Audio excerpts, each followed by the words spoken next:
We're live. It's live yet? We're doing it and doing it and doing it. Wow. Is this thing on? Doing it and doing it and doing it. Hello? Wow. Hey, did you notice I turned off the room? Turned off the lights in the room. Oh yeah. See, yeah, do you notice I'm a little more contrasty now? Yeah. I figured I'd give that a try because whenever the room is like really lit, I feel like I just kind of blend in with the background because I'm too white, man. Too white. All right, let's see. Oh, we got people in chat. Chat's working. All right, welcome. What up? Welcome to the stream, everybody. Oh, man. Hope you're having a wonderful, fantabulous day. Let me pull up the URL for the stream so I can go share it, so the wonderful people can watch. Oh, thanks, Gamers Unite. It's a Dixon. It's a Dixon shirt. What about Dick? Dick, what? The shirt. By Dixon. Oh, that's like a thing, huh? I didn't even. It was a snazzy shirt. I just didn't know it was like a brand or something. They make really good quality flannels. Hey, do you watch Jerry Rig Everything by chance? Sometimes. Okay, I've come across his stuff. So I love Jerry Rig Everything. He's a cool guy. We follow each other on X. You know, don't want to brag or nothing, but he just posted something that was hilarious. I just saw it said at this point it might be easier to count the number of women who haven't had one of Elon's babies. Burn. Fucking burn. Hey, are you got any coffee or anything, or are you just raw dogging today? No, I'm just tired. I got my 4 shots right here to stack on top of a little 10 milligram Addies. Oof. Did you take your Adderall? Okay, good boy. I just want to make sure. I want you sharp. I want you to be like, bam! If anybody says anything. I'm trying. I want that quick wit to kick in. Doesn't have to quick in right now. We got time. Yeah. But just just ease into it. All right, let me go share out the link. I'm gonna post and say we are live finally. I promise. Come hang out. Come hang out on the cool. I'll just say come hang out somewhere that Elon Musk doesn't control yet. YouTube. Woo! TikTok is live. All right. TikTok is on fire. All right. I don't know. I'm just posting like crazy shit, seeing if I can get people to click on stuff. Here, I'll just do this. Do hashtag viral, hashtag Elon rules, hashtag I love Trump. No, I'm just kidding. I'll just say hashtag live stream. All right, we're just waking up, guys. As you guys roll in here, it's like we calculate our waking up process as a part of the show. Like most people would wake up and get ready and then like come to the show ready. We don't. We just fucking roll out of bed, hit go. I mean, usually we talk for about a half an hour before I hit go, but then I eventually hit go. I mean, it's undeniable. They're watching it right now, so clearly I pushed it. Thanks for the 5 gifted memberships, Blue Varro. Right on. Seriously? Welcome Yorkshire Teggy, Robert Rittenhouse, just gifted 0 memberships. Kimi Kasaki, David B, Brian R. Woo! Good job. Yeah, it's also reading them out with text to speech. Fine. No. I'm glad you read them out. If you have robots do it, then I need to disable that because why am I letting a robot like thank people when they're that generous? Screw that shit. I'm gonna go cut its nuts off. Give me a second here. Blue gifted Robert Rittenhouse a membership. It's a cool like techno British voice too. I wish you could hear it. It's like gifted Robert Rittenhouse. It's like Gryffindor wins. All right, let me open up. Kozaki a membership. What? Okay, Stream Elements is doing some weird stuff where it's like not showing my accounts. Did you guys hack me? Blue gifted David B a membership. Oh no, there it goes. Never mind. It had to be refreshed because I changed the IP thing earlier. Oh wow, OiceCog gifted T3 or no, he subbed to my Twitch channel 3 days ago. Nice. Didn't even know that. Okay, cool. Dashboard. Switch to YouTube. Hold on here, YouTubes. The YouTubes. Okay, now I'm in the YouTubes. Wait, what was I doing again? I'm doing something. Refresh my memory. Okay, I'm doing it. I am going to. Okay, nothing is showing up here. Why? Okay, Barnacules Nerdgasm YouTube channel. Okay, and then streaming tools, overlays. There they are. Okay, I found it. So what I'm going to do is go in here where it says super chat, gold bar, total super chats, latest super chat, event list. No, alert box. Oh, alert box. That's what it is. Okay, alert box settings. Yep, the box. Yeah. Yep, and then I got to go into the alert box and I got to push go into the box. Subscriber alert. Yeah. What's the difference between a member and a subscriber? Oh, it's subscriber, just like somebody It's clicked like and subscribed. follow versus Got it. pay. I got you, bro. I got you. All right. If we're talking about the context of YouTube, at least. You are correct, my man. You are very correct. Okay, that's a little weird. So I just checked, and text to speech is disabled. So what in the hell is talking? That's a little weird. Do I got a bot running somewhere? Oh yeah, let me click on super chat alert. Maybe one of these has it. Okay, yeah. Enable text to speech is off. Okay, let me check one more. This is bizarre. Okay, tip. Oh, maybe under tip. Is it under tip alert? Maybe let me see. TTS. No, enable text to speech is off on everything. So I have no idea what is actually talking and saying the thing. That's a little bizarre. That's I don't think I run any like local plugins or anything right now. Not for the YouTube stream. Weird. So I have no idea, guys, where the like text to speech thing is doing. That's weird. All right. Anyways, if I can't fix it, I can't fix it, right? Am I right? Yeah. Am I right? You're right. Let me get out of here. Okay, let me go. I shared out the stream on X. Okay, where else do I got to share it? Oh yeah, Blue Sky. By the way, if you guys do not have a Blue Sky account, would you please go create one? Do it. We need a place that Elon Musk doesn't control, that we can all congregate for when he inevitably bans us off his platform. And right. He will. He's getting to it. You know, just gonna take him a little time. Him's is a little slow. Okay, weird. I had somebody just message me and say, please DM me. Do I know you? Do I know you? You just DM me. Yeah, I was like, I guess. I don't think they can follow me unless they can't DM me unless I follow them. Here, let me take a look at their. Let me take a look at their feed and make sure they're not trolls. Okay, they look pretty nerdy. It looks like they're retweeting good things. All right, I'll follow them. I'll just follow them. I guess they'll figure it out. All right, new post. Whatever. You know, it's like I don't care. I follow people just like completely at random. Sometimes. Whatever. All right, post. I don't follow anybody. Dude, I picked a good icon for our tech talk today, man. I'm kind of proud of that. It's pretty good. It is good. Actually, that looks super professional compared to what I usually do. By the way, all those thumbnails are done by me in Photoshop layer by layer, and it takes me a long time to do. Yeah, he cuts them out, construction paper, takes pictures. 100%. I totally don't use AI. I don't think AI should be used for making thumbnails, so I just want you guys to know that I go the extra mile. That's right. Okay, so why in the hell? Okay, Signal, shut up. Why are you doing this? Here, quit Signal.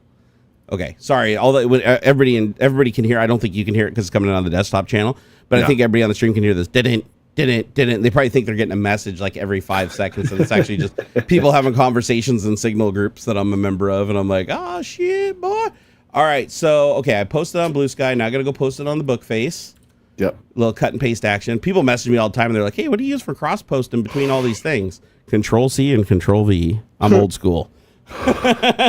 However, it'd probably save me a lot of time if I just went to like Claude or OpenAI or one of these AIs and just said, "Create me a Python script that does." And then like, cross post using Selenium or some shit. So I don't need to use API. Mm-hmm. This is one thing that bothers me. Okay. This is stupid. I want to call it something that I think is stupid. Okay. Why do some platforms like X charge for API, like insane amounts of money for API level access, right? They charge insane amounts of money for this API level access, yet you can just use Selenium and have unlimited anything, like no limitations, like the API, just unlimited right through the fucking, right through like the web page, like through the not the web page, but through the web browser engine. Yeah, because like fuck, it's still doing the ding ding ding. Okay, I closed Signal entirely, and it's still just like ring a ding ding ding ding ding ding ding. How do I just kill all notifications in Windows? Can I do that right now? Here, clear all messages, notifications. Here, clear all. Okay, now how do I disable notifications? Okay. There we go. Do not disturb is on. You will no longer receive notifications while this is enabled. Yes! Hey, tech tip, guys. If you open the flyout on the side of the screen, or you click on the date time component where it pops up the flyout, like down there in your task tray, you can click on do not disturb icon up in the corner of notifications. See, you could also turn the volume down on the app itself. That is true, but the problem is you're mixed in with my desktop audio, so if I turn down my desktop audio channel, it takes you with it. You go into your volume mixer. Oh, you're right. And turn it down. Bro, I never use that. You are 100% right. I totally fucking forgot they got like a full-blown mixer board built in there. I usually have my system sounds down to like 5 because I don't need the critical bongs and bings and all that shit when I'm trying to do things that I'm not supposed to. Dude, that's so funny. That's so funny you point that out because like I work on Windows for like 15 years and it's like I forget about this. Or you can go into your sound settings, hit Windows key, type sound settings, go down into app volume and device preferences. Yep. And you can point the particular app to a different output if you want. No. Yeah. They have output splitting now? When did they add that?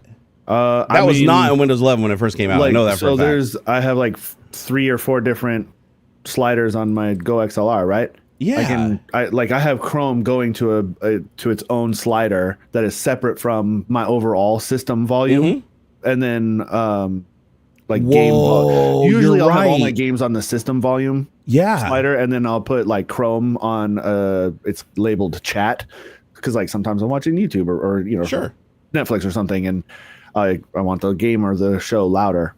Yep. Dude, this is sick. Okay, guys. So I'm going to go ahead and steal AuxZillary's tech tip here. So if you open up System, then go to Sound, then go to Volume Mixer, under Apps, it'll have a list of apps under there. Although for some reason it doesn't show all the apps. Why does it only show like it only shows does it only show what's open? I bet you it only shows what's open. Just the active ones. Yeah, things that are currently running. Yeah. So if you look under apps, there's like a volume slider for each one, right? Now that's normal. I knew about that. I just forgot. I forgot in the moment. But I did know that you could slide the audio for each application. Because you can also do that just under if you click on the speaker down in the task tray and then you click on the icon next to 100% volume where it says select the sound output. And you scroll down, you can also control all those mixer settings. However, that menu does not give you the same settings as volume mixer under settings because that gives you a little drop down arrow next to each app. And if you click that drop down arrow, you can change the output device and the input device for each application, like Aux said. So that means like if you wanted to, you could have like 3 sound cards connected to your computer. You could have your monitor has speakers in it. You could have YouTube playing through the monitor. You could have OBS going through like your mixer board. You could have, if you had audio transducers for like shaking stuff and everything, you could have like the app that controls that, sending those audio to like the card that's controlling that. So that's cool. I had no idea that Windows 11 added that. That's pretty freaking cool. So you, sir, taught me a thing. Today, let it be known throughout the lands that AuxZillary has taught the Barnacules a technical thing about Windows. No, that's pretty fucking cool, dude. I'm actually gonna spread the love around on that one because that's a really good tech tip, dude. Like monumentally good. I'd like to know when that came in though, because that one slipped by me. I usually go look at the change list for like each of the main builds, and I go out there so that I can go and like report like what the cool changes are. That one completely went over my head, so I don't know if that went in like recently or a long time ago, and just it's not obvious. So you have to admit that it's not obvious. You have to like go 3 menu items deep, then you have to click on a drop down next to a slider bar, and then you can see it. So I don't really like the way they did the UI. Like they should have just had it already expanded, like for the app, so you could clearly see that you could change it. But now that I can see it, it's really freaking cool, man. All right, I got to send this to Discord. Otherwise, people will be like, why didn't you tell us? All right, we are finally live. So, okay, so I did Blue Sky, I did X, I did Facebook, I did Discord. I think that is everything. So now we should have all of the peoples coming in post-haste. It looks like right now we have 129 people in here. YouTube's hassling me to give everybody an advertisement, but I'm not going to do that. Do it. Should I just push it just for the hell of it? Just do it. I'm going to do it. I don't know. All right, I'm going to give you guys an ad here since we're still like kind of getting a little set up. Yeah, thanks for your pennies. All right, I did it. I pushed the ad button. That'll generate precious revenue. Precious revenue to pay taxes with. Good old taxes. The thing that's most definitely not going down for any of us anytime soon. Yeah. Hey, you know what? I'll tell you what. If I find out that I no longer have to pay taxes, like at all, like I just my tax is 0, then I'll be like, you know what? I'm gonna quit my bitching. I'm gonna quit my bitching. Let the ketamine addict and the convicted felon run the country. That's fine. Just let me not have to pay any more taxes ever. I'm just kidding. That would be the stupidest thing ever because even if I didn't pay taxes, the reason I wouldn't be paying taxes is because they found a way to get the money out of me another way. So I'd still be paying like, I'd be paying like way more sales tax. Gasoline would be crazily expensive.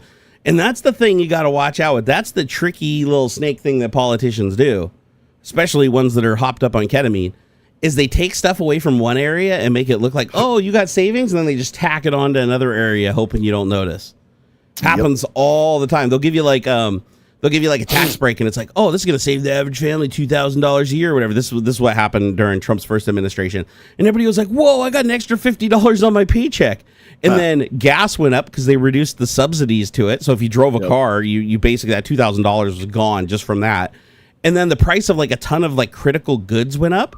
The what was the other thing? There was another thing that like got taken away, something to do with like Medicare or Medicaid or something like that. So a bunch of people got like super screwed out of way more than the $2,000 of savings. Only very few people benefited overall. But people are just like, wow, $50 on my paycheck, and then they don't realize it's just being taken away somewhere else, right? It's wild. You have to look at the big picture. That's the thing. You got to look at the big picture. You got to look at all the money's in and all the money's out. Just like a business. That's how you run a business. Like just because you have like good days and you're selling tons of products and everything, you're like, wow, man, look at all this money in the cash register.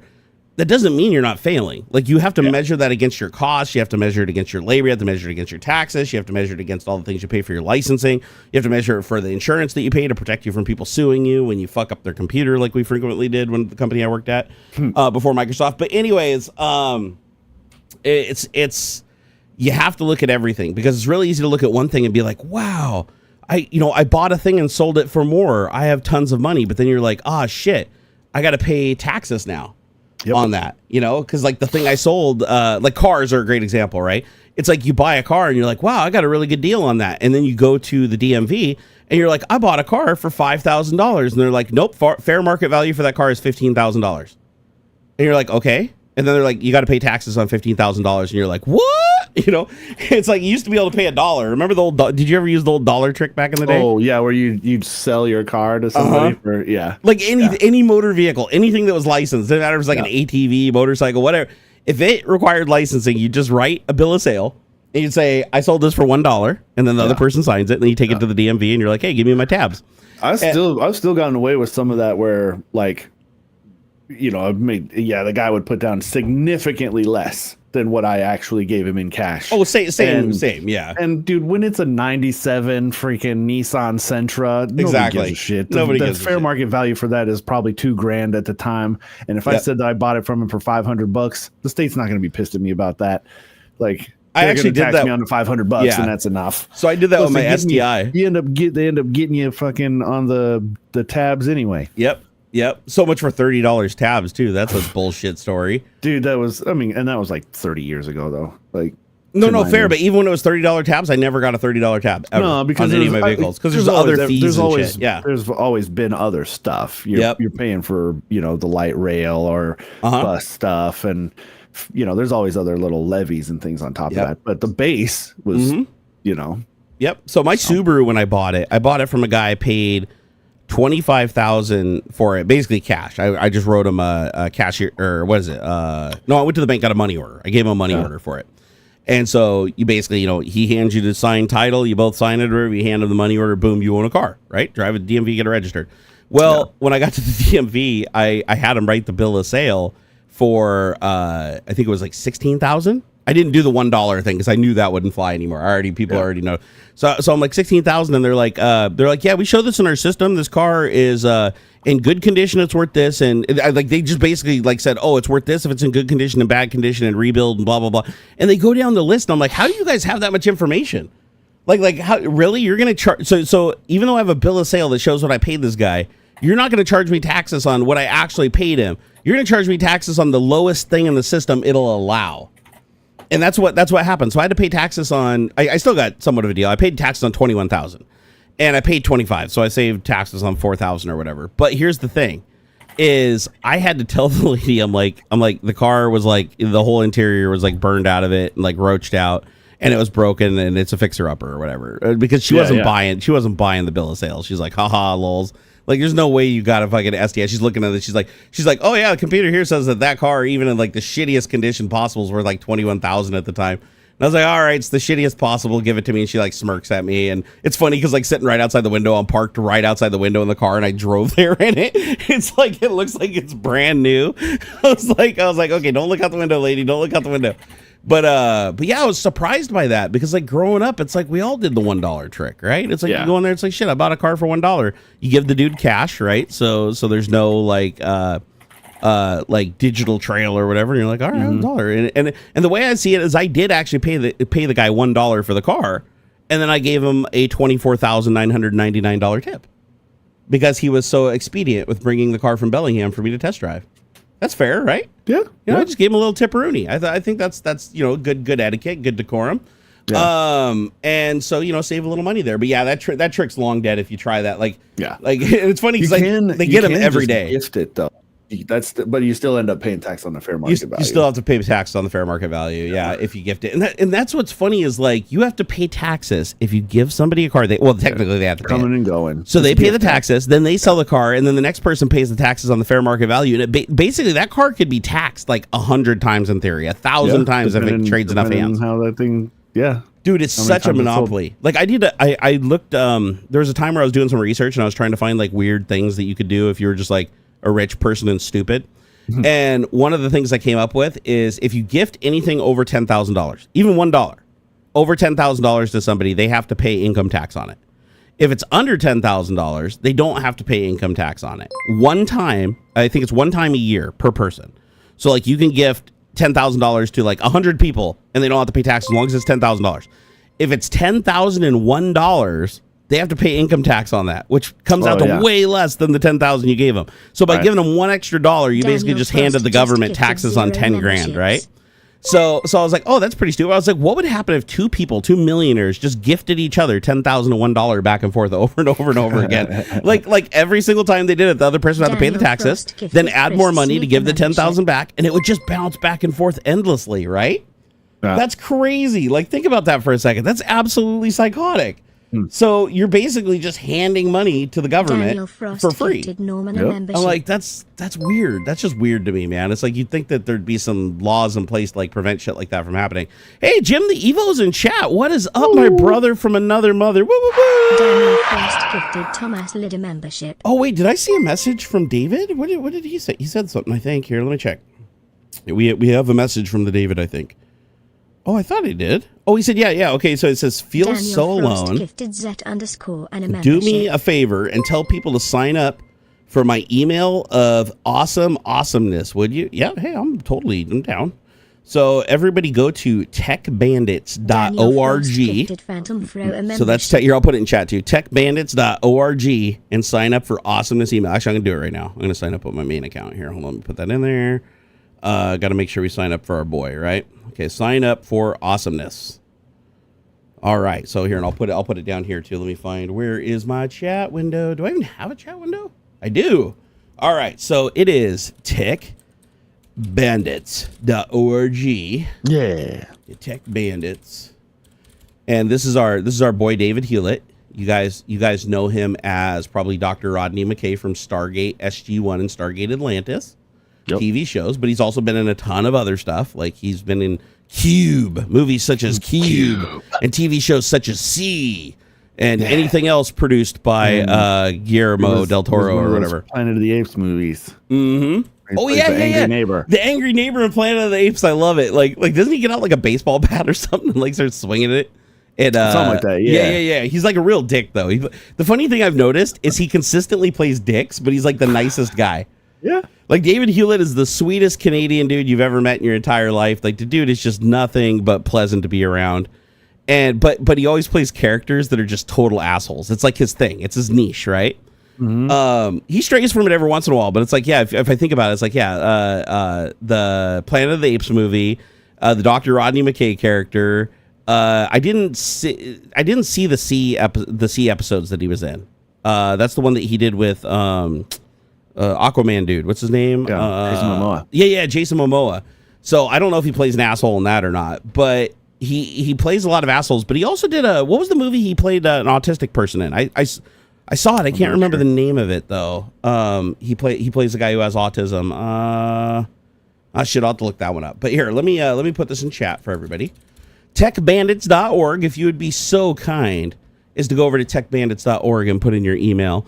He's not going to steal your information. He's not a scammer. This is literally our brother from another mother. He ain't going to do you wrong. I promise. I vouch for him. I vouch for him. So go sign up for his email list. They'll make him really happy. he's a super nerdy guy that just wants to nerd it up. So yeah, he'd love to be good here stuff. today if he could. He's just busy right now. He's a busy you man. can imagine, he's a big time Hollywood celebrity and stuff. So he's got a lot going on, man. He's got a teenager at home now that's always doing stuff that he's got to do the dad thing. He does the dad thing really well too. That's the other thing, is he's like a really committed father and a really present father. And I know a lot of actors that aren't like that, right? Because they just their career just takes them away and they never ever come back. All right, I'm gonna let him know here. I'm gonna SMS him and be like, "It is done. It is done, my friend." And I'll ask him, tell us how many people sign up during the show. During the show.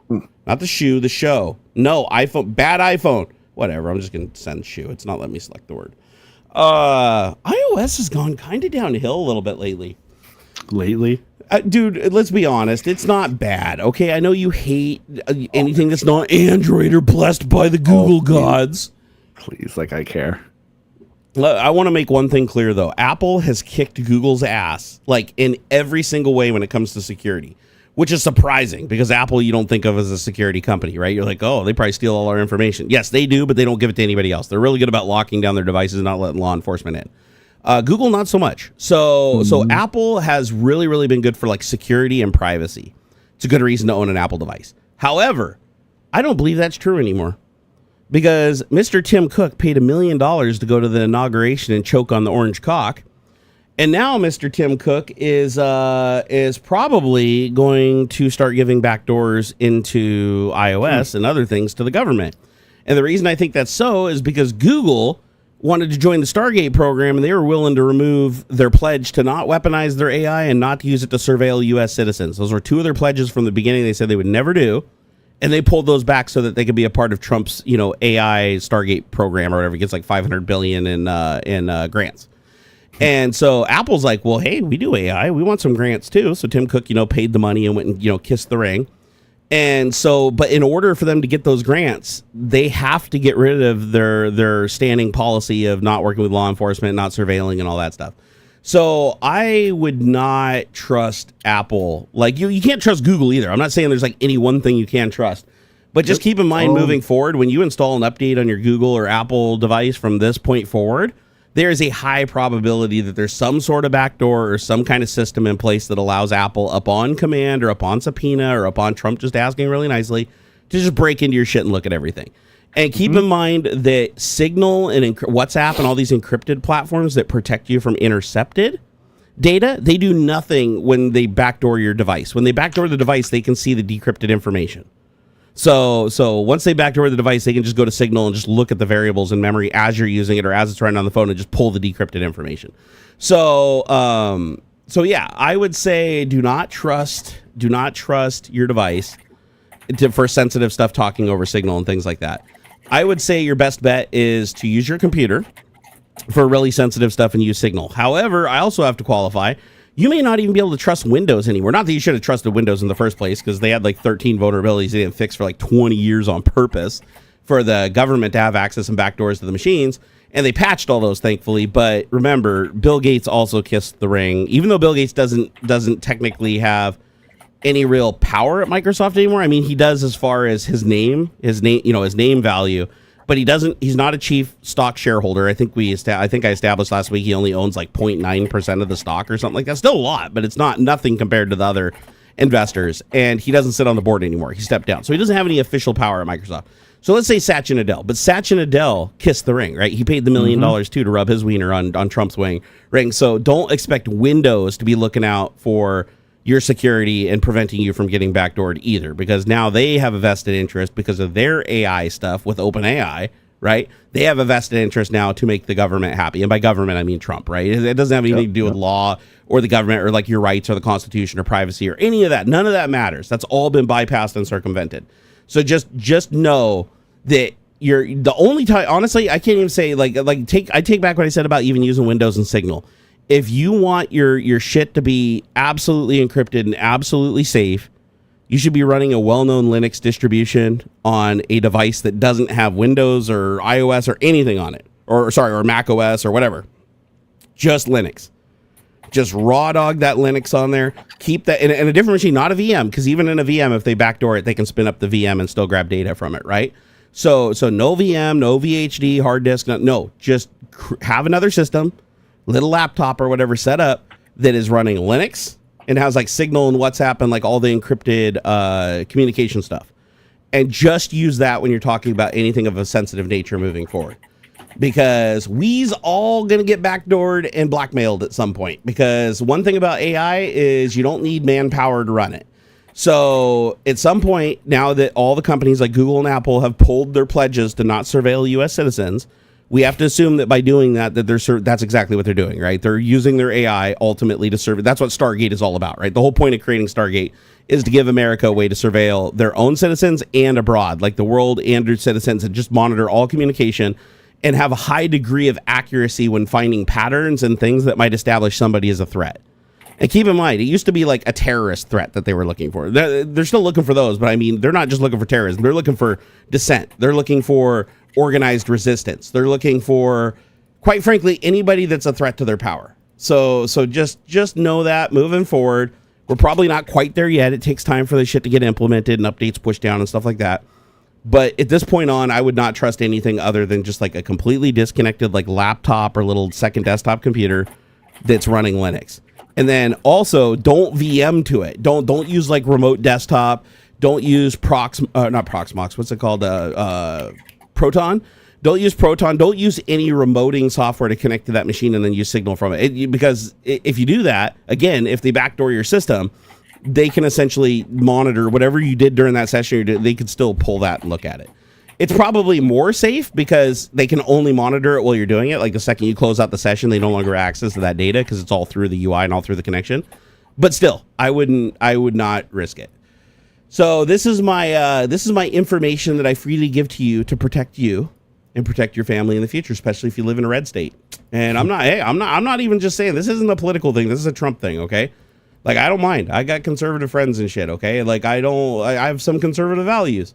I'm not talking this doesn't come down to, oh, but he did this, or let's race to the bottom because, you know, whoever does the worst thing should justify the other person doing it.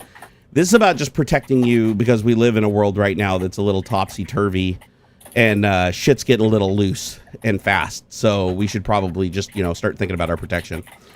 Alex Riviera said, "Hey Jerry, what's your favorite earbuds?" Ooh, that's a good question. Raycon, obviously. Oh, fuck that. Click dude. the link in the description. I hate you so much. I'd go over there and kick you right in the nuts, dude. I can't believe you said that.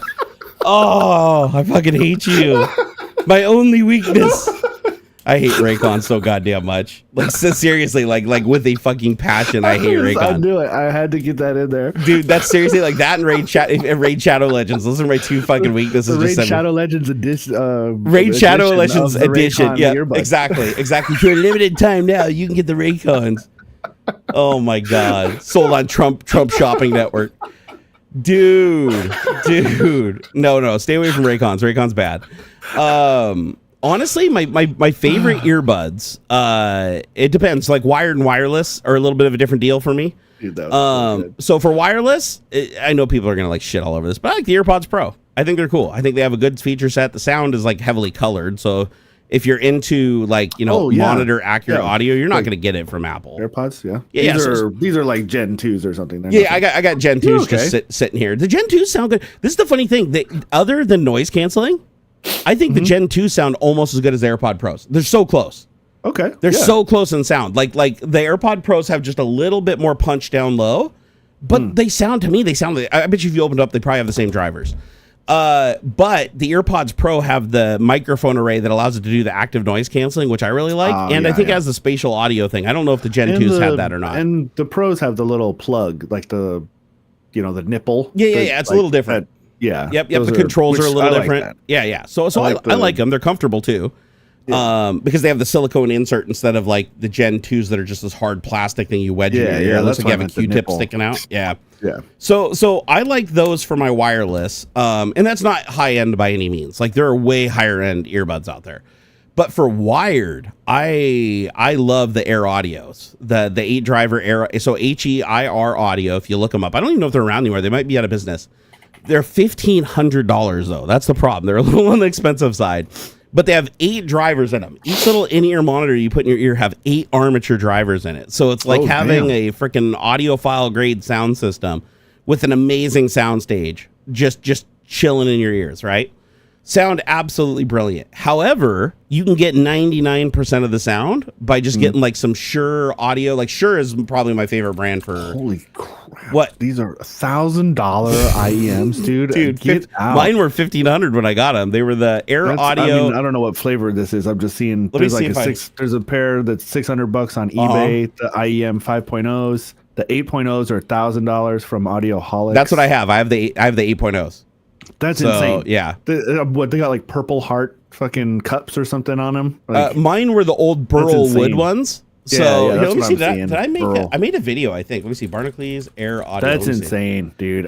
Yep, look, I did 10 years ago, dude. Hey, what's up, nerd? I'm no decibel nerd. Okay. I do not care. Like I've bought cheap. I have like $12 freaking IEMs that I plug into my PlayStation, into the controller, and it's good enough. I bought my DT 770s used, or like it was like an open box return on Amazon for like $110. That's like the most I'm ever going to spend on a set of headphones. Yeah. And these are great. Like these are fantastic. From anybody, ask real decibel nerds and they'll tell you the DT 770s are probably like the best bang for your buck. But here, there is a hack though. Like if you're looking for wired, let me see if I can find them. Let's see here. Let's see here. What do they call? Hello, they're great. These I have two. I actually have 2 pairs: a 250 ohm and an 80 ohm. So KZ Audio. Have you heard of KZ Audio? That sounds familiar. So they make the Moon something, right? Yeah. One of the models. And then so these are amazing. I've heard so much good things about these guys, dude. Yeah, and they have like cheap ones. They're super like cheap, dude. They're so even cheaper, like $20, dude. Yeah, you can get I've heard really good things about these guys. So KZ Audio makes a pair of in-ears. Let me see if I can find it. Okay, so they went up in price a little bit. They're $23. Okay, yeah. So I'll give you guys a link here. Let me see if I can. Wait, can I get an affiliate link? Yeah, I can. Cool. Got to give you the affiliate. I got to get paid, bro. So let me go to Barnacules. The ones you're wearing are Sony's, right? Yeah. The ones that I have on right now, these are like DJ monitors. They're like studio monitors. These ones are super expensive, but the funny thing is the blue ones, the ones that look exactly the same, but they have a blue sticker. They sound identical. I've listened to both of them. These are a little higher impedance, but I listen to both of them, even with bass and everything. They sound exactly the same to me. The ones you're wearing are really common. I've seen a lot of those in like music production. A lot of streamers and stuff have those same ones. These are out of production, so they're like $350 if you can find a pair. Don't pay that. Get the blue ones. They're like $100, $120. What is the model on those? AX something or other? This is the MD6s. Yeah, MDR V6. There you go. Although don't buy the MDR V6 because the only reason they're expensive is because they don't make them anymore. That's it. That's the only reason they're not made. Oh, dude, and so that link that I put in chat to Amazon guys, I actually purchased my pair in July 12, 2021, and I still have them and I still use them today. I use them for my PSVR. So I plug these in with my PSVR 2 and I play Gran Turismo, and it sounds absolutely brilliant. Here's the cool thing about these things. They're only $24, right? $24 because it's $23.99, right? But if you pay an extra $1, that's right, $1, you get a mic. $1 and you get a mic built into the cable if you want to use it for like, plug into your phone and talk or live stream with it. I will tell you right now, the sound quality is actually pretty flat, very studio monitor-ish, decent amount of bass, not earth-shattering bass, but decent amount of bass, very comfortable, but the quality of the cable that comes with it is phenomenal. I was shocked when I got them and I opened the box and I looked at the cable and I was like, this is like a $20 cable. How the hell are they doing this? It literally like the connectors on it and everything are all the oxygen-free copper with the gold plating. I mean, it's really pliable. It's not like one of those like big cables that like gets all bound up and shit. It's a really nice cable. And I think it's braided past the point where the two pieces join, if I remember. But you can replace the cable. If the cable gets broken, you can unplug it, and it's completely standardized. It's a complete standard that you can just buy a cable. I think it's for like Sony's and a couple other use the same standard. You buy the cable, put it on there, you're good. And they're all metal. The construction is all metal and like epoxy. So they're built like a brick shit house. I still have no idea how they sell these for $24. I bought them for $19. I got them for $19 when I bought them in 2021.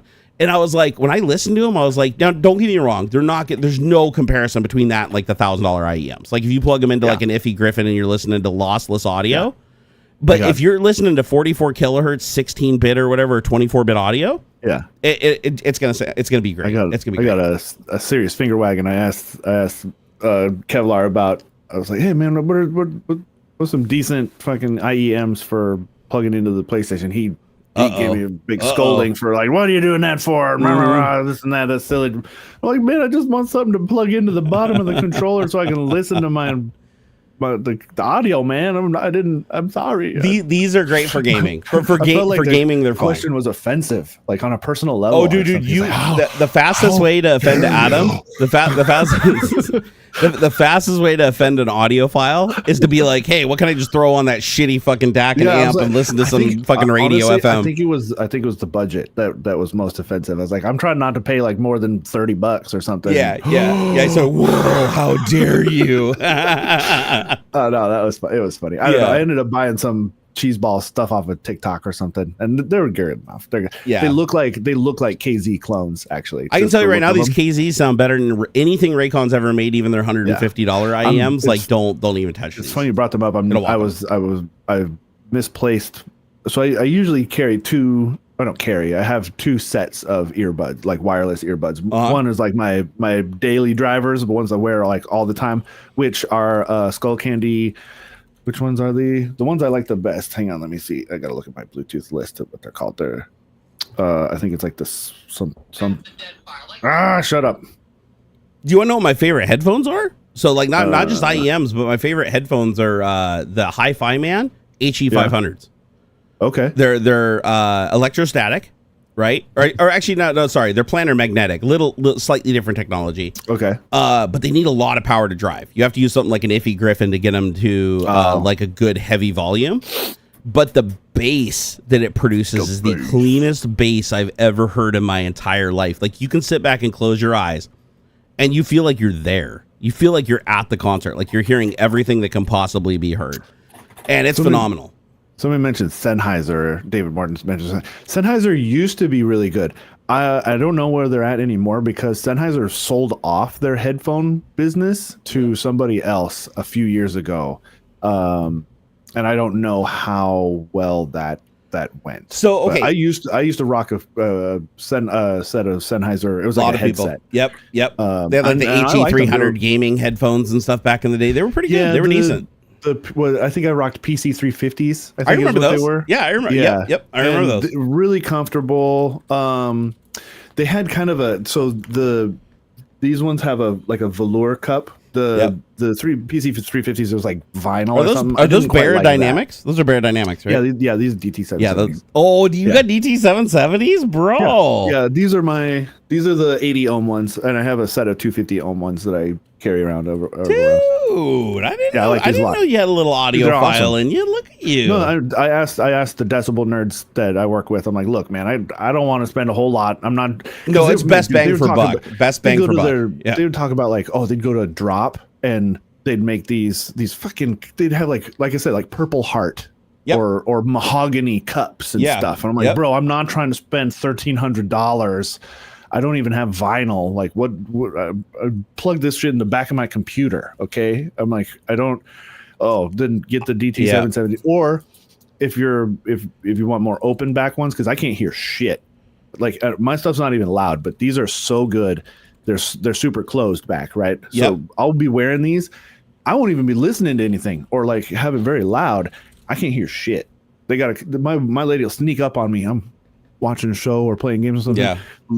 Oh, Jesus Christ. The 990s are open. So if you want the open ones, get the open ones. So the 990s are going to be a little bit more expensive, but just keep in mind if you're in a room that has any background noise, it'll just pass right through like they're not even there. They're like completely transparent. Yeah, it's super open. Yeah, so closed back is better for bass too. Like you can get a lot of bass on open back, but you have to pay a lot more money and you drive it with a lot harder amp.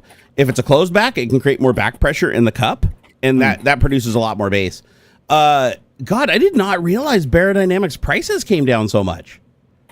Like you can get those DT770s for like $150. I think I was looking here on Amazon. Yeah, I thought those were like mine were $300 back when they made them. No, they were like 150 even when I have they always been them. reasonable? Oh, okay. Yeah, because right. I got these for like 110 or 115 after tax and stuff for an open box. So I have the MMX 300s. Do you know those? So the MMX 300 was Baradynamics' attempt at a gaming headset. And it does sound, they sound really good. They do sound good. They have a lot of bass, really good passive noise cancellation. Like if you're in a loud environment, it's basically aviator grade noise cancellation, like not active, but passive. But they're like $250, $300 if you can find a pair. Crazy. And then I think they come in like two different ohms. I have I think I have the lower of the two that can be driven by like, an iPhone back in the day. But honestly, they don't sound that great. And honestly, the DT770 sound better.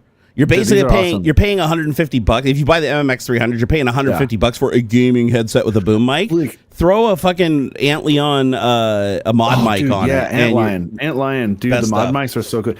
I'm again. Those guys are awesome, by the way. Decibel nerd or anything, but like I started with the Razer Cocarichus, I think is what it was. The Kraken? No, not the Kraken. Okay. The headset is a Cocarichus, I think is what it was called. They have weird names for shit, man. Yeah, dude, horrible. First off, I think they were supposed to be over the ear, right? Like these surround my ear. There's no pressure.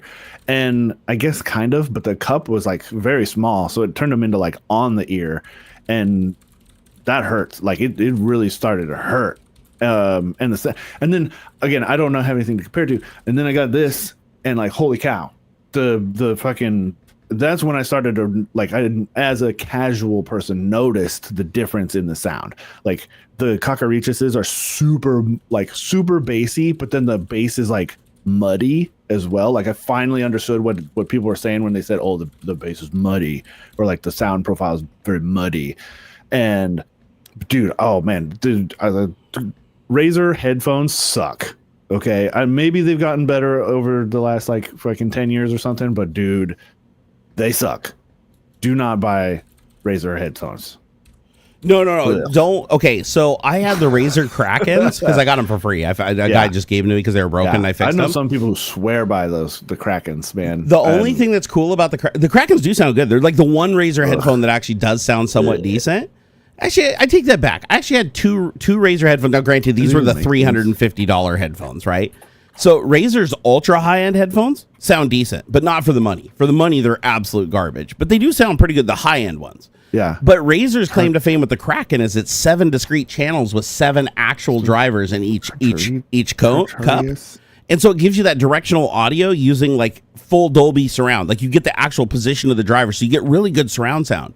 Yeah. But the problem is they figured that out with software now. You can do the same thing with 2 drivers just by shifting the frequency to like change the timing on the sound reaching your middle ear, and it has the same effect. So now you can put on like just 2 speaker headphones and experience full Dolby Atmos surround, and you don't need that gimmicky 7 driver shit. Because the problem is when you have 7 drivers, now you have to divide the power up between all those speakers, right? So you need a lot more power to push it. So you're not going to get as much volume. You're not going to get, and you don't get as much bass because even though it has like a dedicated little subwoofer in it, it just isn't up to the job with all those other drivers. So they're not bad, and plus they're prone to break. Everybody I know that has Razer Krakens, they break. They all have the same exact defect, and they all break. But I wish I could remember the name of the Razers. I think I reviewed another pair like a long time ago. I need to go dig them out. I haven't used them in like fucking years, and they actually do sound good. Razer headphone. Let me see if maybe they weren't the Cocarichuses, unless the design has changed. Because like it had the mic could like tuck up into the ear cup, and it would like stretch out. I need to figure out what they were freaking trash. And somebody was saying like some of their keyboards and stuff. I've been using this same Razer Viper mouse, just the regular like. It's I don't know. I think it's 4 buttons, right? Because it's got the forward and back on the sides. I've been using this probably like, geez, man, I don't know, 10 years probably. I mean, that's a good run. This is I've actually, in fact, I think I might still have the MMO mouse that I had from Razer as well. To be fair, Razer did make some good products. Like I had a Razer mouse that I absolutely loved. Peripherals seem okay. Yeah. Their mice have a tendency to drift after a while. I don't know if they fixed that problem, but I had 2 mice from them that ultimately drifted after a year. But before they drifted, they were really good. Like they were among some of the best wired mice I ever had. I can't find the name of it, but I do have a Razer headphone somewhere in this house. I got to dig it out now. Has huge cups though. It's wireless and wired. It can do Bluetooth and it can do plugged in. It has a microphone that comes out, slides out.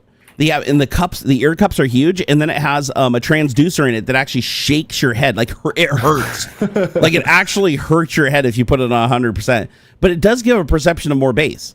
Like when it fires that in tandem with the bass and mixes it in, it's a neat effect. But I want to say they were they might have been Krakens also, because the old Krakens, the old Krakens had the 7 drivers. This one only has 2 drivers, but it also has the audio transducer. Is it the Kraken?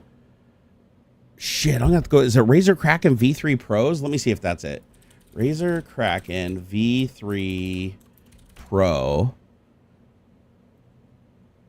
Nope. Let me look at V4 Pro. No. I'm trying to find these damn headphones. It's funny. I'm looking online. It's like there's not a lot of people that have these ones. I have changes, right? Dude, they have 5,000 headphones on their website even today. So it's so hard. The PS5 headset? Nah, they look cool though.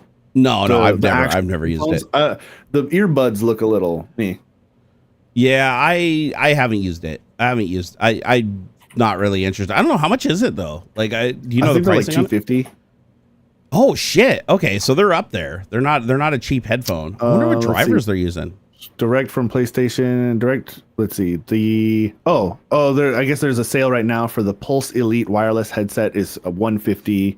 The InZone H9 wireless noise canceling is $199. Looks like they're having a bit of a sale right now because even the or it says deal. I guess it's not scratched out. The InZone ones have it scratched out down from 300. Razer literally has, let's see here, 4, 5, 6, 7, 8, 9, 10, 11, 12, 13 headsets as of a year ago. 13 being sold. The wireless, my wireless earbuds are Skull Candy. What the fuck? Oh, okay. So when they were talking about the PS5 headphones, were those Razer? Does Razer make them? No, the PlayStation Sony on them. Oh, okay, because I was gonna say Razer does make a PlayStation 5 marketed to PlayStation 5. I don't know if it's wireless or what. Oh, I found it. Okay, this is the headphone that I actually did like from Razer. It's called the Nari Ultimate. So the Razer Nari Ultimate, and these things, they hurt. They legitimately you got to turn them down to 50% on the audio transducer because it will literally rattle the fillings in your teeth. So big, it looks. They're huge. It's down 4 inches from your head. Dude, they're massive. They're the biggest headphones. Biggest headphones I own by far. There's no way I could wear that for long. That's insane. They're not that heavy though. That's the thing. They look huge, but they're not that heavy, right? But dude, the new Belkin. Yeah, right. Now, to be fair, I'm not saying they sound great. I'm saying they sound good. But the little party trick they have with the transducer, I'm kind of down to clown with. I think it's fun. When I'm playing, I got to dig them out now and find them because I'm with Gran Turismo, that'd be awesome in VR with haptics and the headset, so I could feel the motor. It would actually, the transducer would actually transfer the motor vibration to my head. I got to find these now. I have no idea where they are. What did I do with these things? Oh, I gotta find these, dude. They're in a box somewhere, but they also have they're powered. Right there behind you. They're on the desk. No, shut up, you bastard! I looked too. I'm dumb. I fell for that shit. Hook, line, and sinker. Right there. I know. So the Nari Ultimate is Bluetooth, and you can plug it in wirelessly, and you can plug it in through USB, and it shows up as a sound card. So if you plug it into a laptop with the USB cable, boom, it's its own 5.1 surround sound. Full audio transducer, everything right through it. So you have 3 connection options with it. It has a volume knob on it because it has an amplifier built into the headphone because obviously there's not enough power coming through from your amplifier to run the transducer. So it has a built-in amplifier too. So if you plug it into a weak DAC or a weak amp, it'll actually amplify the volume for you. And they're not bad. They're too expensive though. I don't know how much you could find a pair for now because they're kind of old. But I know when they first came out, they were like $350 or something. It was stupid expensive. Like I couldn't, in all honesty, recommend them to people at that price point. But Razer, you got to pay the Razer tax, right? Razer puts their tax on everything. So I would say if you're looking to round this whole thing out, I would say if you're looking for IEMs, if you're just playing games and you're just listening to stuff from like a 44 kilohertz audio source and you're listening to MP3s and shit like that, go with the KZs. KZs, best $24 you'll ever spend in your entire life. They're comfortable, they sound good, they have decent bass. They're great. If you're listening to lossless audio with like a decent amp and DAC, like an Iffy Griffin or an Iffy Blue or a Shit Audio or what, that's actually the name of a real company. It's called Shit. They make good amps though. And if you have any of that stuff and you want to listen to like really high end, like ultra HD lossless FLAC audio, that's where you really want to get a high end like headphone or IEM, right? That's where it really shines, where you wear the cheap one and you're like, I don't notice that much of a difference between the two. You wear a really nice headset and you're like, holy shit, they're not even in the same universe, right? It's like the first time I heard actual audiophile grade audio, I was like, holy shit. Like you can actually, with about $1,000 of headphone and amp, you can pretty much match like a $50,000 or $100,000 surround sound system, like an audiophile grade sound system. So headphones are where it's at if you want that really, really good, like really good sound experience. But you can find a used pair of like HE500s for like $300 or $400, like hi-fi mans.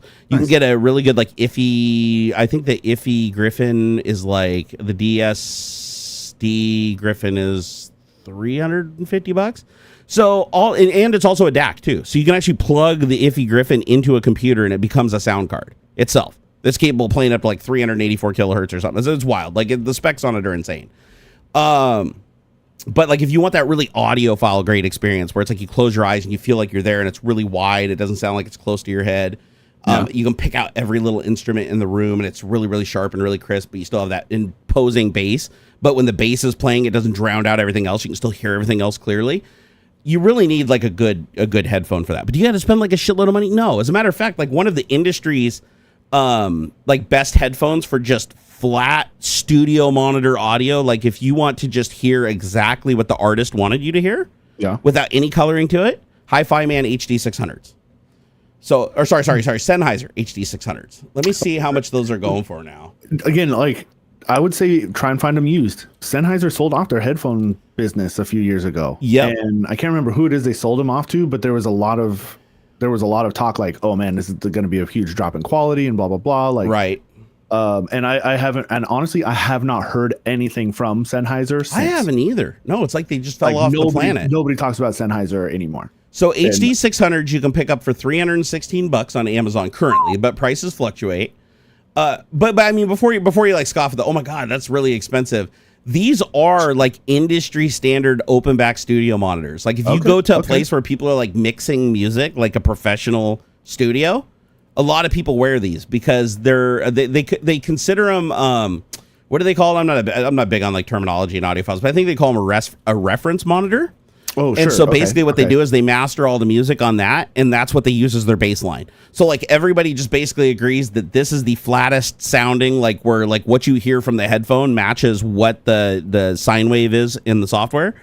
And so it's the closest to that for the price, like without going into the thousands and thousands of dollars. If you want to hear exactly like what you were intended to hear from the people that mastered the audio, the HD 600s are fantastic. They're really, really good. Yeah. So, but I will warn you, a lot of the time what you hear from that's mastered in the studio just doesn't play with your ear like you're expecting. Like a studio monitor sounds really clean and really clear and really precise, but you're not going to get that ear-shattering bass because they don't master that in, because most systems are colored with a lot of bass, so they intentionally back it off in mastering, so the majority of people don't get like their heads blown off, right? So because they compensate for the majority of people out there when they're mastering the audio, they do tend to pull back a little bit. However, I've noticed the opposite's true when you're listening to like full-on lossless HD audio where they're like mastering the shit for like a 120 or 192,000 hertz at 32-bit or whatever. Then I noticed that they do tend to bring up the bass more, right, and tone down the treble. So they basically assume that the listener is going to be wearing like a high-end headphone. And then you can EQ everything too. Like the Sennheiser HD 600s are capable of creating bass. You just got to EQ it in, right, if you want more of it. And then there's headphones where it's just way too much, like right out of the box. Like the Razer is a great example of that. Like the Razer Nari Ultimates. You pull those things out and put them on your head, and it's like you play classical music, and it sounds like they've got a subwoofer hidden somewhere. Like it's like everything is boomy. So I hope that answers that person's question. That was like the longest. Hey, we try to give precise and long answers here. Okay. Yeah, man, you got the info. Got to chase them squirrels, man. The info. Chasing them squirrels. I hope we were able to help influence your buying decision. Yeah, man. I don't know. I'll stick with these 770s. Actually, it has because I get snuck up on often, or like I'll have to do the one ear thing to in case I get hollered at. I have been in the back of my head considering getting the open back 990s. The 990s. Do it. Do it. Best purchase ever. Yeah. And as a matter of fact, the 990s even sound better. Spatially aware. The 990s even sound better too. Like they use higher end drivers. The last I remember looking, I was like, I don't want to pay whatever it was, like $160 or something. I mean, just check check Facebook. They're really common. You should be able to find a pair on the secondhand market like really easily. What are they? Okay, so they're 179 new. What here? What about eBay? What are they going for on eBay? Let's look. DT 990. The DT 990 Pros. I think it's funny. There's like no DT 990. Why do they have the Pro on there? I guess it doesn't matter if I get 250 or 250 ohm or whatever. It doesn't matter. It depends on your amp. Like what amp are you driving with? They plug into my Go XLR, man. I don't know. If you plug it in, your Go XLR has more than enough power to drive any ohms, anything of any ohms. I've plugged my 250 ohm ones because it's the impedance, right? It's supposed to be like how much power is supposed to go through them, but to like drive them. The resistance, I plugged my 250 ohm ones into my at the time I think it was like my Note 10, and they worked just fine. But not at high volumes. It depends on your listening volume. Like if you put on one pair and turn it all the way up, and you put the other pair and turn it all the way up, you'll notice a huge difference on the sound. That's the difference. Because like I'd plug it in, I'd crank the volume up, and I'd go mow the lawn or whatever, and it's just fine. Like I could. They're closed. I could hear. I didn't notice any real difference between that and my computer. Yeah. But that makes sense. So if I had plugged the 80 ohm ones in to the phone, it would have been louder. Way louder. Yeah. That's what it was. Yep. Okay. Because basically what it is the speaker has a voice coil in it and a magnet. And the more, usually the higher resistance it is, the bigger the magnet is, the bigger the voice coil is. So it can move the thing further and faster to create more sound.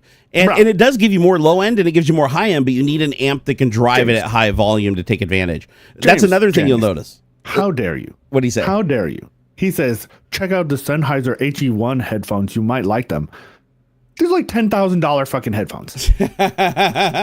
Actually, they're not even available from Sennheiser anymore. But like, and maybe I was looking at an amp. Maybe it was the amp. No. These are $60,000 headphones. Yeah. So is it the Orpheus? No, the HE1s. Like I'm looking at this review on Reddit, and it's like, one of my local audio stores was demoing the Sennheiser HE1.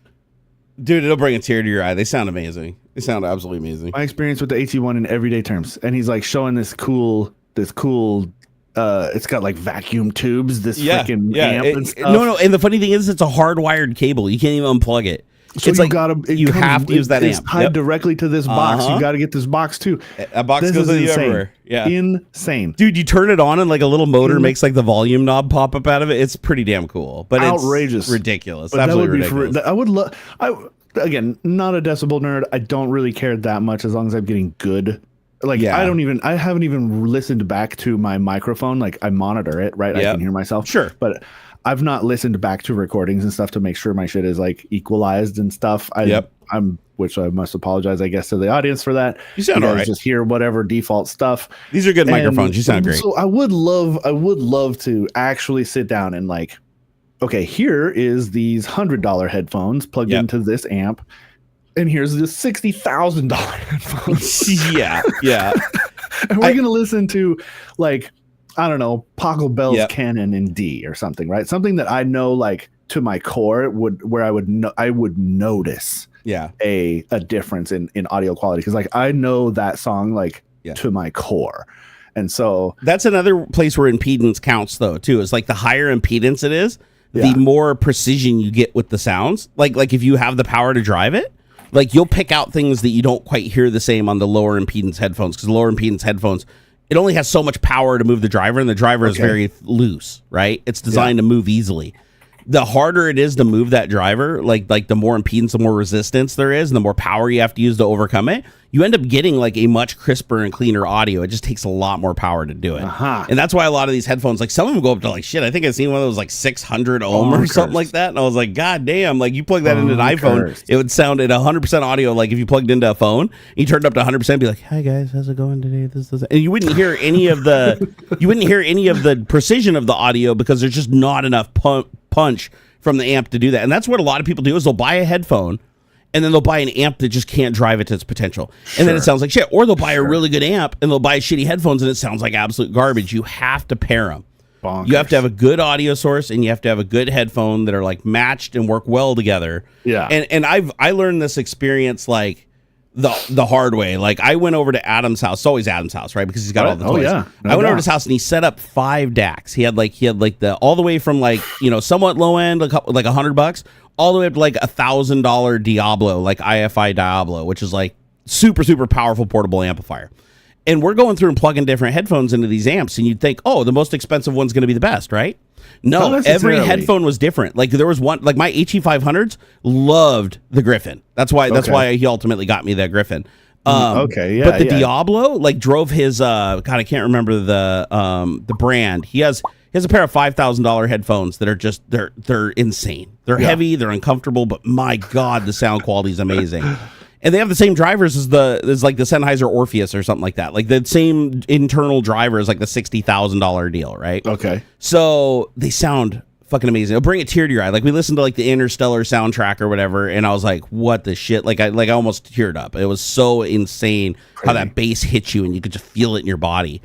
But it only sounded good on the Diablo. On the other amps, it sounded really hollow. But the weird thing is, my HE500s that I brought over, that I was testing with the amps, sounded way better on the Griffin than it did on the Diablo for half the price. Yeah. So yeah, you can really like it's weird. It's like you got to mix and match and try shit and look at reviews online because you can get an expensive amp and an expensive headphone and just have them not sound their best together. Mm-hmm. They'll still sound okay. They're just not going to sound their best. Once you see what the potential is, because that's what I noticed. I had the HE500s for years. I was driving them with a WA7 Fireflies amplifier. It's like a tube amplifier. I got it right here. Let me see if I can show it to you. It's really heavy. It fucking weighs like 20 pounds. So it's like a solid block of steel and glass and all this shit, right? So I thought that was like, oh God, this is great. This sounds amazing. Fuck no, it didn't, man. As soon as I plugged in the Iffy Griffin, listened to the same shit, I was like, are you kidding me? Like, I've been missing out this whole time. I'm all making like reviews on YouTube, like, oh, this is a good headphone. This sounds really good. This is better than this. And I never experienced what the full potential was of the headphones. So yeah, definitely like if you have an opportunity, play around and listen to different amps and different headphones and try them together, and also look at reviews from people that haven't just like they didn't just get the amp and like 1 or 2 headphones. Find people that do it for a living where they just have shitloads of amps and shitloads of headphones, and they'll tell you like which ones pair really well together. But you don't have to spend a ton. Skull Candy, Skull Candy, I don't personally like how Skull Candy sound. They sound really overly bassy, and the mids and treble are muddy to me. Yeah. The ones I've heard, they make a shitload of headphones, so I don't like. The ones I use the most right now are the push active, but I've used the Sesh Evos. Yeah, I've gone through 2. Well, I'm on my second set, and I think I've lost. I lost them. Or I know where one of them is, but I don't know where the case in the other set and the other ear is. And I like them. They work. $30. That's it. Yeah. Yeah, the thing is, I've gone through so many. So like, actually, I have 2 sets of the push actives because the first set that I have, the left one started wigging out, like going all staticked out and started wigging out. And then these are the Indie ANCs. These were really good until my dog ate the left earbud. Bro, you know what they look cheap. like? They're good enough. That's I was just looking at them. I was like, God, these look familiar. And I'm going back and forth. I think these are basically rebranded Raycons. I'm sure. So, honestly, I wouldn't be surprised if some of the models were for like a third of the price. So that's I wouldn't be surprised. I mean, when I say Raycons suck, they suck for the price. Like if you get Raycons for like $20-$30, a great deal for what you're getting. The problem is with Raycons is their business model is based on giving content creators a huge commission for selling them. Like if I sell you a pair, the reason you see Raycon ads everywhere is because, like for me, the deal they offered me, $40 for every pair I sold. Oh, $40. If I sell them for 80, right? If I sell you an $80 pair of headphones, they're going to give me $40. They're going to give me 50% of the total revenue. And keep in mind, they're still making a huge profit, and they're getting theirs on top of that, which means the fair market value for them would be under $40, right? If they were selling them like in retail, or it'd be well under $40. So when you're buying Raycon, you're basically just buying IEMs and then giving you're giving a tip of half the price, or no, sorry, the full price over again to the content creator that duped you into buying them. Yeah. That's why I don't like them. I'm okay. Don't get me wrong. I make my money from affiliates and stuff and giving you guys links, and when you use them, it does help me out. But I'm only like anything over like 10%. Like 10% is even up there, right? Like even like 3 to 5%. That's normal. You see 8% sometimes, but anything over 10% is just getting fucking ridiculous. Like if that company can afford to pay you like 50 or 100% of the price of the item to sell it, there's something up. Like that. That's not a good situation to be in. So that's why I don't like Raycon, is because you have all these content creators pushing it that don't use it. Like I know for a fact, I know many of these creators, I'm not going to call them out by name, but I know many of these fucking creators that they're like, oh, buy Raycon, I love them, I take them with me everywhere, and I listen to them. They never fucking put them in their ears unless they're doing an ad. Any video they're not doing an ad, fucking you see these hanging out of their ears, right? The Q-tips. Yeah. So that right there tells you, right? It's like when they're like, oh yeah, you should buy Heavy D Sparks. I'll call him out because he'll pimp anything no matter how bad it is for his audience. I'm about to be like that, man. I still can't believe that fucker did Raid Shadow Legends. I was like, when I saw him do that, because if you guys don't know, Heavy D Sparks is like a big muscly arm guy that goes out and flies helicopters and fucking pulls people out of ditches and stuff. He's a recovery guy. Like they go out and try to find shit that's stuck really hard and get it out, right? So he's like mover and shaker and all that. He's like, he makes a video. He's like, oh, today's video is sponsored by Rage. He doesn't even say sponsored. He's like really sly about it. He's like, hey guys, we've been playing a game called Raid Shadow Legends. You should come play with us. We're online and you can get on right now and play with me. Like I'm in there and I'm playing it all day, every day. Man, like, oh my guys, I catch them playing it all the time and everything. It's like, dude, they've never fucking started that game other than to take the B-roll for the ad for that thing. Like they don't even know what the game is. Like you can clearly tell. And so they advertised that shit for, I swear to God, it was like 6 months or a year, and they came back to it again. And I was like, I get so mad when people do that because they're like telling their audiences, like, hey, if you install this game, it's free and you can come and play with me. I'm in there and you're going to find me and we can quest together and talk and shit. And people are like, oh, I get to talk to my favorite celebrity. Sure, I'll install it. And then they rope you in because as you're playing, you're like, oh, you can't, if you don't defeat this guy, you can't go talk to Heavy D Sparks. He's going to think you're a pussy if you don't beat this guy. And it's going to cost you $2.99. You can beat him right now and just get it over with. Or you can play for 8 hours and grind and still not beat him because we put in a fucking time bomb to make you piss, so you ultimately just spend the $2. I hate that. I hate predatory shit like that. If you've ever played Raid Shadow Legends 2, it's like, oh, right now, one time, there's always a one-time offer every like 3 seconds. One-time offer for $9.95. You can get 1 million fucking in-game credits or whatever, and you can like defeat the monster and unlock a special fucking whatever. And you're like, no, I don't want that. And then it's like, you can get it right now in the next 45 seconds for $2.99. No, I don't want it. Okay, one-time deal. You'll never get this again, 99 cents. And it's like, okay, because I clicked no once. I went from $9 down to 99 cents for the same thing. It's like, dude, you're fucking, that is so bullshit. This is a super tangent. Somebody said, Pook44 was saying, hey, Jay, do you have any affiliate code for Henson Shaving? I'm in the market for a new razor. I'm going to jump ahead of this because I think I convinced Jerry to go this direction like three or 4 years ago already. What's that? Buy a good quality double-edged safety razor. Yes. For maybe $30. You changed me for life. For life. In fact, less. I wouldn't spend more than $30 on the handle. Yep. Okay. And then for like $12, you can get 100 blades for it. Dude, they're so cheap. You are set for like 5 years. Yeah. It is the best. And I swear. Okay, like I've gone through 10 blades in 2 years. 10 blades in 2 years. The irony is not lost. However, before I grew this beard, I took my shaving very seriously. Get a badger hair brush, get the bowl with the soap. All of this stuff is super cheap. This is how your granddaddy used to freaking shave, and it is hands down the closest and you go two passes. One first pass and cold water. I was a big cold water guy. Yep. There's a lot of argument about cold versus hot water. I like to cold water shave. First pass with the grain, okay? Like down, right? The way that in the direction that it all grows. First pass, wash, Yeah, soap up never again. go on the first pass against it. That'll give you irritation. Yeah, you're gonna freaking tear your face up. First pass Shaving down, kits. second pass up.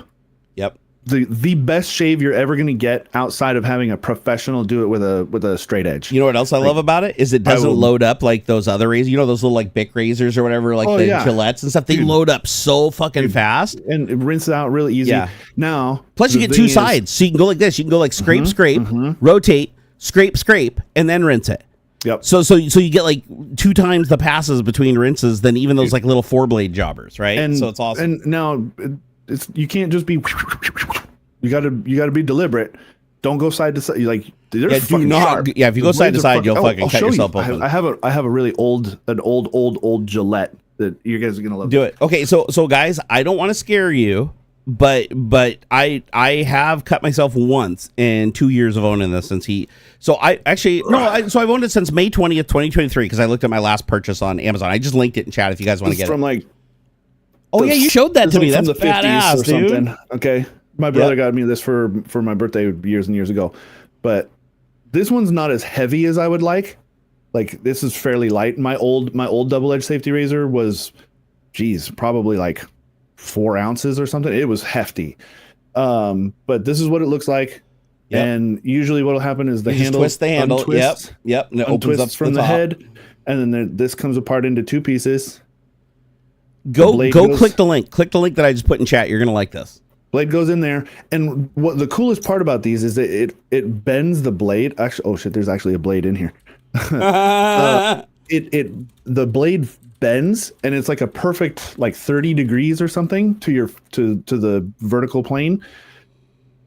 It's so good. I tried one of those years ago. Ended up cutting myself. The only way, in my opinion, and it does take a mild bit of not skill, but just paying attention. It took me 2 times shaving before I completely mastered it. Like it wasn't that hard. You're never going to cut yourself if you move side to side. And even then, you have to side to side with pressure. Yeah, like I've slipped before with like, and I haven't cut myself. So they fucking sharp. They're very sharp. Like so these blades are probably like 50 years old. Yep. And I bet they would cut me if I took one out of this box. 100%. They even put them in oil, like an oil, so they don't oxidize, so the edge of the blade never gets screwed up. The first 2 shaves will fix your face, so it works with you. Honestly, yeah. I would probably like your first couple shaves. I wouldn't even do the up. And to be fair, I don't even do the up. It's not even necessary for me. Like it just depends on your hair. If you have really coarse hair, where like you shave it and it's still sticking out a little bit, and you see that morning shadow. Then going back up against it can help with that. But like me, I don't have that problem. So it's like I can do a downward shave and still be perfectly smooth and you don't even see anything. Yeah. But I did both. So Aux changed me, guys. Like I used to use the little like Gillette, like buy a 5-pack of razors for $28 or whatever, and I burn through them like in 2 shaves. Mm-hmm. I used to do that, right? And I used to think, oh, it's got the little gel strip that makes it like comfortable.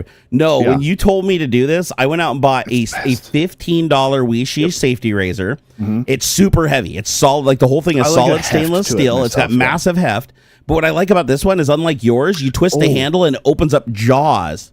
And you just drop the blade in, and then then it closes the jaws and it grabs it really good. And what I like is it also has like a little edge that has like a comb almost. Along the edge, and so as you're pulling it down to line up the hairs so that it cuts them. And I will tell you what, you can shave so much faster once you get used to this thing. Mm-hmm. You can rip out a shave so much faster than with the Gillette shit, like where you're rinsing it constantly. Of it too is, the heft of it, you don't have to you don't have to push. Yeah, you don't press. Just let the weight do the job. The weight of the thing is enough. Yep. And that was something to get used to. Otherwise, if you really want to buy like a like a modern razor, I swear by the Mach 3, hands down. The Mach 3 is the best. The Gillette Mach 3. You don't need 17 blades. You don't need all the fucking lotion stuff and all that jazz. Dude, the Mach 3. By the way, if you're shaving your junk, be really careful with these ones. Oh, dude, just have your wife or girlfriend do it. Just let them do it. Don't try to like just eyeball it from above. No, like you can do some damage, use the safety razor on your nerds, man. You'll cut yourself. Don't. That would be. Nope. I wouldn't recommend that. I wouldn't. Don't anywhere where it's blind and you can't see. Don't electric do it. clippers or something. If you're gonna actually, you know what? That's what I actually do if my hair gets too long, which is rare. Like my hair doesn't grow that much, right? Yeah. So when it gets to the point where it's just clogging up the razor too fast, what I do is I have one of those hair trimmers, like that you do for a haircut. I just take those and just do a quick pass with like none of the blades, so it's just down to the little lowest setting. And I just take that thing and just whip all the excess hair off my face, so then all my hairs are just like that long, right? Yeah. And then I just like, swipe, flip around, swipe, one rinse, swipe, flip around, swipe, one rinse, and I'm done. Like my whole face is shaved that quick. And so when I got this little $16 handle, by the way, I was really shocked at the quality. Like I can tell you right now, that link I put in there for that $15 thing, you're not gonna. It doesn't feel like $15. This thing feels like you paid like $100 for it. It is like so well built. The heft. It feels good. It has no slop to it at all. Like when you tighten down the blade, nothing moves. It is like one solid piece of metal. It's a design that's like 150 years old. Like, neat, and it's easy to eject the blades too. The blades, what I do is I lay down I fold a couple pieces of toilet paper. I put it on the counter. I unscrew the top. When you unscrew the top, the blade just falls out. So then it falls on the toilet paper, and then I wrap the toilet paper around it, and I throw it in the garbage. Yeah. Don't just chuck them in the garbage. I wouldn't do that because you cut it through the bags and shit. Yeah, even and when they're dull for your face, they're still wicked for just wrap them in toilet paper just so you don't kill your garbage man or whatever. Right? Yeah, These are really sharp. And the cool thing about it is, like for me, it depends on how coarse your hair is, but I usually get about 3 to 5 shaves out of a blade before I even notice any fall off. Yeah, that's probably that's pretty good. So, but dude, and the blades are so freaking cheap. Dude, like I said, so 100. cheap, You can get 100 blades for like this $12 thing for $15. This thing comes with the handle and it comes with 10 blades, and it took me almost a year to go through. Yeah, it took me almost a year to go through 10 blades. Yeah, and then after I went through them, I bought 100 blades for like $12. There was just a bunch of packs of like the little packs that you slide them out of. Or 5 packs. Yeah, and I'm like, I spent like 10, I'm gonna probably die before I go through that 100 pack. Like it is so much. Neat little fun fact. Since the invention of the double-edged safety razor, we have not had a president that had a beard. Ooh, that isn't interesting. And it's like since like 1850, I want to say something like that, right around there. Yeah, since the invention of the double-edged safety razor, there has not been any facial hair, not a mustache, not a beard, nothing. Interesting. And also, you go back, fucking Martin Van Buren, all those guys had rocking facial hair until then. If you go to a barber and ask for a shave, because most barbers will do a shave. I don't know if people know that or not, but yeah, most barbers will do a shave. If you ask for a shave, they bust out one of two things, and that is either a safety razor or a straight edge. Yeah, straight edge is like, don't fuck with that unless you're like an expert. Like a straight edge is legit dangerous. Like those are super fucking dangerous. My barber has it's I guess technically a straight edge, but it has like disposable blades. They're really? It's like half of the safety razor, and she cracks open a brand new one, puts it in there. Oh, I've never seen that. I'm talking about the one where it's just a solid piece of like high carbon steel, and they just like sharpen the edge to like a fucking nanometer. Yeah, I've gone to a few that have done that, but it's fairly I would say depending on the barber you're going to. Yeah. Those ones require a lot of skill because you have no side to side play at all. If you go side to side, there's no way you're not going to cut the person. Let's see, hold on. And the other thing is like you have to drag it at a weird angle. Like if you ever notice when they shave you with a straight razor, they go at like a 45. Yeah. Like it's weird. Like with a safety razor, you go like at a different angle, a completely different angle than a straight razor. But yeah, you changed me. And I'm like one of those people, I shave twice a month. I don't shave very often at all. But when I do shave, I actually look forward to it. It's weird. It's like an occasion too. It's not just shaving. It's bizarre. Like it's hard to explain, but because I didn't think, I was like, oh, okay, I'm going from a fucking Gillette to this. I loved it. It was an experience. A slight exaggeration, because in 1904, Alton B. Parker won the 1904 election. He had a mustache, so maybe I was more accurate in saying beard. To be fair though, that's still a lot less facial hair than there was before. Like before, everybody had facial hair, right? Shaving was a fucking nightmare. Yeah, like the safety razor allowed you to shave at home. Before that, everybody had to go to the barber, right? You only really got shaved when you went to the barber, and it's like there's no way you're not going to grow a beard before you go and get your hair cut, right? So, the only thing I don't have is I still haven't done the bowl where you mix up your own shaving cream. Oh, that's not necessary. I liked it. No, but for the experience, right? Yeah. It's like I love the experience of the straight razor because you feel like you're more involved and more focused when you're doing it. Yeah. It's funny when you're holding a really sharp thing, you really tend to think about your actions, right? But once you get used to it, like I'll be honest, the first time I did it, I was like shitting my pants. I was like barely touching my hair and like pull away, and I freak out. And so it was really weird the first time, but by the second time, it's totally natural because what you have to realize is it's a razor, so you think this thing's just gonna slice you to pieces if you fuck up, right? I guess. No, I run this thing over my mole, my little mole I have on my face. Oh, here. yeah. I run the fucking thing right over. It doesn't cut it off. Nah. No, as long as you do it at the right angle and you don't apply pressure, it'll jump over anything. It's not gonna just slice shit off. Nah. Unless you're yanking on. So I was a little inaccurate. I guess more Beard was correct because Taft had a mustache, but after that, Woodrow Wilson, all these photos I'm seeing of the guys after Taft, at least in 1909, they don't have any facial hair. I just want to access. I retweeted our stream and said now we're talking about old school shaving technology. a little inaccurate because beard, because like even Roosevelt was president when the patent was granted for the double-edged safety razor in 1904, but and then Taft had a mustache, but ever since then, that's still cool. Truman had a goatee. Hey, I gotta pee real quick, I'll be right back, dude. Really? Yeah. I want to see Harry S. Truman's fucking goatee. I'm because like after around there, it started to be like, oh, you're like a dirty hippie, and I gotta see a photo of a goateed Truman. I don't know, man. I'm not seeing any photos of. Here, I'll say goatee.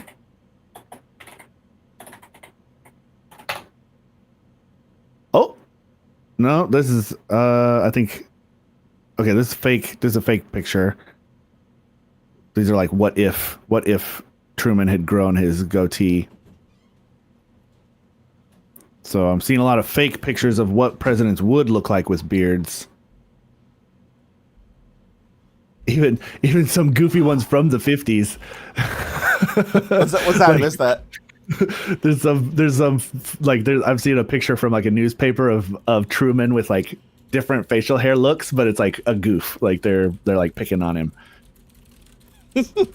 Oh, and I guess VP Vance, he's got a full beard, so I guess that's a thing.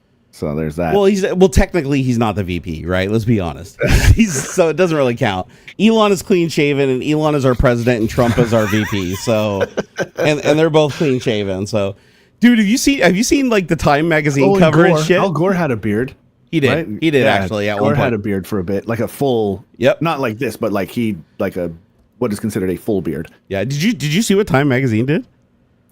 Put Elon behind the Resolute the Resolute desk. You Yeah. know Trump was just spraying out of his mangina when he saw that. You know he was, man. Yeah, Truman had a goatee in the fall of '48, but the last U.S. president to truly sport facial hair was Taft. So I want to see this freaking picture of this. Okay. So the photo. This is a lame ass photo. Okay, here. This is a post on X. He barely has, dude. It's like he didn't shave for like a day or two. That is barely a beard. Dude, that's not a beard. No, that does not count. That he's got like some dirt on his lip. No, that doesn't barely count. Facial hair. That's like a kitten could lick that off. Yeah, he just forgot to shave for a couple days. Like that's not. He didn't do that on purpose. That doesn't count.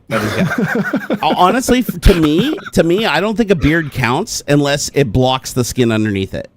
Like if you can see the skin easily through it, then that's not a beard. That's you're on your way to a beard. Okay, let's see if we can get a better picture from Life. Yeah, so that's the picture I linked from on Twitter there on X. Yeah, and you got to look deep at that picture. It tried out a thin mustache and goatee, barely on a 3-day trip to Key West. He didn't shave for 3 days. He just didn't shave. He didn't have his barber with him. That's hardly a beard. I can't believe that anybody said that's a beard. I don't shave for a day and I look more than that. I call bullshit. That barely counts. I call BS, my dude. Hey, I want to thank some people who have been showing support here because I've been missing it. I'm sorry. I need to stay on top of this shit. Daniel Frosty gifted those subs early and gifted 5 Barnacules Nerdgasm memberships. So if you got a membership gifted to you, please thank the people that do that. That's really awesome of them to do. Right. Retro My Bits, thank you for the $5. He said, Hey, let's get to thanks for the $250 plus. Oh, I'm down. I'm down if you guys are. I'd love to get to $250 today. Oystein, thank you for Oystein became a member. He said, thanks for the tech tip. Oh, Oystein became a member because we gave him a cool tech tip. That's awesome. Thanks. Oystein's been around forever, though. I know he subs at me everywhere. Hey, Blue Varo, thank you for the 5 gifted subs. You beautiful son of a bitch, you. You're amazing. And we just got another. We got another little tipperoonie from M. Mo Vermerian. $12 or 12 euros, I should say. 12 euros. Thank you for that.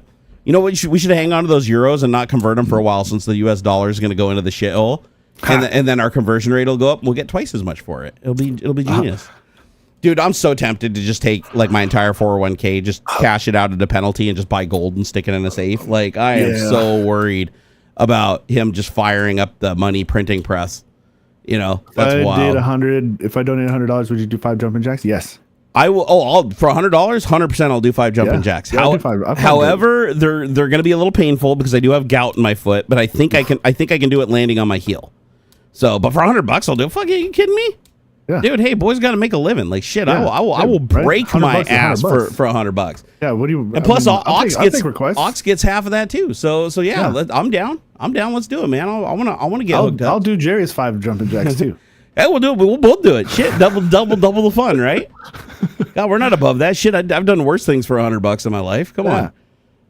I mean, I couldn't. I don't think I could do 5 push-ups, but I'd try. I wasn't going to do this, but I was thinking about it before the stream. I was like, if somebody bought Avowed for me, I would promise to stream. I would promise to stream it on Wednesdays. Well, what's that? I say if somebody bought Avowed for me, because it's like $70, and I don't want to spend $70. Oh, the game. Gotcha, right now. Gotcha. But if somebody bought it for me, I'll play it on stream on Wednesdays. I think Wednesdays are a good day. I could do streaming in the evenings. That's actually a good idea. That's a good idea for streamers. Be like, hey, if you buy me this game, I'll stream it for you. Like for people that like to watch people play games instead of playing them. James Janus said, if I donate $100, would Jerry go the rest of the year? Fast food. I'd bet bucks right now that Jerry probably hasn't had any fast food a year to date. Last night we had Ixtapa, which is like good Mexican food, like actual good Mexican food. That's not fast food. The last time I had like McDonald's or Dick's or something that's actually a drive-through style restaurant, it's probably been a good 4.5, 5 months. Yeah, it's been a while. I was like, I bet at least at a minimum year to date, but probably more. Yeah. So but for $100 going the entire year without it, that'd probably be hard to do because we do it as a special gift every once in a while for my son or whatever, and we'll be, we're gonna go out and have this. But I don't know. Maybe I could. I mean, I could. I'm thinking about it because it's like I really don't go get fast food. I don't go get fast food anyways because it's expensive and it's not worth it. Yeah. So as long as fast food means like drive-through restaurant, I think drive-through restaurant because we do every once in a while want to go get food because my wife's tired. Chipotle isn't fast food to me, right? So we're talking like drive-through shitty burgers and French fries kind of thing, right? Greasy stuff. Oh, okay, all right. You can go to like Chili's or something and get a better burger. 100%. The only problem is James Janus is like, honestly, if like a situation arises or I go to a party or that's all there is to eat or something like that, I couldn't lie to you and I'd probably have some. So yeah, I'm not gonna take your $100. Not gonna do it. Not gonna do it, brother. But I appreciate the offer and I appreciate you looking out for me. Oh, if Domino's counts as fast food, I can't do it because we do have Domino's like once every month. Domino's doesn't count as fast food. They got a deal right now. They got a deal right now. Any size, any toppings, $10. Order it online. And that's the problem. Is like Domino's probably one of the best comebacks in pizza history. I don't understand how they can why is it McDonald's prices went up by like 500%? But Domino's is still just went up a little. Like Domino's is still dirt cheap. Like you can go buy like a basic pizza for like $10, right? Yeah. James Janus. Yeah, nah. I'll pass. We're good, bro. Oh crap! What was I gonna say? I know I lose my train of thought. Something about Domino's and McD's. Domino's being cheap. We're talking about. I was gonna say Domino's even like without any special deals and stuff. I think they consistently do. Like it's like a medium 2-topping pizza for $10 right out or $9.99 out the door. Like, well, plus tax and stuff. So I guess it's not out the door. But yeah, and I'm like, that's a good deal. I'm like, the only better deal you're gonna get is like Costco, which is a bigger pizza, but it's still only one topping. It's like you either get the cheese or you get the fucking pepperoni, and that's I think those are $9.99 at Costco. Like that's the only better deal in pizza. Yeah, because my fucking intern loves Little Caesars to the freaking day she died. God, I haven't had Little Caesars in forever. I'll eat it, but it's too bready. It's the greasiest too. It's like the bread is just filled with grease. Like I actually like it, but I can't eat much of it. Like it literally like clogs me up. Dude, like, it's too bready. Like the dough's too thick for me. I mean, whatever. I'll eat a $5 pizza. I don't care. But like, it's not that good. Malt said, "How is Domino's not fast food? It's not food you'd make yourself." Well, a lot of restaurants aren't food you make yourself. Mazatlan is fast food then too. Fast food to me. So if I go to a steakhouse and they bring me out $150 like dry aged steak, that's not fast food, and I didn't cook it. So yeah. I do not agree with that categorization. Hey, Domino's, how they manipulate the pricing, set one fucking price to be done. There's sales and stuff. You have specials and here's the thing though. Domino's keeps their price so low comparatively to other pizza places that they have to change their price constantly to keep their margin. If you charge like 3 or 4 times what it costs to make the pizza, then when prices of shit goes up, you don't have to change your price, right? You just take a little less profit, but you're still well into the profit, right?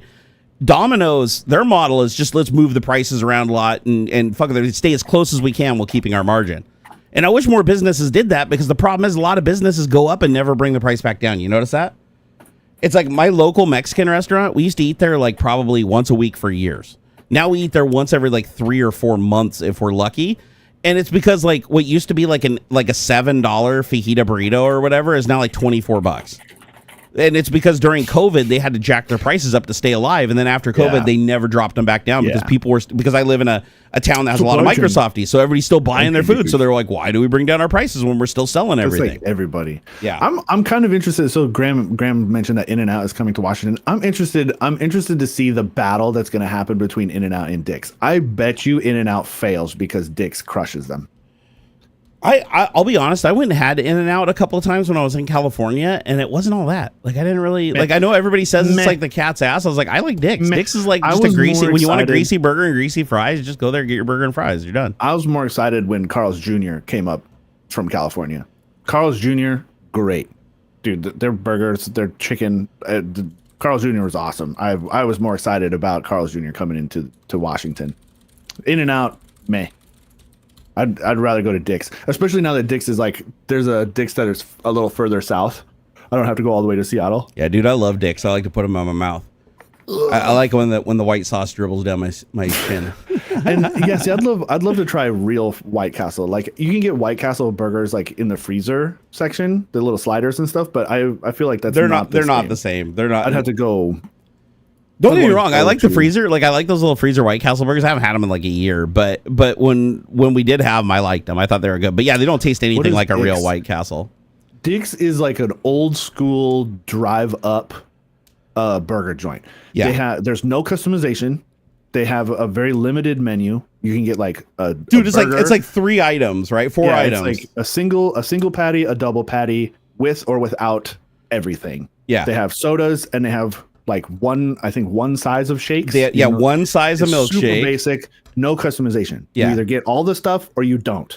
And it's like a just real quick, like flat top style burger. And they're like $1.79 plus, a piece. Yeah, it's cheap. It's fast. Like, everything's already made. They constantly make the burgers and fries. So you walk up the window, it's just bag and fry. Like, you hand them money, your food's there. It's done. It's like you're already out of there. It's and fairly cheap. Fairly cheap compared to other restaurants. Yeah, definitely. Like a deluxe burger is like $1.80 or maybe $2.15, I think, for the most expensive one that they have. And if you care about local businesses and ethics, Dick's is a great place to buy food from, because they literally hire all the college students from UW and they pay them a good wage, like a good wage with good benefits to work there. Didn't Dick's sell to the employees? Like, I think they're employee owned. I think when the dude died, the guy that created Dick's died, and I remember that they were doing something like that, where like the employees were going to own a share in the company or something like that. But I don't know if they actually bought it or not, or if it's out of the family. Oh, so no, Dick's Drive-In is not employee owned, but rather it is owned by Dick's Drive-In restaurant chain. They do treat Chain their owns all employees locations, amazing it's not though. planned to Like franchise. I've heard yeah. everybody that's worked at It's Dick's like says that it's been $22 or it's something been a like that great to work job. there. Great job. Yeah. Yeah, and they sell so much volume that they can keep their prices low. Like if That's you the ever thing. go to a Dick's, there's at least like so 50 fast. people there. Dude, especially late night. Yeah, and if you This is stand in a good line, stuff. like you go get in a line, there's like 10 people in line, you will get your food faster than you will to McDonald's drive-through. Like if you're the only car in the McDonald's drive-through, I swear, if there's 10 people in line, you will get your food faster at Dick's. It goes so fast. Like they're literally like, I want 2 of these, blah, blah, blah, blah, blah, and they're just like, okay, that's exactly how much. Boom, They already know done. in their head how much it is. They don't even have to like, put in. They take your money, they stick in the thing, give your change, boom, you're gone. It's like done. Well, yeah, they used to it's only so- take it's so cash. cool. Now I think they take cards. If I remember, they started taking cards, but there was a long time where they were a cash-only business. Are they only in Washington? Yes. As far as I'm aware. Yeah, I think there's like 3 I or don't- 4 locations, and they were all owned by the one guy. He died. I know he died like a couple of years ago. It's basically Washington's version of In-N-Out, but In-N-Out's more, I would say In-N-Out's more of a chain. Like I think In-N-Out actually franchises. Well, In-N-Out has a lot of options, and you can customize your burger and shit. You don't Yeah. get that at Dick's. Like Dick's, you don't get to say, "Oh, no lettuce." No mayonnaise or No lettuce. you can either have like a plain get it or you cheeseburger don't. or the deluxe. That's it. It's Yep. Dick's or Dick's Deluxe. Those are your options. Yeah. And you're I like like it. yeah, and you can't say, oh, It's like extra easy. salt on your fries or whatever. No, it all is just made and ready to go. You just pull up, grab it, and run. How is it not copyright infringement against the sporting goods store? Because they're in different markets. Different markets. They, Yep. they are not not Exactly. competitive. Plus, it's Exactly. Dick's Sporting Goods is the full name versus Dick's Drive-In. Yep. But even if they weren't, like when you apply, because I own the trademark for like Barnacules Nerdgasm in the United States, when you apply for a trademark, you actually have to select the category or categories in which you're applying for the trademark. Yep. And you have to You're- pay for each of those categories, and you have to prove that you're in those categories. So like, for instance, for me, I was like in media and entertainment, Barnacules Nerdgasm. But if somebody had a Barnacules Nerdgasm sporting goods store, right? Then they technically could have that. Like that would be granted as a trademark to them because there's nobody's going to confuse us because I'm a media guy that makes entertaining content and there are people that sell sporting goods. Yeah. And so the only rule is there'd be like any if it's confusion. obvious. So like in my case, there might be a little bit of a problem with that because I could literally say, I have a unique name and I'm the only one that has that name. But if it's something that's more generic, like like In-N-Out Burger or something like that, right? Well, nobody would call it In-N-Out Burger that wasn't a restaurant, but like In-N-Out, you could have a sex store called In-N-Out and you'd be okay. Like if you, they're not gonna, they're gonna confuse it with In-N-Out Burgers. It's like no. They're not going to. Now your logo has to look different, of course. Like if you submit a logo that looks the same with like the same font and shit like that, that's not going to fly. But as long as you're unique and distinct enough that the average person isn't going to associate you with the other person because of the category, you can get the trademark. And the other thing too, a lot of people don't know is you have to apply for a trademark in the category and you have to apply for a trademark in the country. So if you want total owning, like global owning of your brand, be prepared to pay like $20,000, $30,000, $40,000. Yeah, it's hard. For like trademarks because you have to do it everywhere. So like if somebody wants to be Barnacules Nerdgasm in Europe or in Mexico or in Canada, they can because I don't own the trademarks in those markets. So they could literally be another media personality There's called 9 Barnacules Dick's Nerdgasm. in Washington. That's cool. Wait, they have 9 locations? God, I didn't know that. I didn't even think that. I thought they had half that. Hey, Highland, my man. Woo! Thank you for the 5 pounderoonies. Those are pounds, dude. Sterling, pound sterling. When was the last time? 10. Dick's Drive-In's 10th location 10th will open in South location? Everett. That was I was in 2023. Dude, they're killing it. They're killing it. Good for See, them. the thing is, there's a huge demand now. This is a great time to have a business like that because, well, I shouldn't say a great time. Actually, it's going to be a bad time here in a little while. But what I mean is, like, everybody else jacked their prices up and kept them after COVID. So, like, these couple of restaurants that are like, we're going to keep our food really dirt cheap. Like that, there's a huge market for that, right? There's a lot of people that can't just go afford to buy $30-$40 for 2 people to eat fast food. The 10th one isn't open yet. It is to be opened in South Everett. That's still insane though. 10 locations. That is freaking wild. Highland said, when was the last? They have live cameras of their freaking stores. And I'm sure there's people that just sit there and watch it Like too. in the Like people parking like lot. people like to people watch. It's weird. I'm watching the spot in Kent right now. Hey, I gotta read Highland's message because he gave us do five. it. He gave us 5 pounds, bro. We gotta. That's read. it? He No, said, it's "When was the last time the pair of you were shit faced?" Together? Probably. I don't think we've ever. Probably PDX Land. I think Yeah. PDX Land's probably the last time that we actually got pretty buzzed and we're like Yeah. hanging out. the thing is, I can't really drink anymore, not to excess anyways. Like I can have one beer occasionally, but I'm one of those people, I don't really like the taste of alcohol, so I only drink it to get shit-faced. So if I can't drink it to get shit-faced, I don't drink it at all. Unless it's like a social thing where somebody orders me a drink or something, I don't want to be offensive. But I think the last time I actually got drunk has been over 5 years ago. It's been 5 or 6 years since I've actually even buzzed. Like not even buzzed really. I'll get a little saucy on occasion. The last drink I had was when I went to Joel's studio and we all went out to lunch. And this was probably a year plus ago that we did this trip. And we went out to lunch afterwards and I had one Long Island iced tea. And I felt absolutely nothing from it. Like it was like just zero anything. I just had it like socially. And that was it. That was the last drink I had. And it was probably over a year ago. I haven't even had so much as like a Mike's Hard Lemonade. Like, yeah. So I just don't really drink anymore. And the main reason being is that, don't get me wrong, I'm not saying that I love drinking. I love being drunk. Being drunk's fun as hell. But my liver has problems because of the pain medicine I have to take for my back. For the rest of my life, I basically have to make the choice. Do I want the pain medication? Because my liver can only handle one or the other. So it's either I take the pain medication and I'm able to walk and talk to you guys, or I can get drunk occasionally. But if I can't do both because my liver can't handle it. Yeah, so that's okay. Yeah, drinking's not. I'm not a fan. I mean, I will. I'll have a couple of beers or something, or if I'm going out, like. But I only ever got drunk when I knew I was at a location where I wouldn't have to drive. Like period. And I knew that I was around people that would protect me that wouldn't be drunk. Yeah. That's my requirement I've always had my entire life. Because I didn't have my first drink till I was 28 years old. Because I was scared shitless of alcohol because my dad used to get drunk and beat me as a child. So I'll do it. So I was like, yep, I don't like alcohol. It makes people into assholes. I have this weird association because of that. So I mean, some people. Yeah. So I started drinking and I realized I wasn't an angry drunk. I was a really happy drunk. Good. So there was a time in my life where I was probably drinking like every third weekend over at my friend's house. And the rule was oh, did we just get 500 sexes?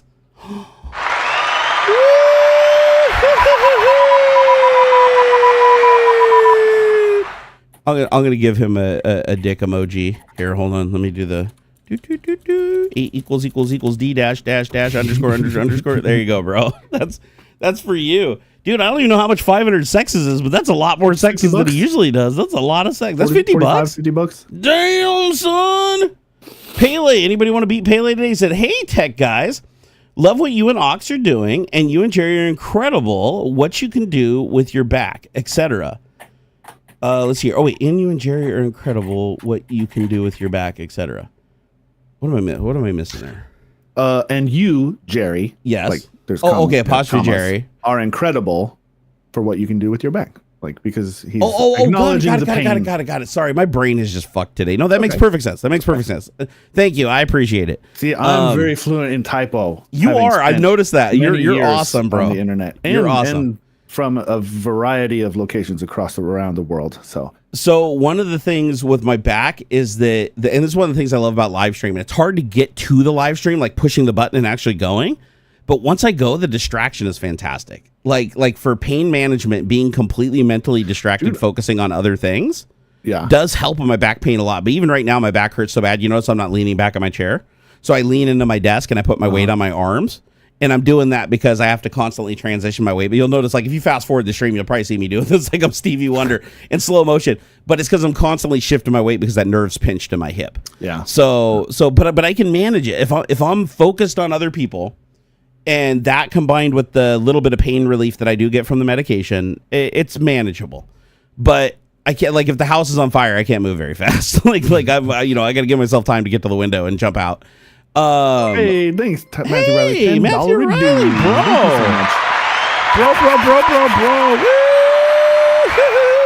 You know what? For $10, that deserves a dick too. I'll just give me a slightly shorter dick.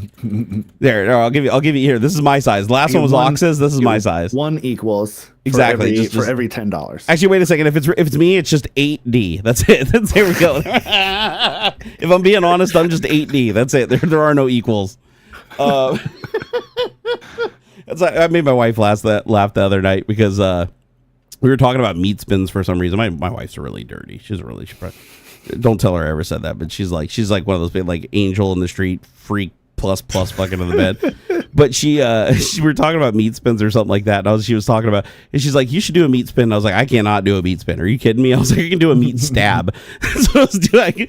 I can just stab the air. That's all I can do. There ain't no meat spins happening over. She started laughing so hard. But I always make jokes. I always make fun of my penis. I'm like, because fat people, when you get fat, your penis does get smaller, right? Because it's like you got fat around your penis. So it's like I always joke around and say it's like a turtle. It only comes out when it's hungry.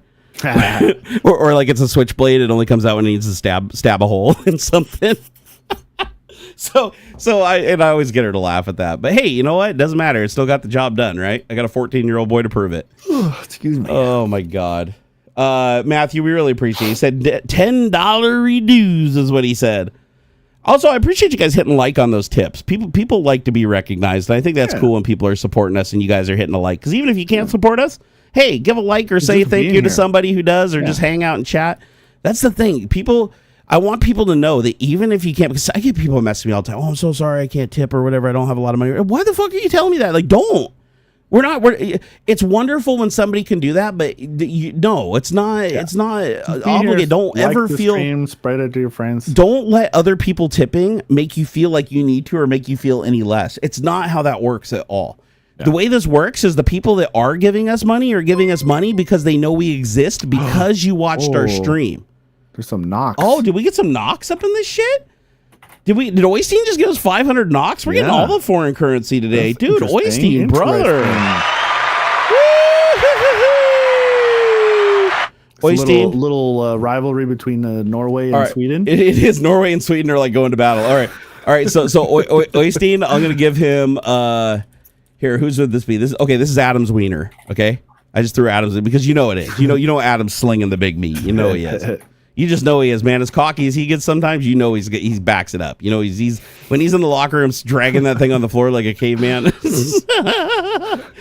Oh my God, dude. Oystein, thank you so much. You said, did you get enough sex? Here's some knock. Great to see you guys. What is wait, what is a knock again? Like Norway. Kroner. So Norwegian kroner and a sex is what? Like what is a sec? So Norwegian krona versus Swedish krona. They're spelled differently though? Yeah, Krona for the Swedes and Krone for the Norways. Is it just a coincidence that they sound similar pronounced, or do you think that they both come from the same root language? They're like right next to each other. All right, so Sweden and Norway are. Yeah, I think they're like right next to each other. What am I hearing? Vacuum. Oh, that's what it is. Okay, you got noise canceling going, don't you? There's a gate, yeah, so you probably hear it when I'm speaking. Gotcha. Yeah, when you speak, I'm like, I keep hearing like this whistle. I'm like, what the fuck's that? But yeah, it was only coming out when you talk. That's fine. Networking guy said, I'm pretty sure Jerry has seen Adam's dick from the front and the back. Well, to be fair, everybody does, right? I mean, you can't miss it. It hangs out of his pant leg and drags behind him. So clearly I've seen it. No, but full disclosure, I have hot tubbed with Adam before. Ooh. Several times, in fact. In a very beautiful woodsy backyard romantic setting, and had lunch. It was wonderful. No, Adam, I love Adam. He's my brother. Like seriously, I literally would hand power of attorney to that guy in a second if I was in distress. He's good people, man. He's good people. Like actually, one of the best things that came out of me becoming a content creator ever was some of the people that I met along the way. Yeah. And Adam's definitely one of I can't even imagine like not having that dude around. He's been amazing. Aww. And the thing I love about Adam, and I'm going to say this since he's not here because I don't want him getting a big head. He has backed down from arguments before. And he's a guy that don't get me wrong. Adam loves to have his position and make it known, right? Like he will put, but if he thinks the friendship's on the line or it's putting too much stress on the friendship, he will throw it in the garbage and just walk away. To keep it. And the thing is, he's in a position where he doesn't have to do that, right? Like he has the upper hand in the relationship as far as reciprocity, right? Like he knows he doesn't technically need anything from me other than just he likes having me around and he likes my personality. And the fact that he's willing in that situation to just like back down, which he's done twice in our relationship, where it's like things got really tense and I felt like he overstepped and I kind of got a little angry.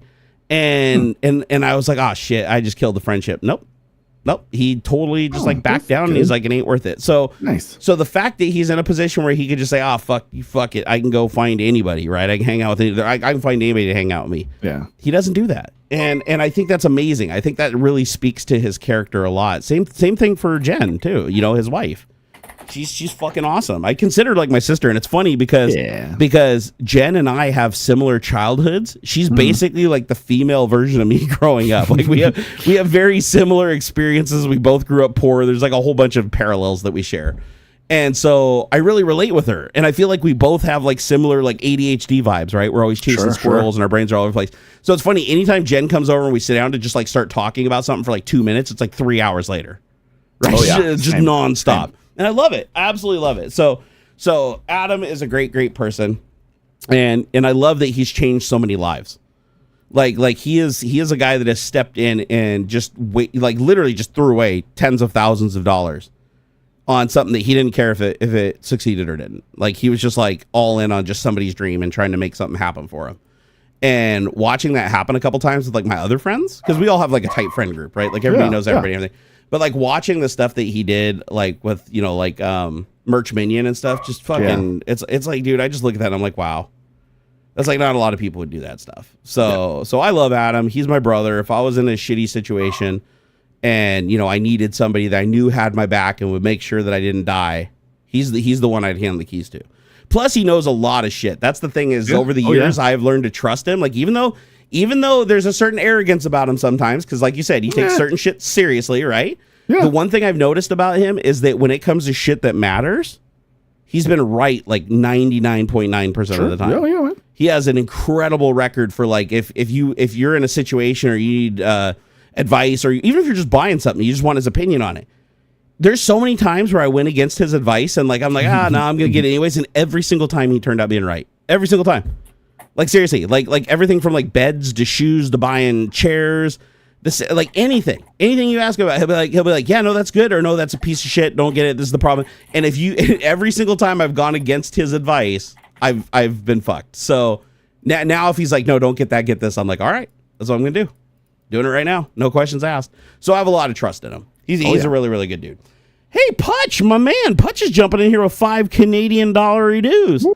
He said, take my Monopoly money, dude. Your money's going to be worth more than our money here in about 5 minutes. Huh.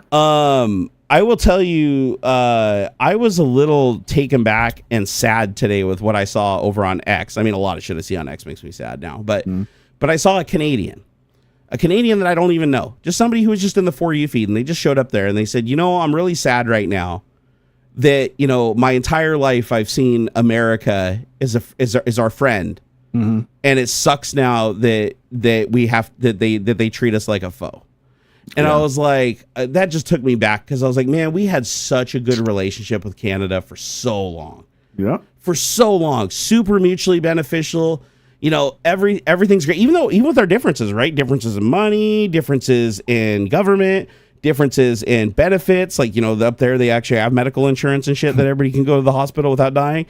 There's these different, but even with those differences, we always treated each other like brother and sister countries, like as far as democracy is concerned, right? Yeah. With a lot of really easy ways to move between the countries as citizens, and we treated each other's citizens really well. And it's like seeing that come to an end sucks. Like, the only thing I can hope is, because Washington is a border state and we're also a blue state, I'm hoping that we just say fuck the federal government and we just keep maintaining our good relations with Canada. Yeah. Because Canada is awesome. Canada is awesome. I like Canada. I like their people. I like their culture. Like, I don't want to see Canada become an enemy, And so I'm going to do everything I possibly can. Like, I'm just one person, obviously, but I want to let everybody know this is something that's really important. I think a lot of people forget is your voice matters. Even if you're one person, your voice absolutely matters, and you can put your thumb on the scale. Because remember, all you have to do is get one other person who has a following to see your shit and be like, and think a little bit differently. Yep. And now everything they do from that point on now affects a bigger group. And then a couple people out of that group see it. And then 100 turns into 1,000, 1,000 turns into 10,000, then 1,000,000. All it takes is just one time you getting through to somebody in a way where it catches them off and makes them think about something for a second. If you can make somebody think, you can enact change. It's like the butterfly effect, right? But if you don't say anything, you'll never get anywhere. And the other thing I'll say is anybody that tells you nobody cares what you think cares a lot about what you think. Yeah. That's one thing I've learned as a content creator and as somebody who's engaged with audiences for a long, long time.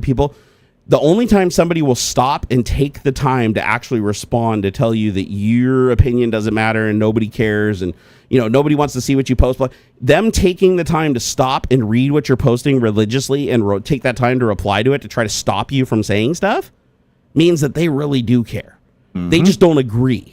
Yeah. Right. So anytime you see somebody say nobody cares what you think, or they do it's okay if they say, I don't care what you think. Right. That makes sense. Sure. Like if they don't like I don't care what you think. F off. Right. Whatever. Yeah. That makes sense. But when they say we and they try to speak for other people, that tells you it really bothers them and they really do care. They want you to be quiet because they don't want other people seeing what you're saying. So anytime you see that, don't let it get you discouraged. Don't get down and be like, maybe they're right or whatever. No.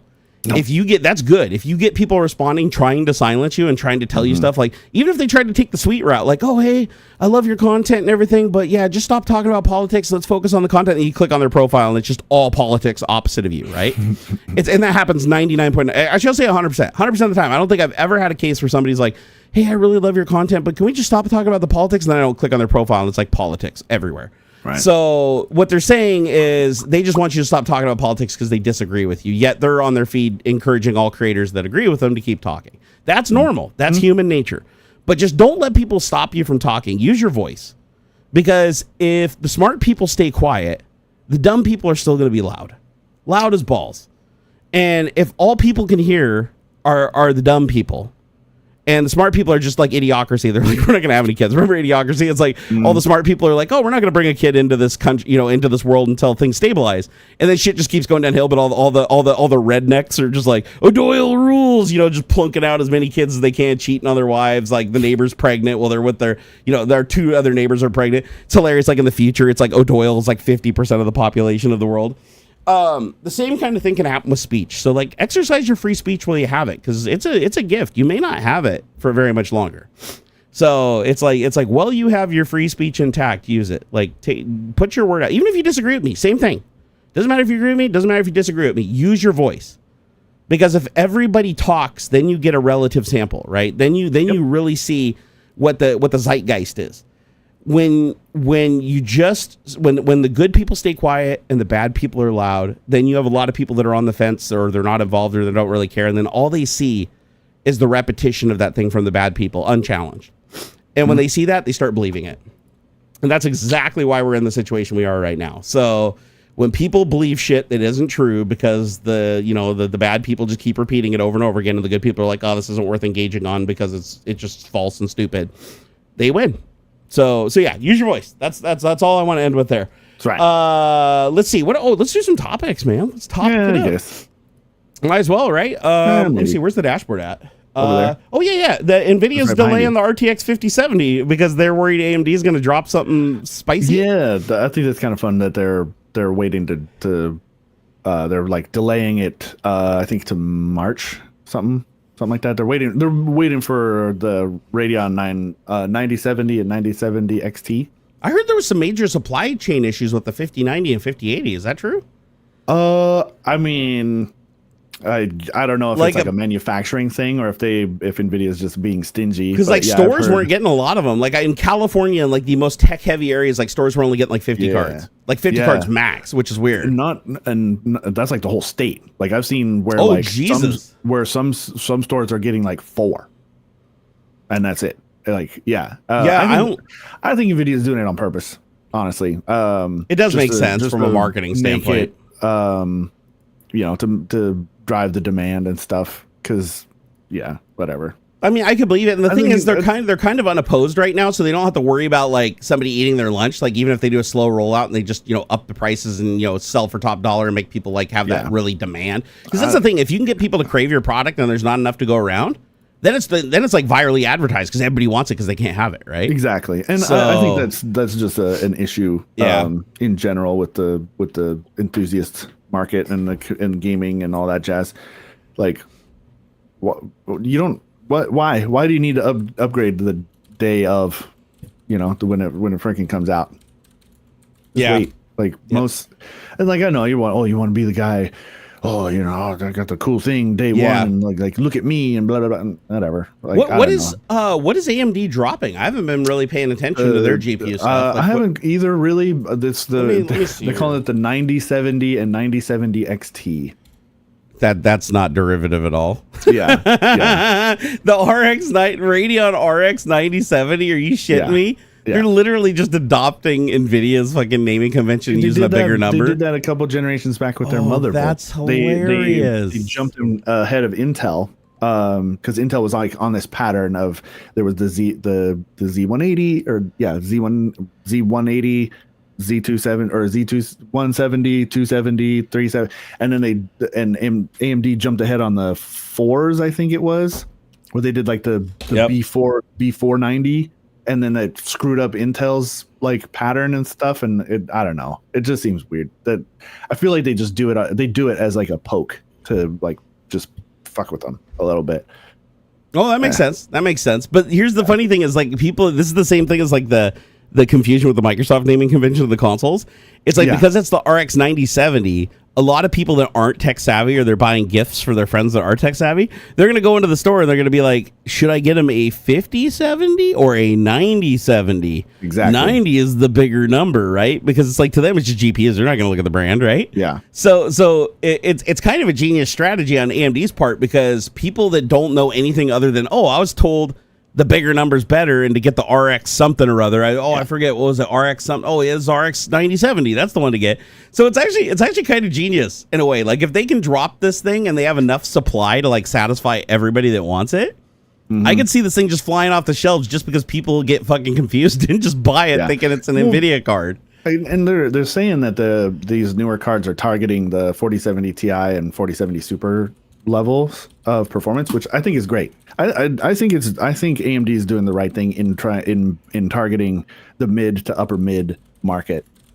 And then I mean, all this, I don't understand why AMD keeps getting crap for their drivers, considering like the last I think this last generation of Nvidia, and then now we're seeing driver issues with the 5 series, like, or these 5000 series cards.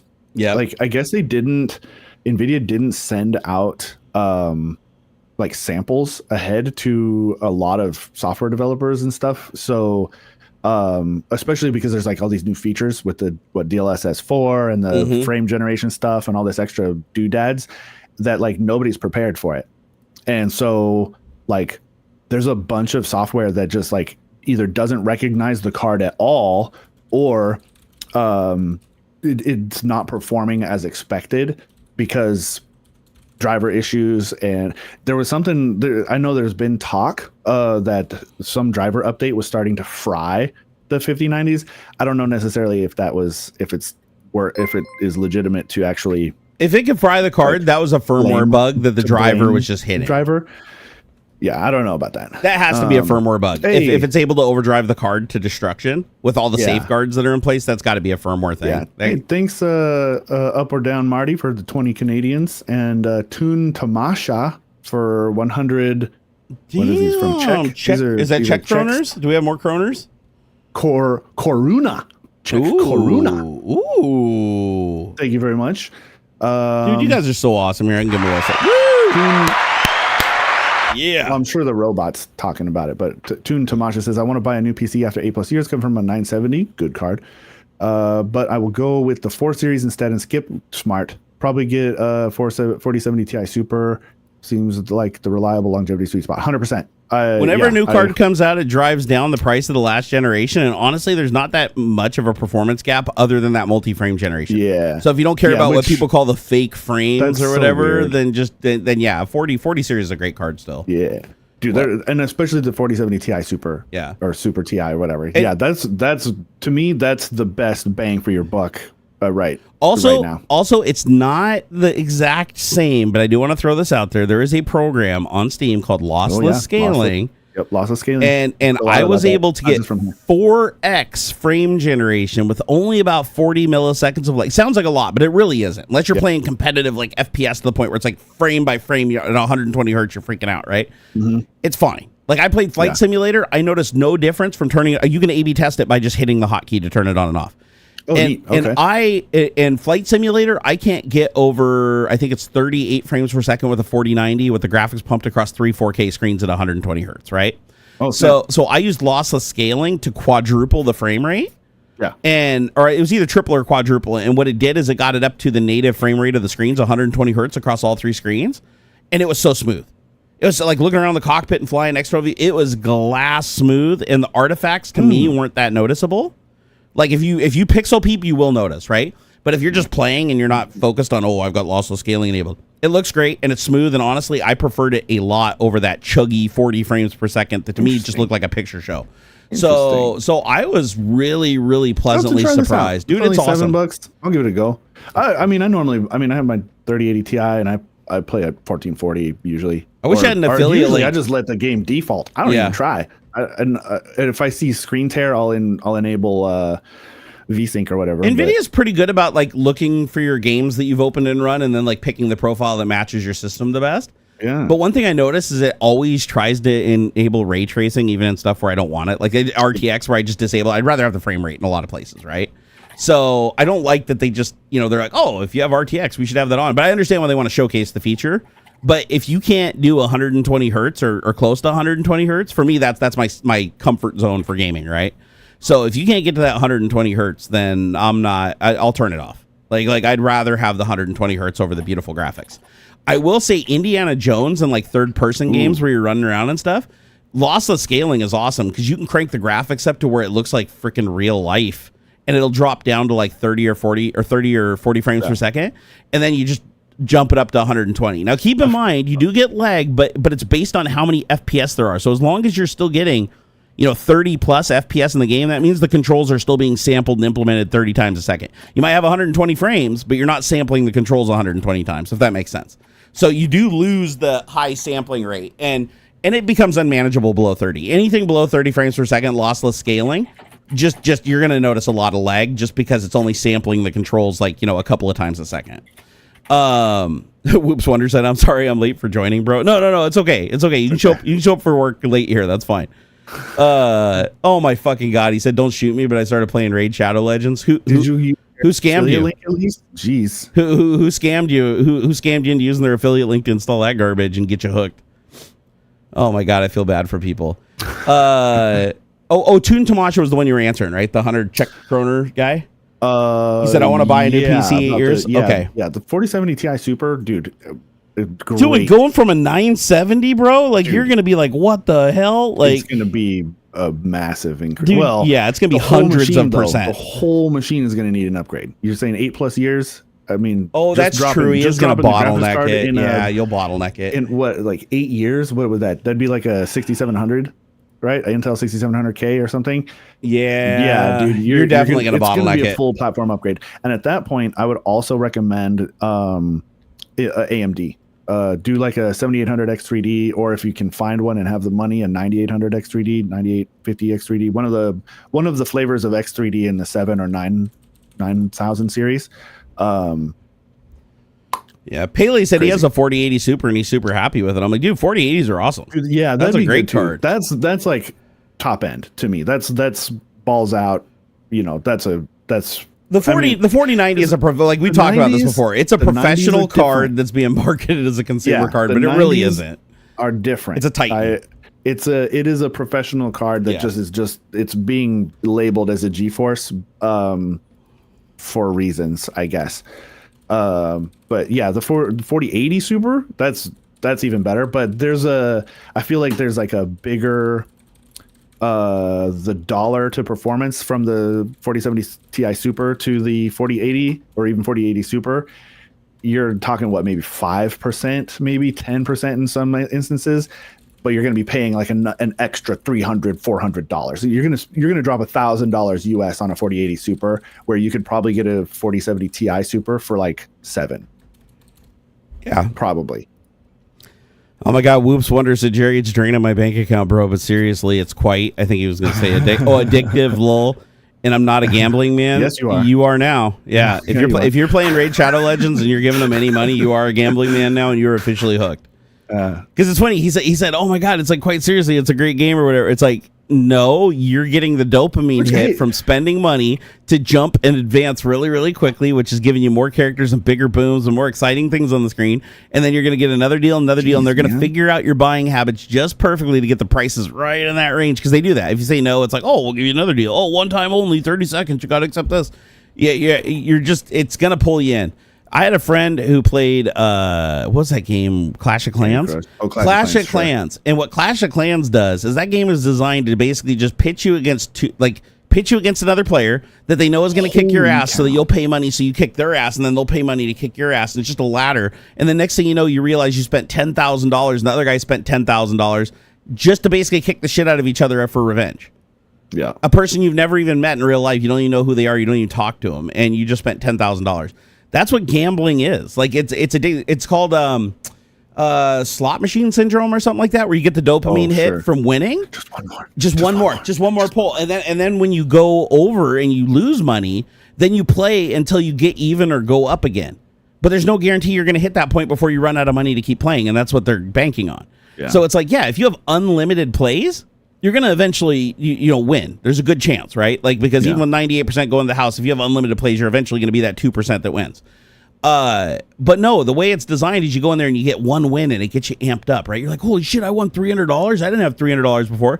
And then you come back and you're like, oh, I'm going to do that again. But then you lose $300. And then you're like, oh shit, if I spend another $300, maybe I can win the $300 back.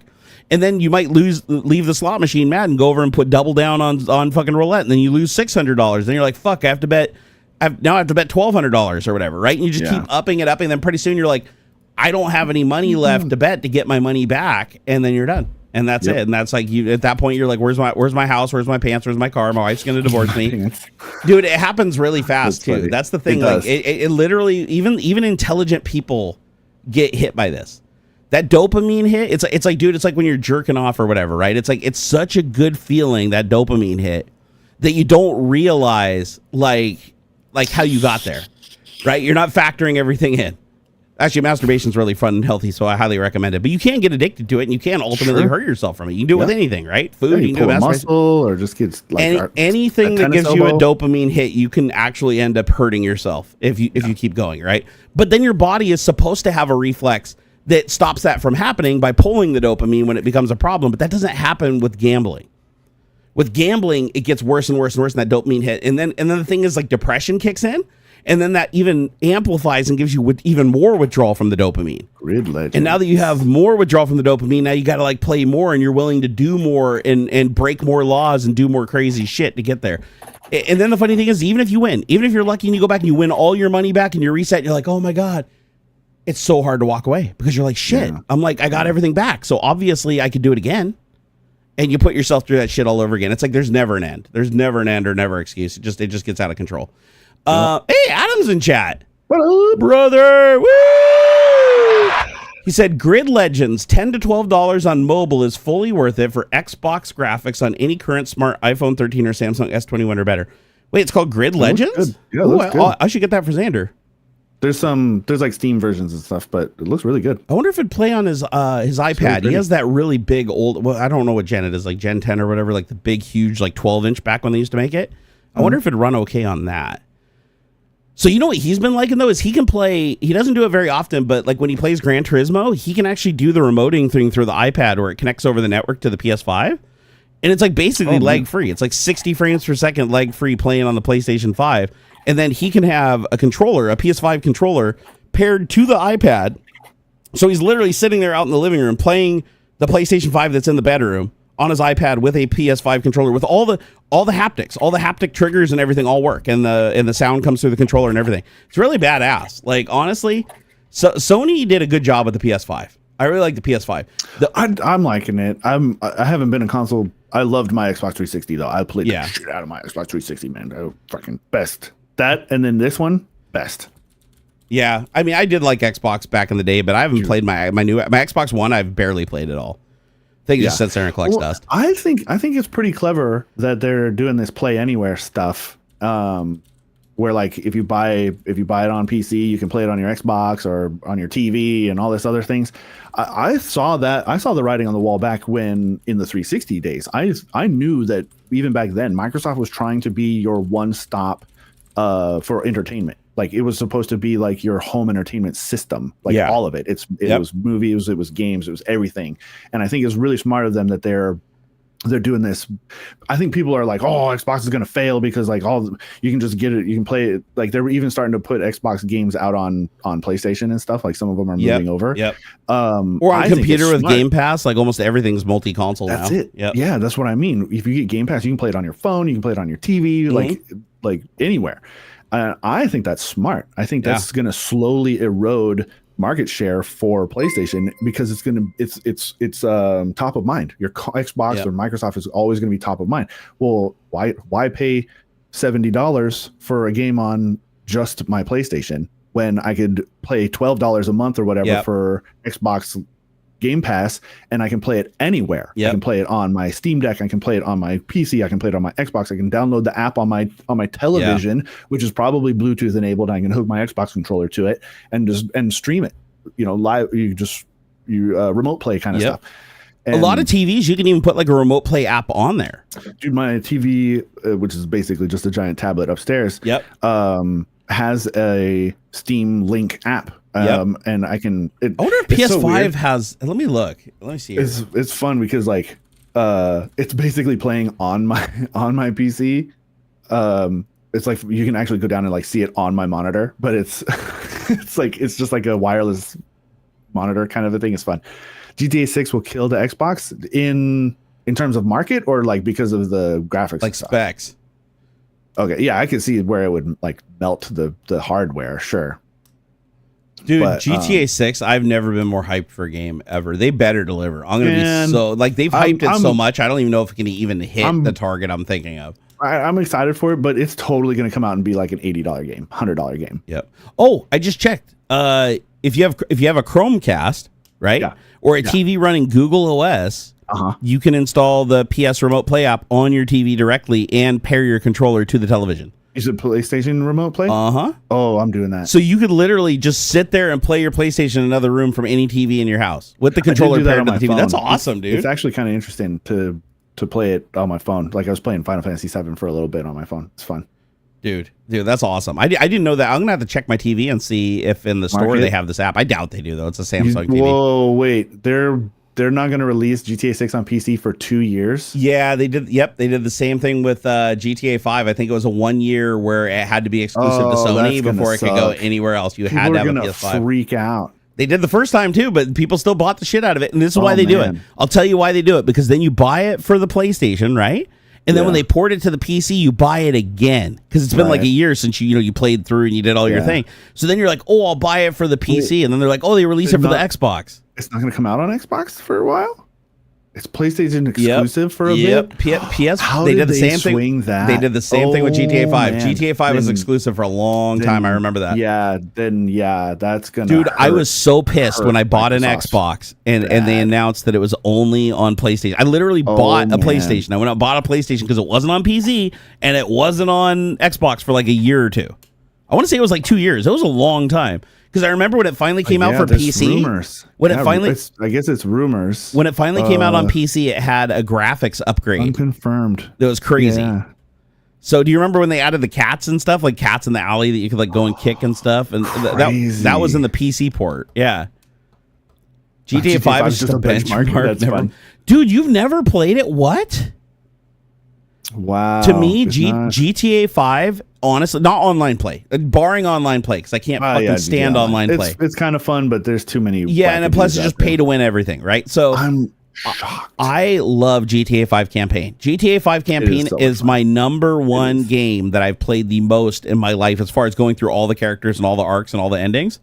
I've never played another game that's as perfect as GTA 5. And I fucking hate Rockstar. I hate how they run their servers. I hate their online play, their pay to win shit. But as far as campaign with like the acting of the characters, the missions, the controls, like they mastered the controls. Like GTA 5 is the third person, like perfect control system. Like I've never seen it bested by anybody. It's so good. And the driving is good too. Like when you get in the cars and you drive around and stuff, it's like very arcadey. Mm-hmm. But still like cool, like the physics of the car moving around and stuff. It doesn't seem like super fake. So I am really excited to see what they do with GTA 6. But the problem is GTA 5 has been so modded and so like updated over the years with like graphics and everything like that. I hope that when 6 finally comes out, it really is truly like an undeniable upgrade. Yeah, and I'm also worried that Rockstar is going to heavily limit the modability of it, at least on the console. I'm sure at first. Because actually that's true. GTA 5 kind of blocked mods in the beginning too, didn't they? Yeah. Like I think they made an effort. They always do. San Andreas was the last one you played, dude. If you like San Andreas at all, GTA 5 kicks San Andreas's ass. And I love San Andreas. I loved eating the cheeseburgers and making the dude super fat. I did that too. That was awesome. I was always walking around and it'd always say like at the bottom of the screen, it's like you're unhealthy, and he'd always be like breathing heavy and he couldn't run very far. But I'd be like, I'm keeping him fat, man. I'm not going to take him and work him out. I did wish that they pulled some of the things from that over to GTA 5. Like they already had like some cool features that if they pulled those over to GTA 5, it almost would have been like free. But it would have added to the game, right? Being able to make your character fat and stuff by eating fast food and shit. I'm sad they didn't bring that over. Yeah. Love the top-down 2.5D GTA. Dude, I remember. GTA and GTA 2. Do you remember the very first GTA, like the top-down one? Oh, I loved it so much. I remember when it came out, I brought it to work on, was it floppy disk? God, was it that long ago?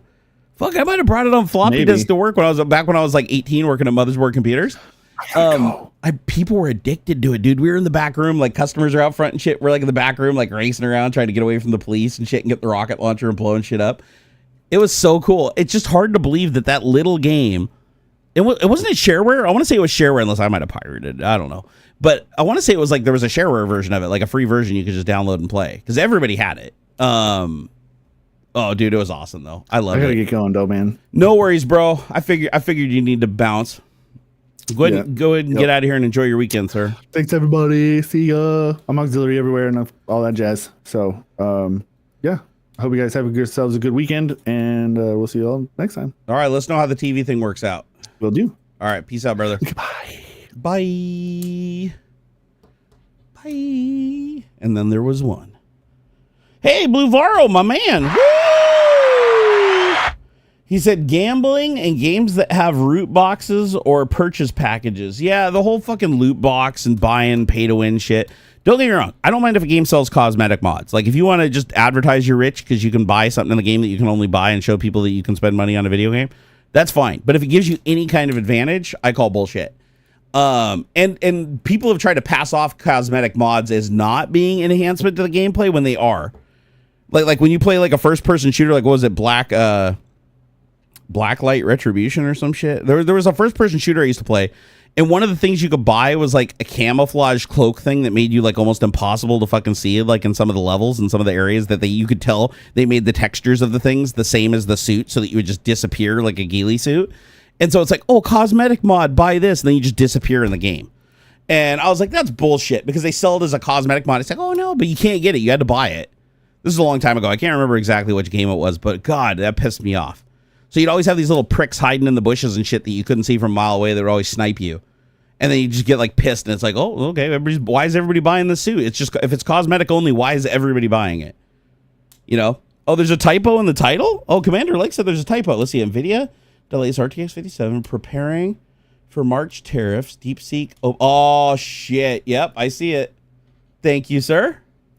Open source. Let's go ahead and fix that. Thank you for calling that out. I'm surprised that's the first time I've seen it called out. Did anybody else call it out earlier and I just didn't see it? Oh my God, man. My dyslexia is showing. Have I tried Marvel Rivals? I haven't. I installed it on PS5. I haven't played it yet. I haven't played it. Is it good? Is it any good? I've watched some video of people playing it on YouTube, and it looks like it's kind of like an FPS, but with like Marvel characters. Is that what it is? Like you run around and use your powers and shit on each other? Putch44 said OG was fun. Played it my dad's Pentium, I think. Oh, yeah. The original GTA. If you haven't played the original GTA, like, Networking Guy said, wasn't GTA 5 released on 360 and PS3 at the same time? I don't think it was. Because I had a PlayStation. I remember I bought a PS3. Like, I literally went and bought a PS3 to play GTA 5. So I don't know why I would have bought the PS3 otherwise. It could have been for Uncharted, too. I'm not 100% sure. I'll have to look it up. I will say you know what? I bet you Internet Archive has, hold on here. Let's see. Internet Archive DOSBox. Okay, let me open this up. I want to see if I can find the original GTA and their library. GTA 1. Okay, it's searching. Grand Theft Auto 1997. There it is. I'll give you guys a link here in a second. Let me see. Let me see if it'll boot up. Let's see. Emulator. Okay, where do I fire this up? I haven't done this for a while. Okay, so emulator screenshot, items, PNG, and then the torrent to download it. In collections, the emulation station. Let me open up the emulation station. And then search for GTA 1. Click on it. And there it is. I found it.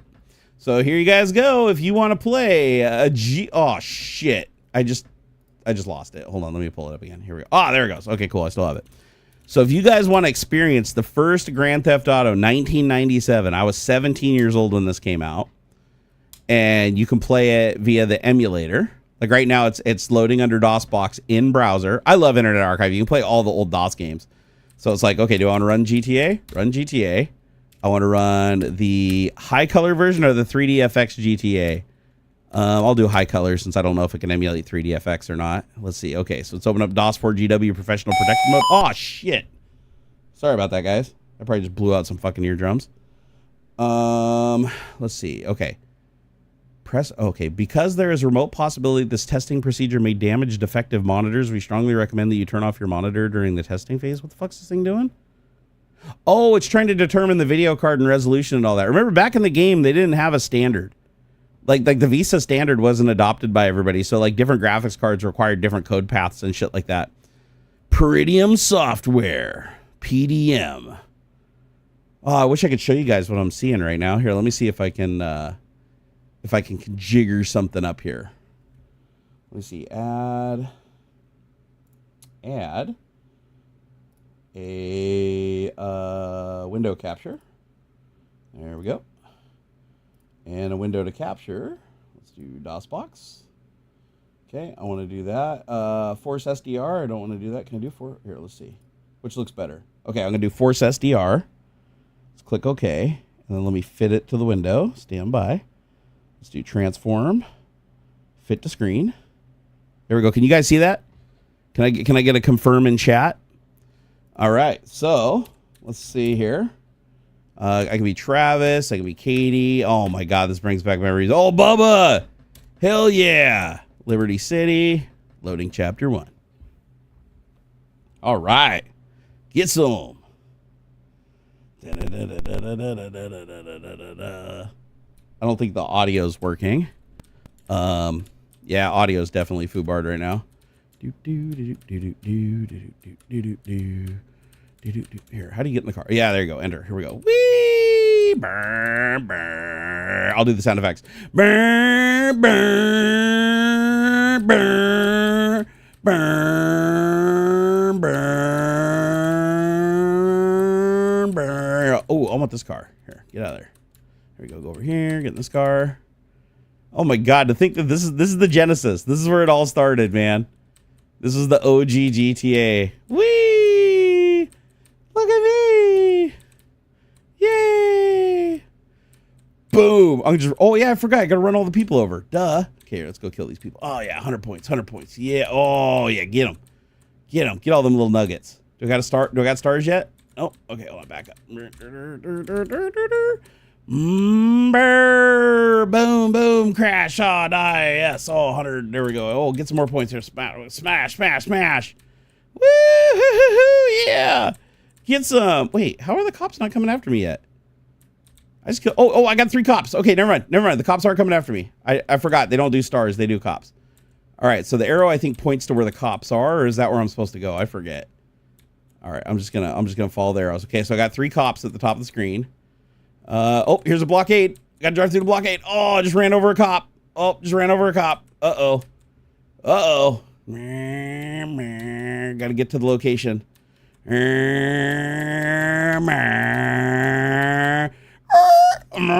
Oh, gotta run this guy over. Hold on.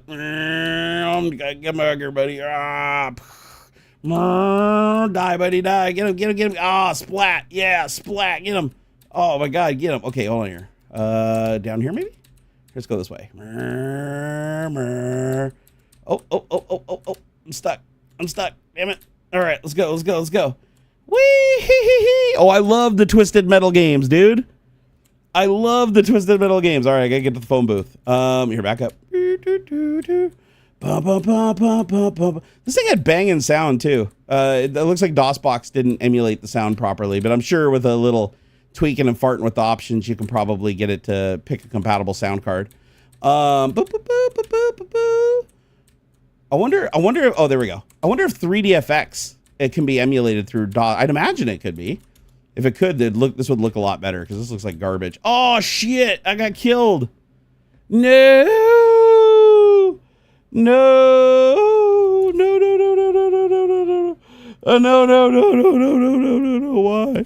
Why? What a world! It's not fair. Here, I'll click favorite. That was badass. God, I love how many people here in chat? Oh, dude, I loved Carmageddon.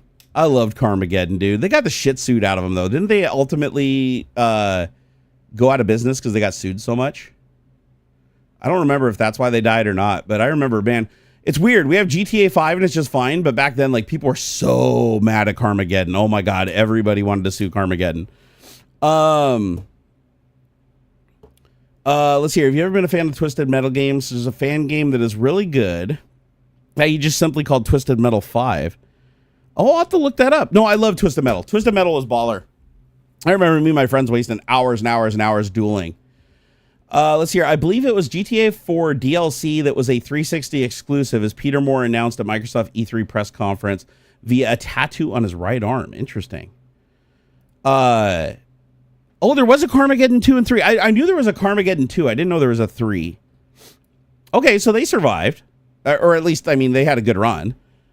I know they constantly got sued, though. I know that was like a big thing. I remember the media always talked about that. You always turn on TV and be like, oh, Carmageddon is turning kids into killers, and kids are going to start driving around in cars, running people over and shit. It's, God, what the fuck's wrong with people? It's a video game. Video games are good. The video games are a great place to take out your aggression so that you don't do it in real life. Like, that's the whole point. Video game violence allow you to purge without going to the purge. You know what I mean? So, but I don't know. Society got a little stupid on us. Yeah, that was fun. I love the Internet Archive has that. Oh yeah, I was asking chat. How many people in chat? Let me know. How many people in chat didn't know about the Internet Archive site where you can just go play like all your old childhood games from like the 90s and early 2000s and the emulator right in your browser? Oh, Pele, you have yourself a good night, man. Thank you so much for stopping by, and thank you for the support. We really do appreciate it, brother. We appreciate all that support. Same thing goes for Toon Tamasha, if you're still here. Up or Down Marty, Putch, Oystein, Matthew Riley, Pele, Highland, Mo Vermirion, Daniel Frost, Retro My Bits, and Blue Varo. You guys, we really do appreciate the support. Thank you. Thank you so much. Again, only support if you can afford it. If you can't afford it, just enjoy the show. We target the richers to pay the bills. Everybody else can just enjoy. And the only reason the richers find the stream and come hang out and is because you guys were in here in the first place and gave the stream enough recognition that it actually popped up somewhere and they could find it. So you guys are all critically important. You don't have to financially support us to financially support us, which is awesome. God, that brought back memories. I didn't realize dude, I am so used to high resolution now. I did not realize how low resolution it was. Commander Lake said, didn't know I could play games in my browser. Yeah, isn't that crazy? So web browsers started supporting HTML5 a long time ago. Like, this was the new standard that came out, and it's basically HTML5 replaced Java. Like, you remember how Java used to load in the game? What was it called? God, my memory. There's ActiveX for Microsoft, which didn't really get that much adoption. And then there was something from Java. What was it called? ActiveX? Was that what it was? ActiveX? And that was like their version of hardware acceleration in browser. But then they finally standardized on it, and they were like, you know what? We're just going to have HTML5 and allow full access to full hardware and CPU acceleration in browser. And you can access it completely with JavaScript. You can load anything into memory or whatever within the sandbox of the browser. You're not allowed to leave the sandbox, right? If you need to save files and open and stuff, it all has to be through like a file system proxy just from that one tab. But it's really cool because there's some pretty decent games you can play in browser. Like there's a site I go to called Crazy Games. Just make sure you have an ad blocker before you go there, because it'll literally just spam ads and trick you into clicking them and stuff. But if you have like something like uBlock Origin and you go to Crazy Games, they probably have like 1,000 games on the site that you can load up. And some of these games you can F11 the browser, go full screen, and it's like full hardware acceleration using DirectX through Chrome or Edge. And you can achieve really good frame rates. And there's a bunch of like Counter-Strike rip-off clones and like a lot of pretty fun games. So, you have a game for me to play off stream? Oh yeah, text it to me on Signal. I'll give it a try. So, yep, you can play Unity games in browser. Technically you can play any game in browser. Like for instance, as long as it uses DirectX and they program it, to support in the HTML5 to like load it and the emulation around it, you can totally do it. Hell, that's why the Internet Archive just uses DOS4GW, which is a DOS emulator, like for playing like old legacy DOS games, right? And they're loading that in browser, right? And you can click it in full screen and like play old games like I used to play Wing Commander Privateer. Because I loved that game when I was a kid, and I fire that shit up and play it all the time. Actually, I haven't played it in a while, but back when I did, I'd play it quite a bit. I had a shortcut on my desktop. Let's see here. You got to bounce. Hey, Whoops Wonder, thank you for stopping by, man. You have yourself a great weekend. Seriously. You can play it, just don't screen share it. Oh, okay, so this is gonna be one of those games. Is it? God, what was the game? Cobra Mission. How many people in chat? Just say yes. Don't say what it is, but how many people in chat know what Cobra Mission is? I know Adam's gonna say yes, because Adam's a dirty bastard. I know he is. So he definitely knows what it is. But how many people here know what Cobra Mission is and played it? and this is like old school. This would have been back in like the floppy disk DOS days. But Cobra Mission was that was an interesting game. I remember the first time I fired that up and I forgot to turn the volume down on the speakers, and my mom was like, "What the fuck did I hear?" Because there's a scene like at the beginning where it's like they're in a classroom and the teacher like looks over at like the little, the girl in the traditional like Japanese uniform or whatever, and he's like, "Yeah, I seen you looking at my D, you little B. I seen you looking at it or whatever." And it like zoom in on it. It's like I remember as a kid, I was like, "What the fuck?" I was like, "What am I? What the hell?" Like Cobra Mission, I didn't know it was this naughty game. Yeah, that caught me off.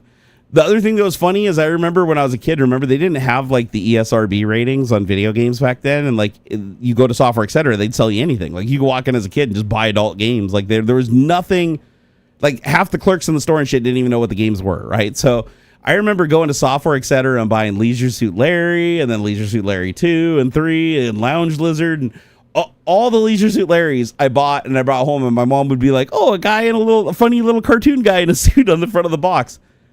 And she just never suspected what it was. And I remember I'd go spend my allowance. I'd buy Leisure Suit Larry, go home, do the little thing where you answer every question and the answer is Spiro Ignu 1 out of 3 times. But, get out the little thing and turn it or open the book and look for the word or phrase. And, old school DRM. And I remember just playing the shit out of that. And it's like, oh, okay, here I am, probably 11 years old. And I'm like, oh, I got to go down to the Quickie Mart and buy a condom so that I don't get syphilis and blow my wiener up. Oh my God, me and my friend Jake, we loved it. My parents never caught on. Nobody ever caught on. Like nobody knew. Like everybody was like, all these kids were secretly playing Leisure Suit Larry and the parents had no fucking idea what it was. Did I see the HTML5 GPU benchmark I tweeted a while back? Yeah, I actually ran it. I forget what my score was, but no, I actually opened it and ran it. Surprise, you can get some pretty good performance in browser. So, Bradley, you didn't get any notifications? I'm sorry. Well, I try to tweet it out, put it on Blue Sky, put it on Facebook, and put it on Discord with the everyone tag. So, but again, I don't think everybody's getting notified because I use the everyone tag now on Discord, and like rarely does anybody respond. And I have like 5,000 plus people or 8,000 people or something on my Discord. So the fact that I do everyone, nothing pops up. I think everybody has everyone notifications either turned off or for some reason they're just not sending them out. It doesn't seem like it's working. Cyborgism. The audio experience on 1993 CD was in Wired magazine. Really? They didn't. Yeah, I guess back then it was a different time. It was a different time because it's like, yeah, kids were playing all kinds of shit that they shouldn't have been playing. I remember going to my friend's house when I was like 8 years old, like maybe 8 or 9, right? I go to my friend Jake's house and his grandma passed away, so they inherited the grandpa's computer. It was the first computer they had. It was an Apple IIe, right? Well, I knew the Apple IIe, right? Like the Apple IIe was my first computer I learned how to program when I was a kid, and in the first grade. I started in the first grade, and then in the second grade, I was actually really good at programming and super fast typer. Unlike Elon Musk, I was an actual developer. Like I didn't just lie as a part of my fucking origin story and copy somebody else's shit and mildly change it. But anyways, I digress. I used to write like little adventure games and stuff like that, and so I go over to my friend's house to show him how to use this Apple and set it up because they had no idea. It was just in boxes. They collected it from the estate or whatever, and they couldn't figure out how to get it working. So I got it all set up. And I got it all working, and we fire it up. And the floppy disk drive, we boot up the computer, and the floppy disk drive had fucking strip poker on it. Now, this is a green monochrome screen. It's not a color screen, right? So we turn on the computer. I'm like 9. Keep in mind, I'm like 9 years old. I was a really young kid. But I was super computer savvy. Even at 9, I was computer savvy. So go to my friend's house, set up their computer, turn it on, and the very first thing we see is a naked lady pop up on the screen in monochrome. And I mean, it drew slow. Like, it was like the pixel drawing speed on an Apple IIe was garbage. And so, like, a naked lady showed up on the screen. It's like, strip poker. He didn't say it, but, you know, it has, like, the text. And I remember his dad was sitting there, and his dad was like, he's like, oh, my God. He's like, wait, I didn't know computers could have naked ladies on them or whatever. And then his dad suddenly got, like, super interested in the computer. his dad, my God. I've got some stories, man. I got some stories like seriously shit. It was a different time, right? It was a different time back then. If the same shit happened back then that happened like what happens today, they would fucking everybody would have been arrested. Like growing up. Like I swear, I went to my friend's house when I was 11 or 12 years old. I went to my friend's house and they had gotten a PC at that point, right? So they liked the Apple so much that the dad finally invested and bought a PC.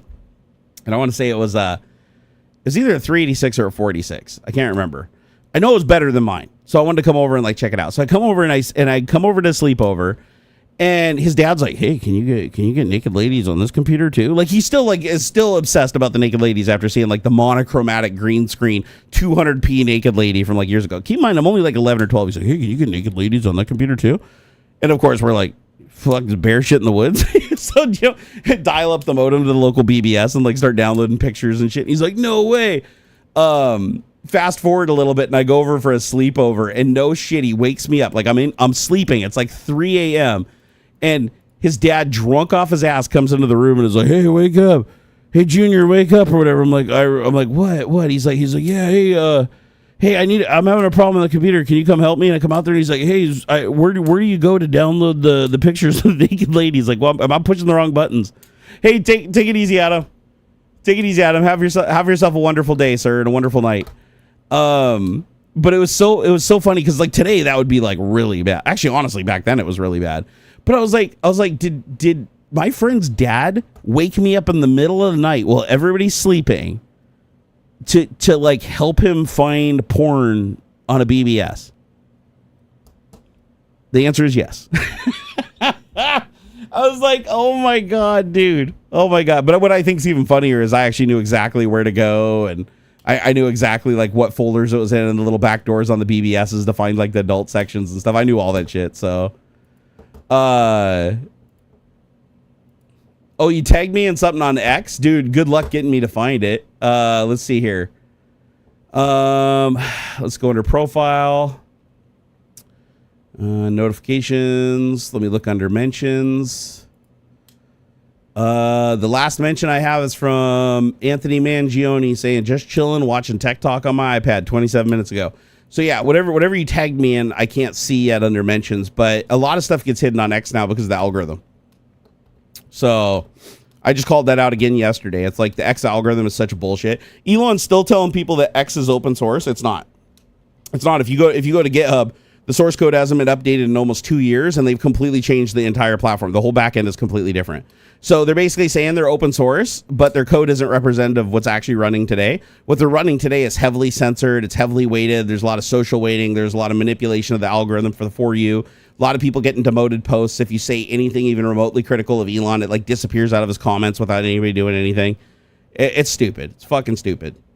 That's why I said everybody should create an account on Blue Sky. So if you don't have an account yet, here, I'll put it on here, B Sky app. Go there and create an account and start making connections, because X is going downhill like super fucking fast. And you definitely want to have connections with at least some of the people in your audience or your friends and family and stuff somewhere else, because once you lose any kind of way to contact them on X, it's going to be really hard to get them to like engage you anywhere, right? Unless you have like their phone number and you can call them. Let's see here. Barnacules Nerdgasm. We are talking about a time when everybody was watching Jerry Springer. That is true. That is true. I remember growing up watching like watching Jerry Springer, and it's like as a kid, I'm like every single episode is who's the father of this, you know, this woman has 17 babies and she just had her 18th baby. Who's the father? And you're not the dad. Yeah, woo. You know, or you are the dad. And it's like, oh fuck. Oh my God, dude. Jerry Springer, it was a different time. That show would never fly today. Never in a second. Histario said, I hope X gets destroyed by its algorithmic monopoly. Honestly, I want everything that Elon Musk is touching right now to go down. And by the way, I cracked the code. I don't know. Guys probably didn't see it because it probably got blocked, like everything does on X right now from my account because I'm so heavily demoted.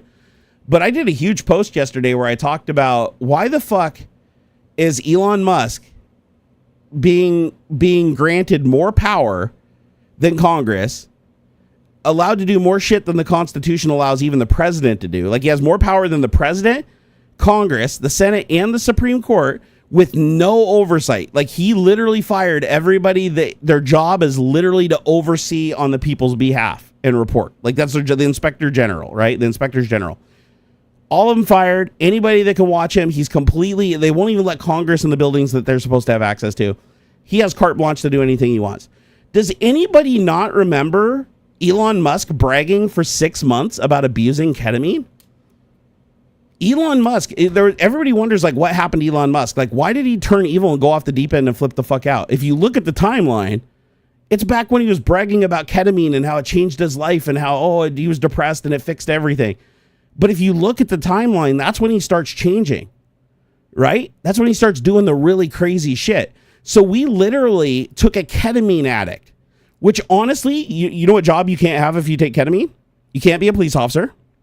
You can't be on a jury. You know why? Because ketamine disassociates you from emotions of guilt, responsibility, remorse.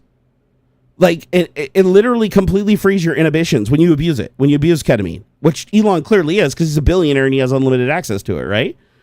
So when you see, like, during the inauguration where he's sitting in the crowd and he's going, dude's just tweaking. He's tweaking. So everybody's like, why is Elon taking money away from, like, starving children? And why is he, like, fucking up all of our farmers' lives and, like, literally killing people, like, by canceling without even looking? Like, Meals on Wheels is gone. The SNAP program's gone. Like, kids are not getting fed and literally dying. And he knows this, but he goes to X and, like, laughs and brags about it and thinks it's, like, funny. And I was like, even an evil person, I think, would have some guilt about some of these things. He has none.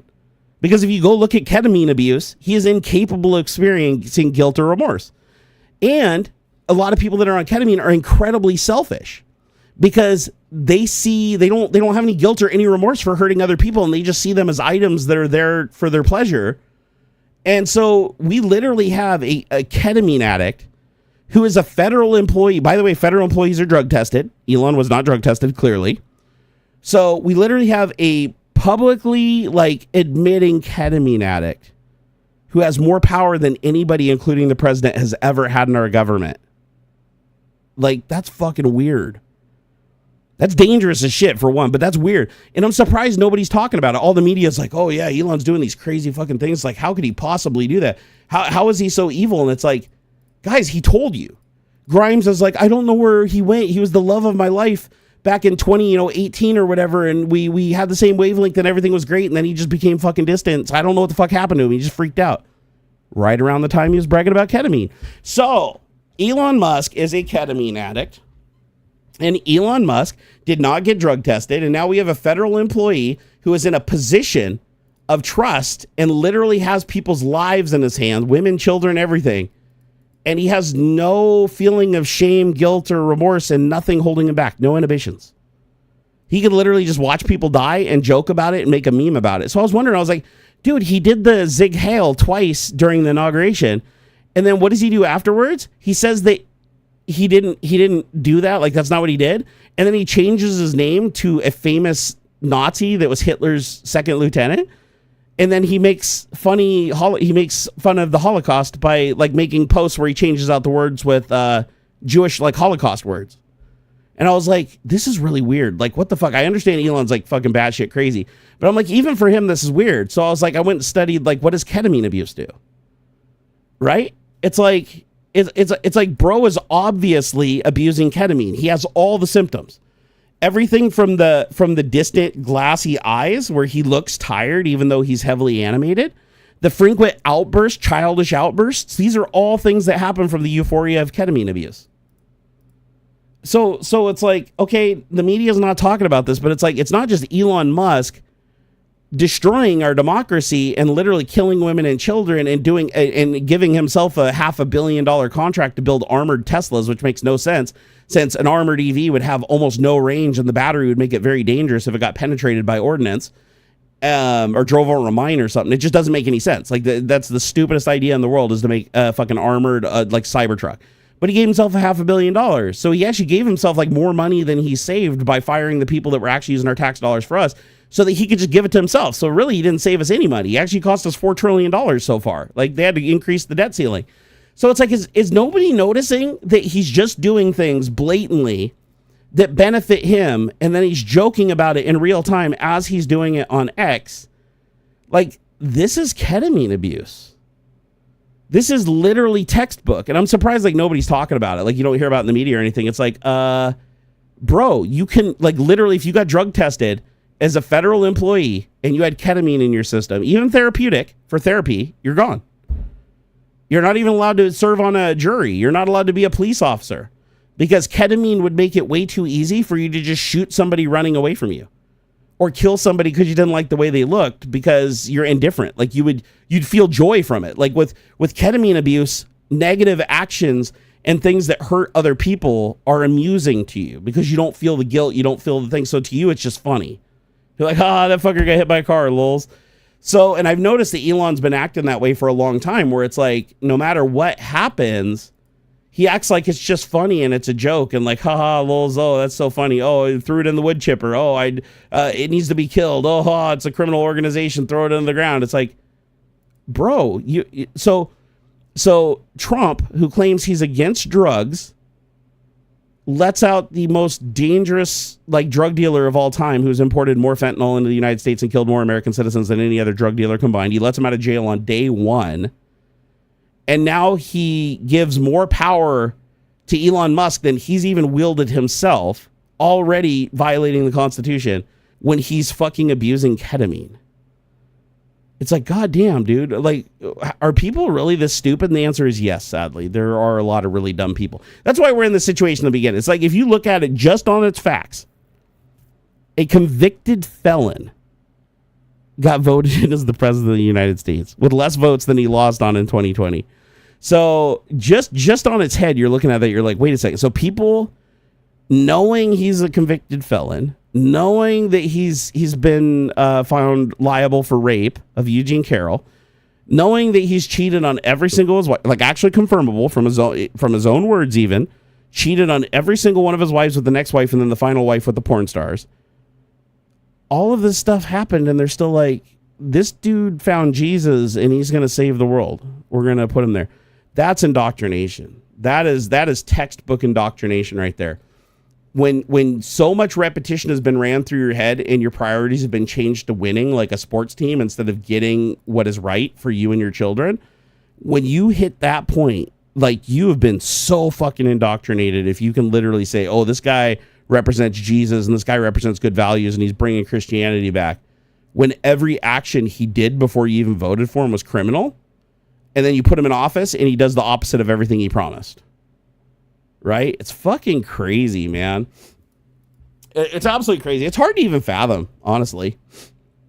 I have a hard time, like, even just like thinking about it. I'm like, dude, how did we get this fucked? But then if you look around the world, it's not like it just happens in the United States, right? Same thing happened in Germany. Granted, it was 1930s. Same thing happened in Russia.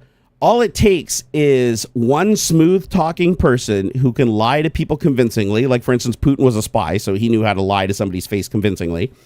All you need is somebody who can lie to people's faces convincingly and use repetition and made up phrases to associate things to get them to think what you're saying is the truth versus what reality is, and to discourage them from doing any research, because you don't want them to find out the truth, because that's the spread.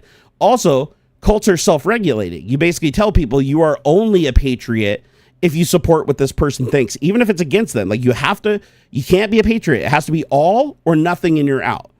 And then if that person steps out of line, the rest of the group, even if they agree with the person that stepped out and they might want to go with them, they're like, oh shit, people are watching. So then they attack that person, bring them back in, and they're like, whoa, look what happened to that dude that tried to leave. And then they don't realize they were the ones that forced him back in by the mechanism of the cult. And so you end up in these situations. Same thing happened with Hitler. Same thing happened with Putin. Same thing's happening now here in the United States. So everybody is vulnerable to this. So it's not like this is like truly unique. Like, this does tend to happen, you know, every you know, couple dozen years. So but it's just wild. It's just fucking wild, man. It's like we literally handed over infinite power to a convicted felon who then took that power and proxied it to a ketamine addict who's the richest man in the world, who everything he does is a conflict of interest, because Elon's wealth is so heavily tied to government contracts and government support. Like, lots of his businesses wouldn't have been profitable and succeeded without the government stepping in. So everything he's doing is a conflict of interest. And Trump's like, oh, he'll just excuse himself if it's a conflict of interest. Well, I can absolutely prove with no doubt, with evidence that even Republicans would accept if they're not, you know, if they're not just completely his brainwashed dead ones, but actual Republicans, not MAGA cult members. They would even look at that and say, yeah, that's a conflict of interest. Yet Elon's not excusing himself. So it just goes to show, it's like we're in a bad way right now. So if you are in a red state, though, that is, you know, spurring Trump on and wants to, you know, destroy the government to give themselves more power, like Trump is doing, then yeah, just keep your head down. Keep your head down, but keep talking. If you have to create an anonymous account to speak your mind because you're afraid your family might turn on you, everything, because they're in the cult too, do what you have to do. Do what you have to do. Protect yourself, though. Keep yourself protected, but never stop talking, because if we let the stupid people keep repeating what Trump says because they've committed to just parroting everything he says and they've committed their autonomy to him, regardless of what he does, they're going to keep talking. They're going to keep boosting the signal. So we need people that are actually intelligent to speak out more instead of just giving up and saying, well, we can't convince them. It's not about necessarily convincing them. It's about convincing the people that are on the fence, who are just regular citizens that aren't paying attention to what's going on and don't understand what's coming. Like, those are the ones we need to reach. And the only way to reach those is for the intelligent people to speak up. So, like, please use your voice. And yeah, and also we need to ban fucking celebrities from government. This is getting ridiculous, because they use their influence as a character that people have attached themselves to, a scripted character. And then they elect the scripted character, and then it turns out, wait a second, that dude wasn't the character. That dude wasn't, like, Trump played a successful businessman on The Apprentice. But he did The Apprentice because he wasn't a successful businessman, and he lost his dad's fortune, and he had to do it. And it was heavily scripted. Like, everything Trump did on the show was all predetermined and scripted. So it's interesting. It's interesting when you look at it. But people think he's like, oh, I saw him on The Apprentice. I watched that show for years. He's obviously like this really sharp businessman. It's like, no, he's horrible. He's a terrible businessman that made terrible decisions. And he lost like a fortune many, many times over. Like, he literally, they did the math. He would have made more money sticking his dad's money, when his dad died, just taking his dad's money and sticking it in a low yield savings account of like 0.5%. He would have made like way more money than losing it all, obviously. It's too late now, Jerry. Trump and his people are never leaving. Well, not on their own. Not on their own. But remember, our Constitution does have a provision that if we have to, we can activate it. and that is the right to have a well-armed militia take back control from an authoritarian. So it hasn't gotten there yet. We're getting there fast, but it hasn't gotten there yet. But if it comes down to it and he decides to pull a full-on Hitler, and he's setting up the pieces to do it, but when he actually goes to execute, the states are going to be like, it's going to be like Civil War. They're going to take sides. But the good news is blue states control blue states control the entire nuclear subfleet, which is the most powerful weapon we have in the world, right?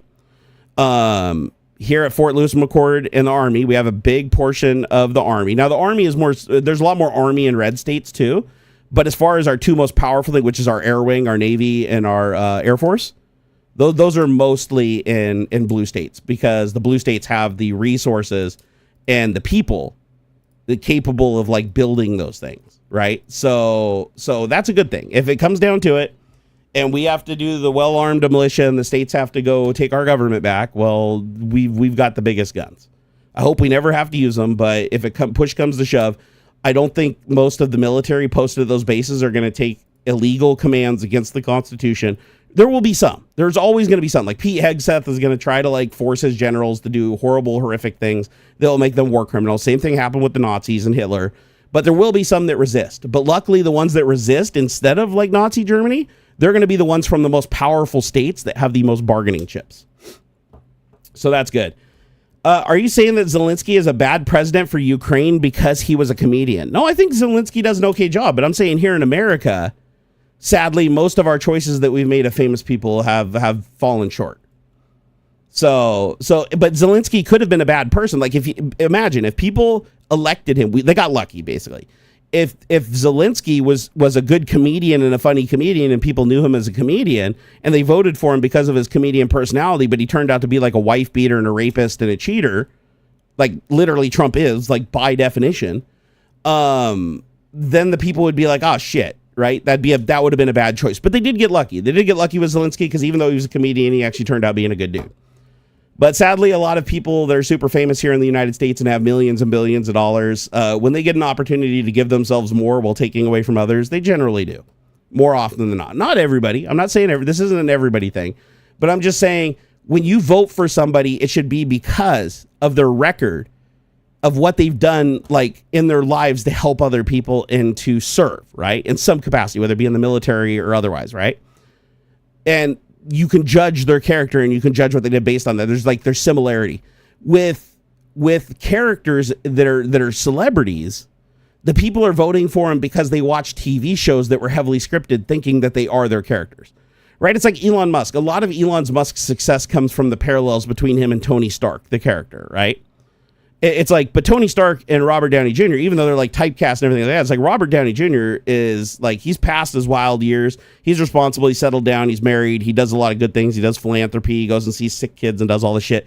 So he does a lot of good stuff. But it's like, but people didn't vote for him because of his good shit he did. Or sorry, not vote for him. I'm talking about like the parallel, like Musk in this case, trusting him with power right now. They see him as his character that he portrays. They see him is the parallel to Tony Stark. They see him as this genius. They see him as the carefully crafted persona that now turned out to all be a lie. Like, you can go do your research. You can find out his entire origin story is made up. You know, his mom actually has direct affiliations with the apartheid government. His grandparents, his maternal grandparents, obviously on his mom's side, have ties to the Nazi party. So, or had ties. I don't know. I don't think they're still alive. But none of that is in his origin story. His origin story is the complete opposite, because it was designed to drag people in and make you see somebody who was like this disadvantaged, like poor child that grew up, that was super genius, became a software developer, was successful with everything he touched, like Midas, and he struggled and he did the American dream, and you can too. And it's like, no, that's not what happened. It's just like Trump. Trump's like, oh, I took a small loan of $1 million. No, it was actually $4 million, and it happened like 3 different times before he gained any traction, and his dad had to do most of the work. And even when he bought a casino, his dad had to come in and just drop tens of millions of dollars buying chips and throwing them in the garbage just to keep his business floating, which ultimately still failed. He's a terrible businessman. People joke he's the only person that has actually bankrupted casinos. Casinos print money, and he still found a way to fucking lose at casinos. Well, every other casino succeeded. Have I tried Adobe Firefly Video yet? I haven't done anything with Adobe lately, Bradley. Adobe got too expensive, so I backed away. I've heard that Adobe has really good AI features now, but I haven't played with any of them because I got rid of my Creative Cloud a long time ago. I just couldn't afford it. You were very sad to see Stallone supporting Trump. Yeah, I was. There's a lot of celebrities that I was really disappointed in. Like I still remember when I found out Kevin Sorbo was, just sexually harasses women and is racist as fuck. Like, because again, same thing as I'm just talking about. I see Kevin Sorbo. I grew up watching Hercules and Xena, Warrior Princess. And I saw him as this like really progressive person that valued the power of women, like with Xena and everything, and needing her and her helping him and stuff. And he was like a team player, and he saved the innocent people from the evil people. But in reality, if you go look at his actual life when he's not acting and following a script on screen, he's basically evil. Like he is a horrible, horrible person that lives for his own hedonism and at the expense of others and hurting others. And he revels in it. He loves it. He wants leadership to be a dictatorship so long as he gets to be an oligarch, right? And that's sad. It's sad when I found that out because I'm like, again, I got pulled in by the character. I'm like, oh, Kevin Sorbo, he's a good dude. No, and he's never been a good dude. It's not like he became bad. It's just I didn't know him in his personal life. I only knew his character. But had I investigated his personal life and never saw the Hercules TV show, I would have been like, that guy's the biggest fucking piece of shit ever. So it's kind of sad, but yeah, there's a lot of celebrities that, James Woods is batshit crazy. John Voight is even batshit crazier. So these people that you see that, in the movies and stuff like that, it's funny though, because John Voight usually always played evil characters, and it turns out he is this character in real life. It's really crazy. So he actually matches this character, but he actually played an evil character on TV. So if people wanted him in power, they probably wouldn't vote for him because they're like, wait a second, that's the guy who's the villain in all the shows that gets killed. James Woods, he shocked me a little too, but then I went back and looked, and just like Kevin Sorbo, he has a lifetime of being a piece of shit. Absolute lifetime of being a shit. All these people that you think because they act on TV and look at Hulk Hogan. Hulk Hogan growing up, he's like, kids, yeah, brother, eat your vitamins and grow strong like me. Don't do steroids, kids. Don't do drugs. Get big like me. Just taking your vitamins. Buy my vitamins, Hulk vitamins, $10.99 for 50 cents of Chinese vitamins. Buy these. You don't need anything else. No drugs. You get as big as me. Just take your vitamins, Hulkamania. And he said over and over, oh, I don't take steroids every interview. No, steroids are bad. We found out, no, he was taking steroids the entire time. He didn't even take the vitamins. He just took illegal steroids the entire time to get as big as he did. We found out everybody did. Right? So it's like the dude literally got rich by lying to children to get their parents to buy vitamins, tricking the kids into thinking they were going to get big like Hulk Hogan and become professional wrestlers and be seen as heroes. And in reality, Hulk Hogan was just profiteering off of hurting children because these vitamins were actually very dangerous, and kids were taking more than they should and sneaking into them and stuff because they were like, oh, I'm not getting as big as Hulk, so I need to take more and more and more. And he took no responsibility for it at all. None. Zero. Am I saying wrestling is fake? No. Wrestling's totally real. Wink, wink, nudge, nudge. 100%, man. Dude, seriously. Of course it's real. Are you kidding me? So yeah, it's fucking wild, man. These people are evil. Look at great. Somebody mentioned, so RFK is targeting antidepressants and he's just in already, for fuck's sake. So here's the thing. RFK is an anti-vaxxer. He literally caused a measles outbreaks in Samoa in 2020, I believe, that killed 83 children under the age of 5 by going around and levying a campaign to scare people away from vaccines, saying that they cause autism and will hurt and kill their children. And he ultimately killed more of their children than anybody ever has for that sample set in that group. And it was directly related to his visit, that time frame, and the area of effect that he had. So he takes zero responsibility for it. You want to know the thing, though? He goes before Congress and he shits on vaccine efficacy, and he's like, oh, and they're dangerous, and we need, we need to do more research, and we shouldn't recommend them to people. And it's like, they asked him, hey, you got a bunch of kids. Are your kids vaccinated? Yeah, they're all fully vaccinated, including the COVID vaccine, right? They're all vaccinated. They were all vaccinated on the correct schedule recommended by the health service, which he's now the head of, which he's going to completely change. So again, what he's doing is just like Hulk Hogan with the vitamins. He wants to hurt certain parts of the public. Like, for instance, do you know his official stance is black people need to get vaccines later than white people? He's saying, oh, black kids, don't give them vaccines. Or they give the white people the vaccines, and then wait later. He's like, oh, studies show that black people, blah, blah, blah, have a different immune system and they need their shit later. No, the reason he's doing that is because he's a racist piece of shit, and he always has been. And if a bunch of disadvantaged black people and shit in neighborhoods where they could get sicker, there's a higher degree of them being sick. If they're not vaccinated, they're going to die at a higher rate, and it's going to kill off the population. He's a fucking sick piece of shit. And so now our head of human health services is not only the least qualified person, but also like straight up fucking evil, like by design. Using the name of his family's, he's like using his family's name. Remember, he's the Kennedy that got like kicked out of the family. Right? He's the Kennedy that none of the Kennedys want anything to do with because he turned out to be way dirtier than any of them ever were. So, and keep in mind, remember, we already know that Kennedy didn't run for president to win the presidency. He never intended on it. That's why he only campaigned in swing states. He didn't campaign in any other states. He did that because he wanted to pull in enough voters that wouldn't vote for Trump, but might vote for Biden, and then drop out of the race and hand those voters to Trump and say, vote for Trump. That's what he did. And we knew he was going to do that from the start because after the assassination attempt on Trump, the video leaked that wasn't supposed to leak of Trump calling him right after he got shot. Like before his wife or anything, he calls Bobby because he's his friend. And he calls him Bobby through the call. Hey, Bobby, oh my God, it was so weird. I got hit in the ear, man. It felt like a bee sting, blah, blah, blah. And then he's like, oh, Bobby, we're going to do great things. When I win the election, yeah, you're going to be the head of health and you're going to change everything and do all this. And it's going to be awesome. And Kennedy's like, yeah, totally, yeah.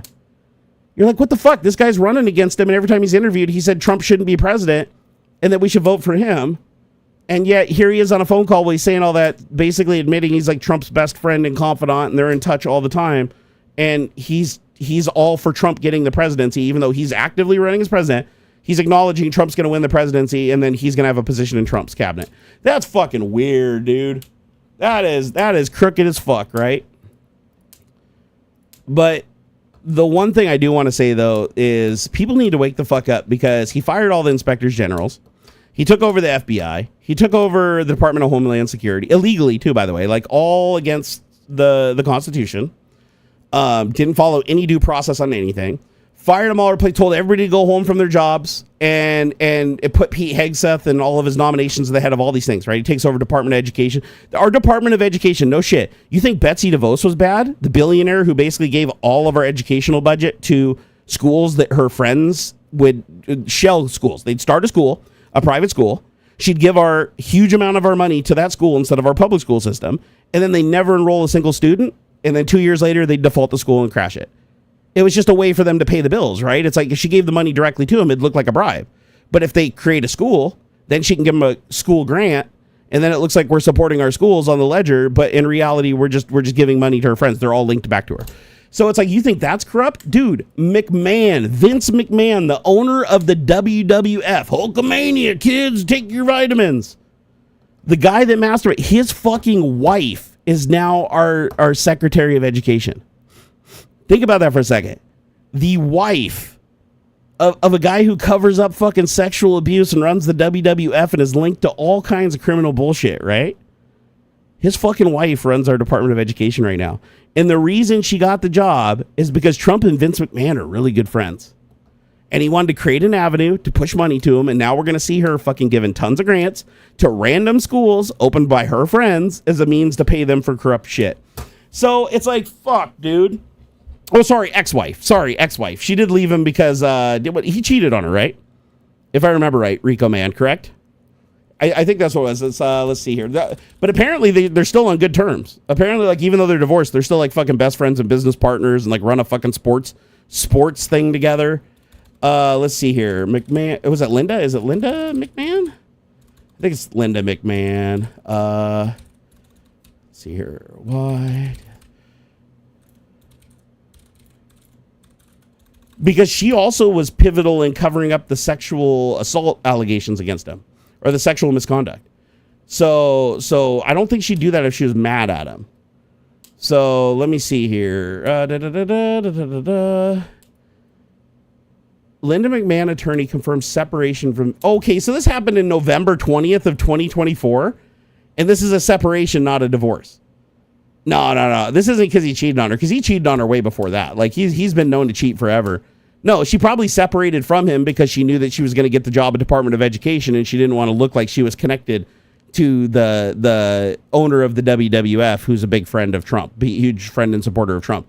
So no, I wouldn't be surprised if they're not like still living together and everything. Fucking crazy though, man. So let's see, what does it say? What is the public record? Okay, so Vince McMahon, they've been married since 1966, and they only separate like after Trump. That doesn't make any fucking sense. That makes zero sense. They only separate after he wins, and they know they're about to get like fucking jobs that are conflicts of interest. Let's see here. Okay, so they confirmed their separation. The wrestlers and newspaper reported that Vince and Linda were separated but not divorced at that time. Neither McMahon commented on the report. Outside of the initial confirmation, no further details were given. The former CEO of WWE in 1980 through 2009 previously, this is short. Oh, I didn't know that she was involved in the WWE too. She previously served in the first Trump administration as the Administrator of Small Business Administration. Oh, she had a position in Trump's cabinet the first time around. Interesting. She resigned her post to lead America's First Action, a pro-Trump super PAC. Okay, that's a conflict of interest. McMahon also chairs the America First Policy Institute, a pro-Trump think tank. Vince McMahon is a former CEO and executive chairman of TKO Group Holdings.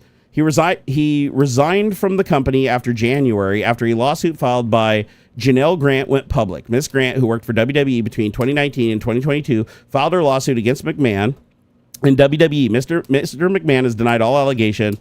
Mr. Laurinaitis has also denied all wrongdoing and stated he has no victim. So he's saying he's innocent, but he left the company so that she can't sue the company. Because if she's suing him directly and he leaves the company, then the company's assets aren't up for forfeiture or whatever. God damn, man, the maneuvering of these fucking guys, you know. But yeah, it's crazy. It's like when you look at everybody that's being put into these key positions and everybody's being fired and everything, it's like the good people that are on record through both Democrat and Republican presidencies, people that did good bipartisan work and were super loyal, were all targeted and fucking thrown out the airlock. He literally sent out a memo to like everybody working in the federal government, like within the purview of the Justice Department, and asked them a question. Do you think 2020 was rigged? And do you think January 6th was an inside job? And you have to answer both those questions, yes. Otherwise, you get fired or you don't get hired if you're interviewing for a position. That should be illegal. That should absolutely be illegal. So you have to basically admit that you're a liar. You cannot be hired into the Justice Department unless you lie. You have to lie in your interview. You have to ignore facts. So yeah, and that's by design, right? They want to make sure that they have corrupt people. Like corrupt people are controllable. It's wild. Third Shifter said you should be happy a politician is actually doing what they said they would do. Never happened before. Actually, that's not true though. That's not true. If you actually go back and look at what Trump campaigned on and what he's saying he's doing versus what's actually happening, it's not true. He's actually doing the opposite of what he promised. Like literally, like he said he was going to do this mass deportation effort. The same average number of people are being deported every day as under the Biden administration. Like there was no increase. It's literally the same average. He claims to the public that it's like this huge thing and it's like blowing up and everything. But no, the actual numbers from immigration, like the people actually like cataloging and deporting the same numbers. So it's absolutely wild. Aussie Bogan Tech, I'm sorry that you're a brainwashed motherfucker, but it happens, dude. It happens. I have receipts for everything I've said. I've provided all the receipts. You can research any fucking thing I say. And the fact that you're like, oh, you don't got your facts straight or whatever like that. No, you're a fucking Trump supporter. Just admit it, Aussie Bogan Tech. You're up Trump's ass. And you're defending somebody who's fucking our Constitution. So you're not welcome here. You had a good run. You've been around for, 5-6 years or whatever. Please don't come back. I don't want you here. Yeah, no, I'm done. I want to make it clear. I am done with fucking Trump supporters. Okay. I don't know if I made that clear today or not. I think I did last stream. I'm done with Trump supporters. I get it. If you got fucking duped and you voted for him on his promises and you got fucked with the rest of us. Okay, you fucked up, but hey, you're forgiven. Like shit happens, right? People get fucking confused. People get tricked. People get scammed. I get it. But if you still support him after what he and Elon Musk has done up until this point, you are an evil person. There is no way to say it's an accident or you're still being duped. No, you are complicit with these horrible fucking things that are happening. And therefore, I want nothing to do with you. Zero, zilch, fucking nada. Please show yourself the door and save me the trouble. I am not there. We are past that point. Trump stepped in and committed fucking treason by giving the richest person in the world, the richest person in the world who has direct conflict of interest with every business he has with the U.S. government. And he removes all oversight, like made sure he removed every single fucking person that could watch him so that he could sneak in and do a bunch of shady shit. That's not okay. That's not okay. That's literally the deep state. That's literally every fucking mega guy screaming deep state when there wasn't a big deep state. There's always corruption, but there was never a huge deep state. Now you actually have a real example of what you said was a deep state that is 100% provable right in front of your face that you can see the information yourself and you're defending it. You are a fucking hypocrite. You move the goalpost like it isn't even fucking attached to anything. It's like, no, at that point, I'm not interested. Because I'm not going to change your mind, right? You've committed to, you're literally evil at this point. It's not you're confused. It's not you got misled. At this point, you were complicit and you were absolutely fucking evil and I want nothing to do with you. Okay? Like that, it's period. But I get it. If you got fucking duped and you voted for him again because you thought he was really going to deliver on his promises and he was really going to keep our democracy together and he was going to value people's rights and he was going to value people's right to exist, then fucking I get it. Okay, you got screwed. You're in the same fire as us. Like even the mega people that still defend him to this day, the fucking evil ones, even their feet are in the fire. They're just too fucking stupid to realize it yet, right? And as soon as they notice it, like they're actually in the fire and they're burning, they're gonna be like, oh, they're gonna be screaming, they're gonna be pissed. But too little, too late, right? So no, I don't want anything to do with those guys. Fuck them guys. I am not having it. I am so fucking over that. So yeah, save your little trying to fucking defend Trump and trying to defend him allowing Elon Musk to violate conflicts of interest to take physical food out of children's mouths that have already led to deaths. Kids are already dead because of Elon's actions. Like actual children are dead. Elon Musk is a ketamine addict. He is a federal employee now that wasn't drug tested in a position where you cannot have ketamine. Ketamine disassociates you from fucking common emotions that keep you from killing other people, like guilt and remorse and regret. Those are things that stop you from doing really stupid shit a lot of the times. And when you're abusing a drug that suppresses those things and you don't have anybody to watch you and anybody to supervise you, not even Marjorie Taylor Greene is watching. She is okay with him just having carte blanche to do whatever the fuck he wants with zero oversight. That's fucked up. Dude, Jesus Christ. You know? It's fucking ridiculous, man. Fucking ridiculous. Anyways. I'm done. I just wanted to go on that tirade and say, you know what? I'm done. Trump, the first time around, he was annoying. He was a threat to the United States. He did a lot of bad shit. He got a lot of people killed. But at least our Constitution stood and our separations of powers were able to hold him to account some of the times. Not all the times, but some of the times. Now, the second time he's come in, he's completely usurped. He's ignored the court rulings. He's continued to do things when he was ordered to stop. He's not going through Congress to fire the people that he needs to fire. He's not giving any. He's threatening people. He's leaning on people. He's making offers to people to try to get them to quit their job that are involved in investigations on him and other corrupt individuals in his circles. No, that's not okay. Our government is supposed to stop that from happening. And he's doing it. So if you applaud what Trump and Elon are doing, then you're basically doing the same thing that fucking Hitler's supporters did when he usurped power and bypassed their democracy and started using prejudice and hate to separate everybody and to fucking try to take over and prevent any citizen from having any rights at all. And they didn't in the end. They had zero fucking rights. Nobody had any fucking rights. So yeah, let's just cut the shit. I'm not interested. If you think I'm lying, then go fucking create your own little channel. Go create your own video. Get up there and do like fucking Ben Shapiro and all these other fucking cucks.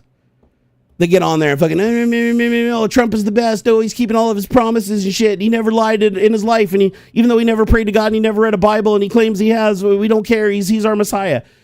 Go say that shit. And you know what? You can get your toxic, evil little audience that comes in that fucking hates people for existing just because they're trans, fucking wants to see us go back to the dark ages and slavery. If you want your Confederate little wet dream or whatever, go round those people up. There's plenty of them on X. Go fucking advertise your stream on X. They'll come over and watch your shit, okay?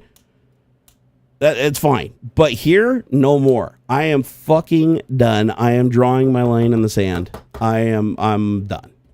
If you still support Trump after all the shit that he and Elon Musk have done at this point, then you are a part of the problem. You are not a part of the solution.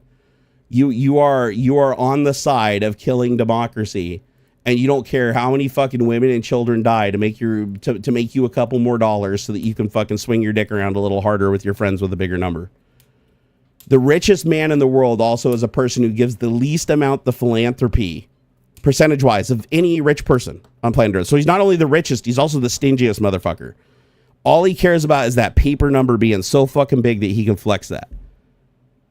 And now because of ketamine, he has no regret, no guilt, no emotions whatsoever. So he can go around just fucking cheat on all the women, create all these children everywhere and not care for them. And even like his firstborn girl, Vivian Wilson, she had to change her last name because Elon was literally sending fucking mobs after her for being trans.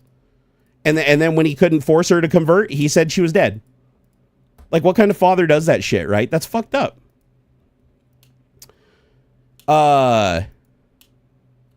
Wait, Punch44 said, if any of you missed Jerry's last Twitch stream and you're interested in facts and Jerry on fire spitting fucking lava, then watch it.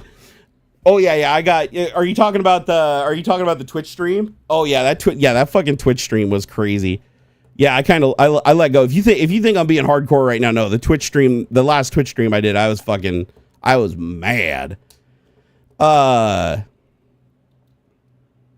Let's hear. Fetch Chungan said, did you see when Musk was standing behind Barron Trump, he looked zonked out of his gourd? Yeah, no. Yeah, the video of him going. Well, everybody was just looking forward at the cameras. Yeah, ketamine. Everybody go look up. Go. There's tons of sites that show the different thing. Go look up what the symptoms of ketamine abuse are. And specifically go look up how ketamine abuse affects emotions. It's fucking crazy. It's like, how is nobody seeing this? Like, Elon Musk is evil to begin with. Sure, he's lied his entire life. His entire fortune is based on like stabbing his friends on the back and taking credit for shit he didn't do. Yeah, no, I get it. And literally just manipulating stock markets and crypto. That's like his whole fortune is based on bullshit, right? And deception. However, he still had limits to what he did because he had some emotions to hold him back, right? He even had some personal limits he wouldn't cross. It is clear now, those are all gone. Every barrier, every inhibition he had is now gone. He celebrates and creates memes about the Holocaust and kids and women dying from starvation. He thinks it's funny to like go hang out the border, and he wants Border Patrol to be able to shoot fucking people crossing the border. Like he'd think that's great. He'd go down there, sit in a lawn chair and love watching it. That's not something normal people would do. It's because he's disassociated. So now you have a person who's already a megalomaniac, they're already narcissistic, and now they're abusing a drug that kills the only emotions that would rein them in from doing horrible, horrible acts. So if you think this dude isn't installing backdoors in our government and shit with full access to the source code with his two people that are linked to like fucking cybercrime and terrorism and have links to our enemy countries, that's not good. That's not a good place to be. And even if we do shut him down and stop, which he's not applying the court orders, he hasn't stopped anything. He hasn't relieved himself for any conflicts of interest. So he's already lied multiple times, right? We already know that USAID's a conflict of interest and why he went after it as the first group. They were actively investigating him. And rightfully so. The shit he was doing with Ukraine and overpricing a Starlink and being a war dog and selling to Russia too, that was a big deal. That was something that needed to be investigated. Also, Elon didn't like USAID because they ended the apartheid.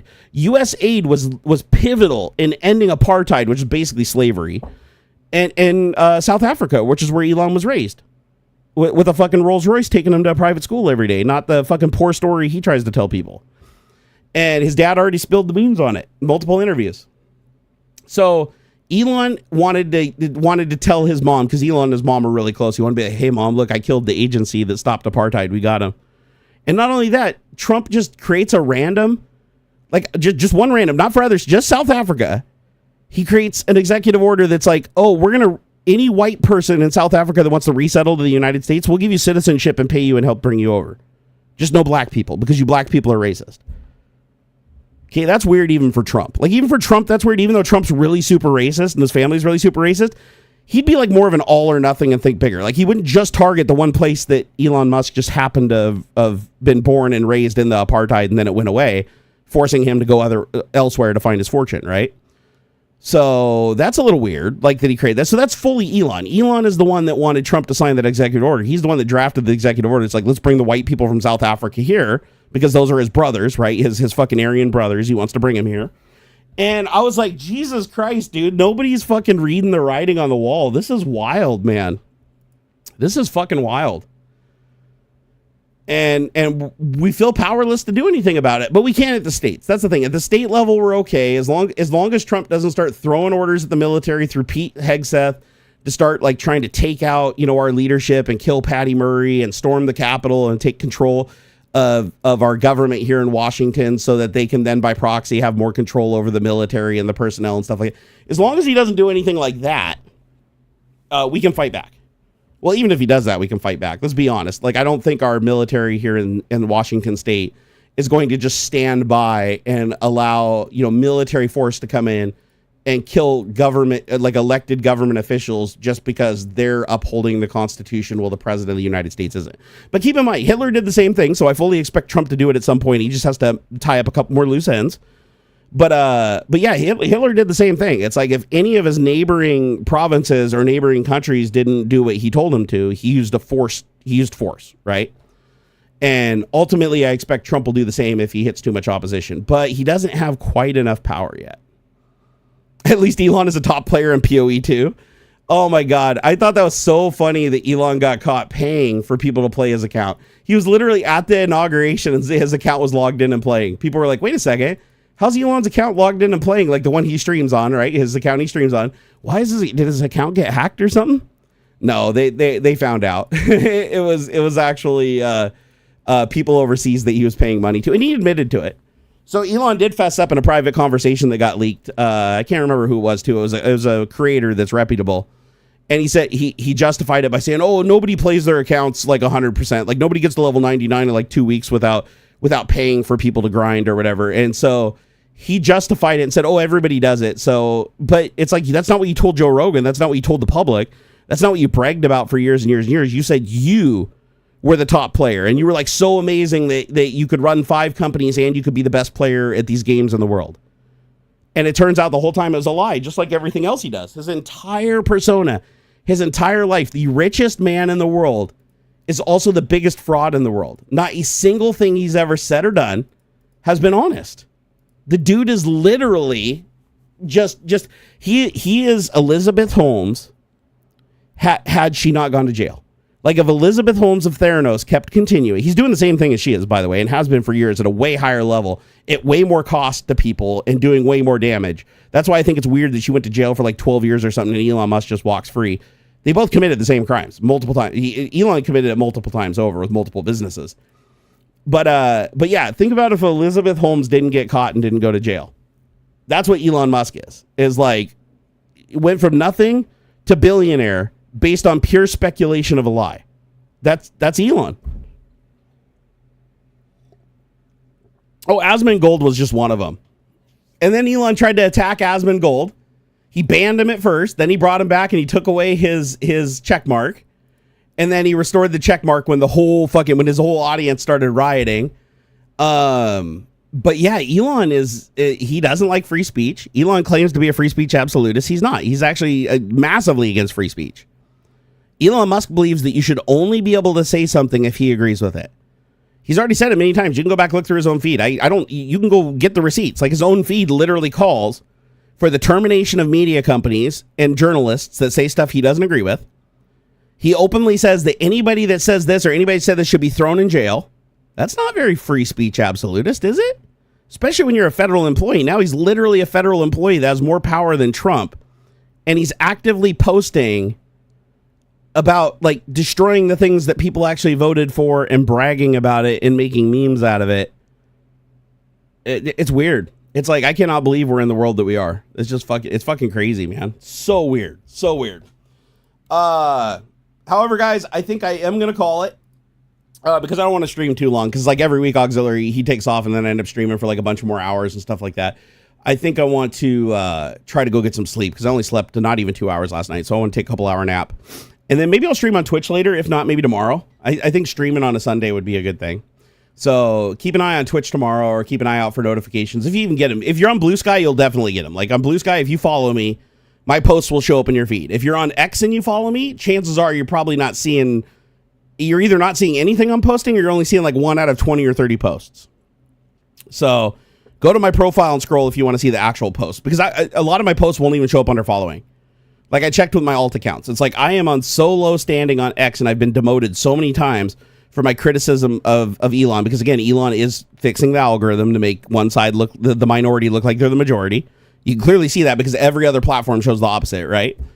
So yeah, if you want to see my shit, like go directly to my profile and scroll. Hey, Putch, thank you so much. Oystein, thank you so much. You have a good one, some knucklehead.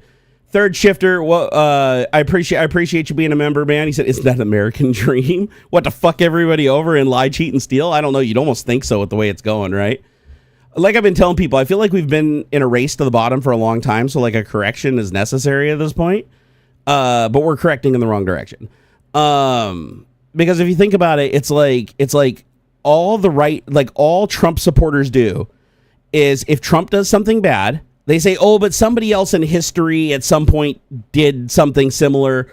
So like that's supposed to justify it. Like that's their only excuse. It's not like they don't say, "Oh, it's bad that he's doing this," or "This is wrong," or "We should stop him because this is illegal." They're like, "Oh no, some other president like 50 years ago did it," or "Some guy who wasn't even president in another country did it." So it's like, "Oh, but they did it, so we should be able to too."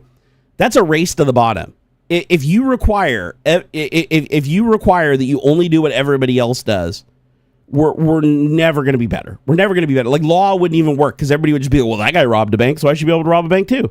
So the first guy, doesn't get punished. Well, then I shouldn't be punished either, right? He got away and ran away from the cops. You guys caught me, but it doesn't matter. He got away from the cops, so I should be able to get away from the cops too. By that logic, everybody would rob banks. That's not how justice works, but that's what Trump wants. He wants that chaos, right? He wants full and total control. He wants to be the one to say whether you're guilty or innocent unilaterally, right? That's what a king does. And we don't want that. So we have to do some correction, but this has been coming for a while. I mean, we have gotten to the point where people are so corrupt that a huge part of our population, I think he won with about 25% of the vote of the voting public that voted for him. So not even close to half of the United States wanted him as president, but he did through the Electoral College. He maneuvered and coordinated with the bomb threats from Russia against the swing states, and lo and behold, he managed to win with even less votes than 2020. Fucking well played, right? He figured out how to game our system yet again. His entire existence is predicated on gaming the system to give him an edge, instead of actually being the public servant that the president is elected to be. So, also, I want to tell you guys, if you listen to Trump speak, he does this circular speaking thing. I explained that. I showed this to my wife the other day. I pulled up multiple of his speeches. He does it every time. Anytime anybody asks him a question, he will either answer a different question that they didn't ask, or he'll talk in circles where he answers everybody in a way that they want to hear, even if it's completely contradictory.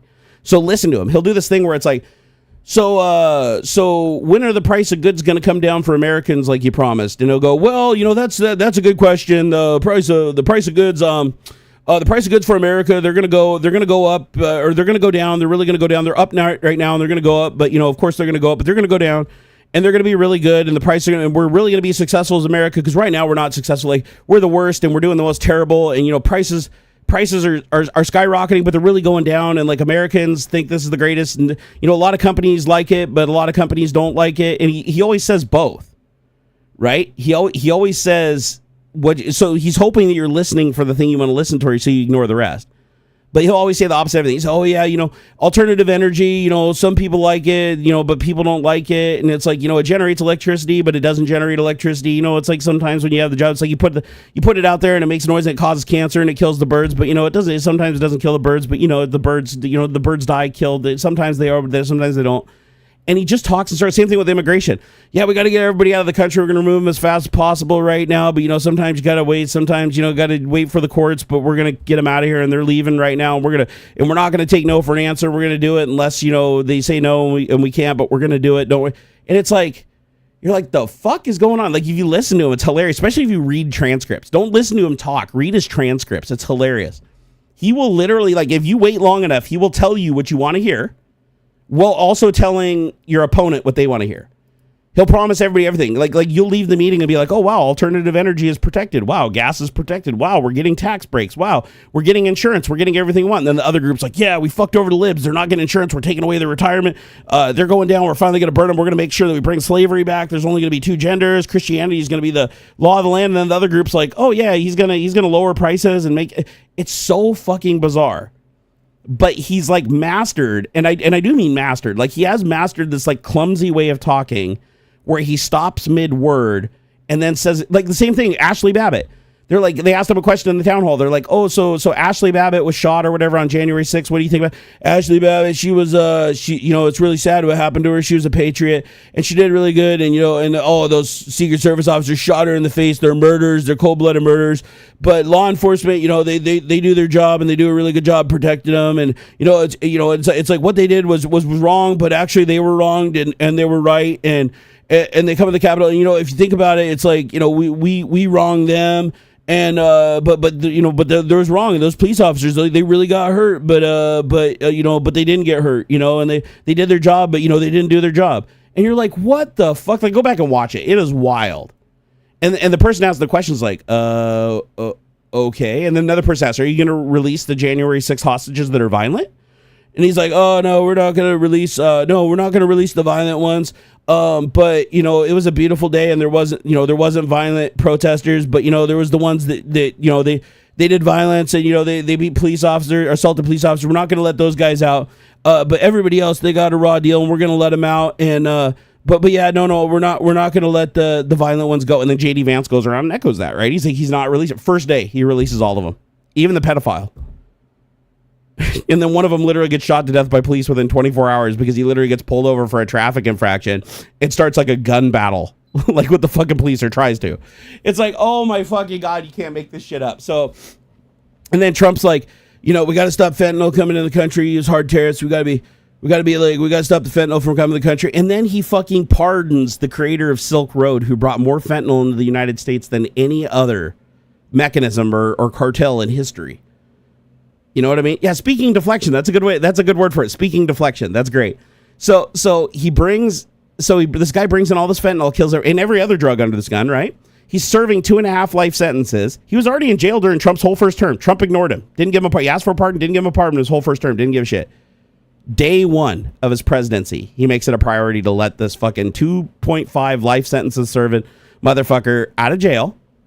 And then we're like, why did he let him out and like not all the other drug dealers that were investigated by the FBI? Because he claims he let him go because the FBI was crooked, because they investigated him and he wasn't guilty, even though he clearly was, and the jury of his peers made sure of that with the evidence. But he's like, so they're innocent too. Well, then why did you just release him and all the other drug dealers the FBI put away? Because the FBI is responsible for investigating everybody. So by that logic, you should let anybody that's ever committed a federal felony out of prison, right? Why did you release that one guy? Well, you go look at the guy. It's like he's serving 2.5 life sentences, but the FBI never recovered his crypto wallet, which has billions of dollars of Bitcoin in it. So this guy literally has billions of dollars in a Bitcoin wallet. And Elon Musk and Trump, who are now these crypto guys that got their own meme coins, and they're like super crypto, all in, going to create the Bitcoin strategic reserve.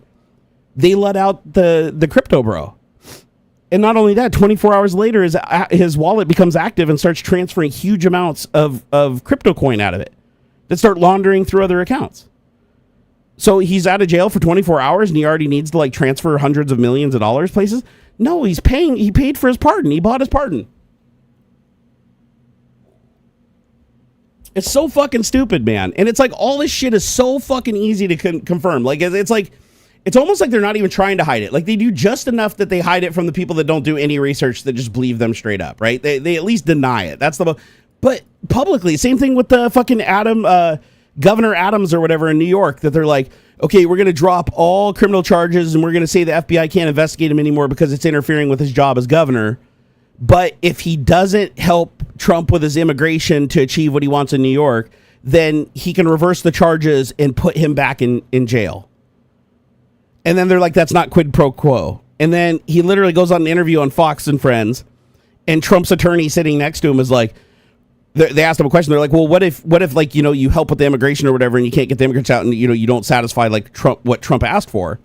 And he's like, he's getting ready to answer the question, and the lawyer steps in and goes, oh, don't worry about that, because if he doesn't if he doesn't keep up his end of the bargain, I'm going to be visiting him in his office, and I'm going to have a stick right up his ass or something. I'm like, dude, did you literally just admit during an interview that not only is this quid pro quo, but you literally threatened the dude on TV and said, listen, if you don't break the law and quid pro quo for the fucking like release that we gave you to do Trump's bidding illegally, then we're going to come back and put you in jail.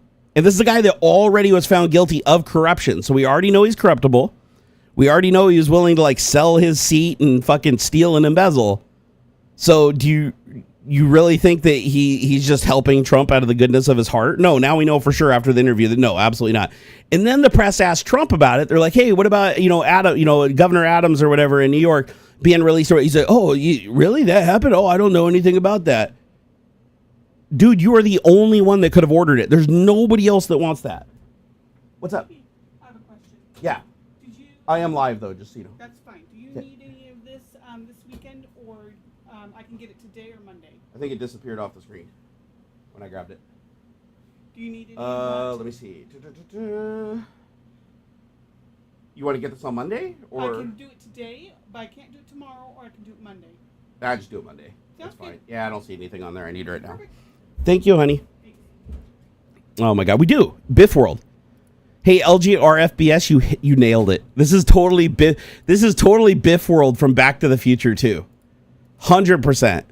Which is funny because if you ask the creators of Back to the Future 2, they literally based Biff World on Donald Trump and Trump Towers. So it's like all coming full circle. It's like even back then they knew how corrupt he was. It's hilarious. Hey, Balliet Brand, it's good to see you, brother. He said, did you have a good Valentine's Day? It was pretty rough, actually. A friend of mine had to go to the emergency room to get an MRI, and then they couldn't give him an MRI because he had one pupil that was fully dilated and the other one wasn't, and he had a bad headache. So he wanted to make sure he didn't have like an aneurysm or some kind of like brain, like a blood clot or something. And then they couldn't see him. But my wife, his wife was really worried, who's like one of my wife's best friends. So she drove like a really long distance to go hang out with her. Well, he was in the hospital waiting for an MRI he didn't get for hours. And then she came back. So like most of Valentine's Day was spent with my son and my wife away. And then I was like hurting really bad. So I was just kind of home laid up in bed. So it wasn't the greatest, but hey, it got a little better in the night. Like we ended up watching the movie Taken, and we ate some good food for dinner. She brought back some good dinner when she came back from the thing, knowing that, she was pretty pooped and didn't want to cook on Valentine's Day. I don't blame her. And so it got recovered. But yeah, it was kind of a rough day. It was kind of a rough day. Plus, we're dealing with a lot of other stuff, and like more financial hardship shit just came down. And it's just like I don't know what we're gonna do with Trump in office and what he's doing right now. I don't even know if we'll make it another year, honestly. But we'll see. We'll see. Time will tell. All I know is, I'm gonna stick to my guns. I'm not gonna let Trump turn me into an evil fuck like he has a lot of these people. I'm not gonna let Trump fucking scare people into be like, oh, I got to be against everybody else because it's fucking every man for himself. No, I still believe in community. I still believe in democracy. I still believe in, we should create a system that's inclusive. We should stop fucking people over just so we can get a little bit more of what that we know that it doesn't belong to us. We just fucking want to take it, right? It's sitting there, it's free. You should just take it. No. I don't want to do any of that shit. I want to just do my thing. And if somehow I can't survive doing my thing and by telling the truth, then it wasn't fucking meant to be. But I will stream to the bitter end. So, even if it's my last stream and I'm like, hey guys, tomorrow they're foreclosing on the house, or I had to sell the house or whatever, just to like gain some money to stay alive a little longer, and I'm now living somewhere else in a hotel or whatever it comes down to, you guys will know about it in the final stream. If we get there. Hopefully we don't. The idea is not to get there. The idea is to like keep continuing on. I don't need to be a millionaire. I don't need to be rich. I don't even want to be rich because it just creates fucking conflicts of interest and everything. I just want my family to have a good life. That's it. And what we define as a good life isn't like, oh, we don't have to travel everywhere and have huge vacations and fucking like own fucking race cars. No, I'm over all that. I just want to have a life where me and my family can be together. That's it. Just me and my family can be together. And we don't have to worry about every day, some fucking tyrant marching on our town, going door to door and ripping us out and shooting us in the head because we're not a part of their fucking bastardized version of Christianity that they created to control a bunch of brain dead fucking idiots. Hey, Third Shifter, he said, question everything, even what you believe is true. Absolutely. Question everything. That's a big part of science. Like, if you believe in science, fucking throw faith in the garbage and investigate. Investigate, take notes. Experiment. You know, throw shit at the wall. See what happens. Like, don't just blindly trust, especially me. Don't blindly trust me or anybody else online. Like, if you trust somebody just because they have some kind of celebrity with you, like, fuck that shit. Don't do it. Don't do it. Honestly, go out and do a little bit of research yourself. See, and if you're curious, that's all I want to do, talking about this stuff. Is I don't expect you to just believe me at my word. I expect you to get curious and be like, wait a second, that doesn't sound right. Whoa, that'd be really fucked up if it was true. And then it triggers you to go do research. And then if you go research it and you find out it's true, you're like, holy shit. And then you start telling other people and then they get curious. That's the trick. You just want to get people curious. You're not trying to change the minds of the cult members. The cult members, unless they have a trauma that ejects them because of their selfishness, right? They have to experience a lot of hardship before they're willing to leave. Like, they can experience everybody else dying as long as it's not them, right? As long as they're in the good bucket, they're good. But the second they experience hardship, then they will find their way out on their own. That's how it works, right? For the most part. That's how you get out of a cult, right? You have to be wrong to a certain level where it exceeds your tolerance, and then you get out. What I'm looking at is the people that just don't really pay attention to what's going on. They just kind of go with the flow. They intentionally ignore what's going on around them. The people that are on the fence, they have an ability to create change and to make their lives better, but they're just unaware of what's going on, right? They're just like, holy shit, why are the prices of everything going up? Why is my fucking retirement gone? Why do I not have Medicaid? Where did my, what the fuck happened? Where's my Social Security? I want those people to look and get curious before we get to that point where they lose everything, so that they have a chance to chime in and at least try to protect themselves. Be careful, though. Too many people don't understand the difference between question everything and everything is a lie. Yeah, no, don't do the everything is a lie thing. You don't know if something is true or false until you research it yourself, right? And you should always research from multiple. You should specifically go out of your way. Like, I watch Fox News. Like, I watch a lot of Fox News. Why do I watch Fox News? Because I need to balance out what I see on liberal networks, because to get the full picture, because both of them are going to lean in their directions. That's nature. That's why Ground News is cool. If you've ever seen Ground News, it's a pretty cool site. I just wish they didn't charge fucking money to use it, like to get more than 5 stories a day. But if you have a VPN, i.e. nordvpn.com/Barnacules.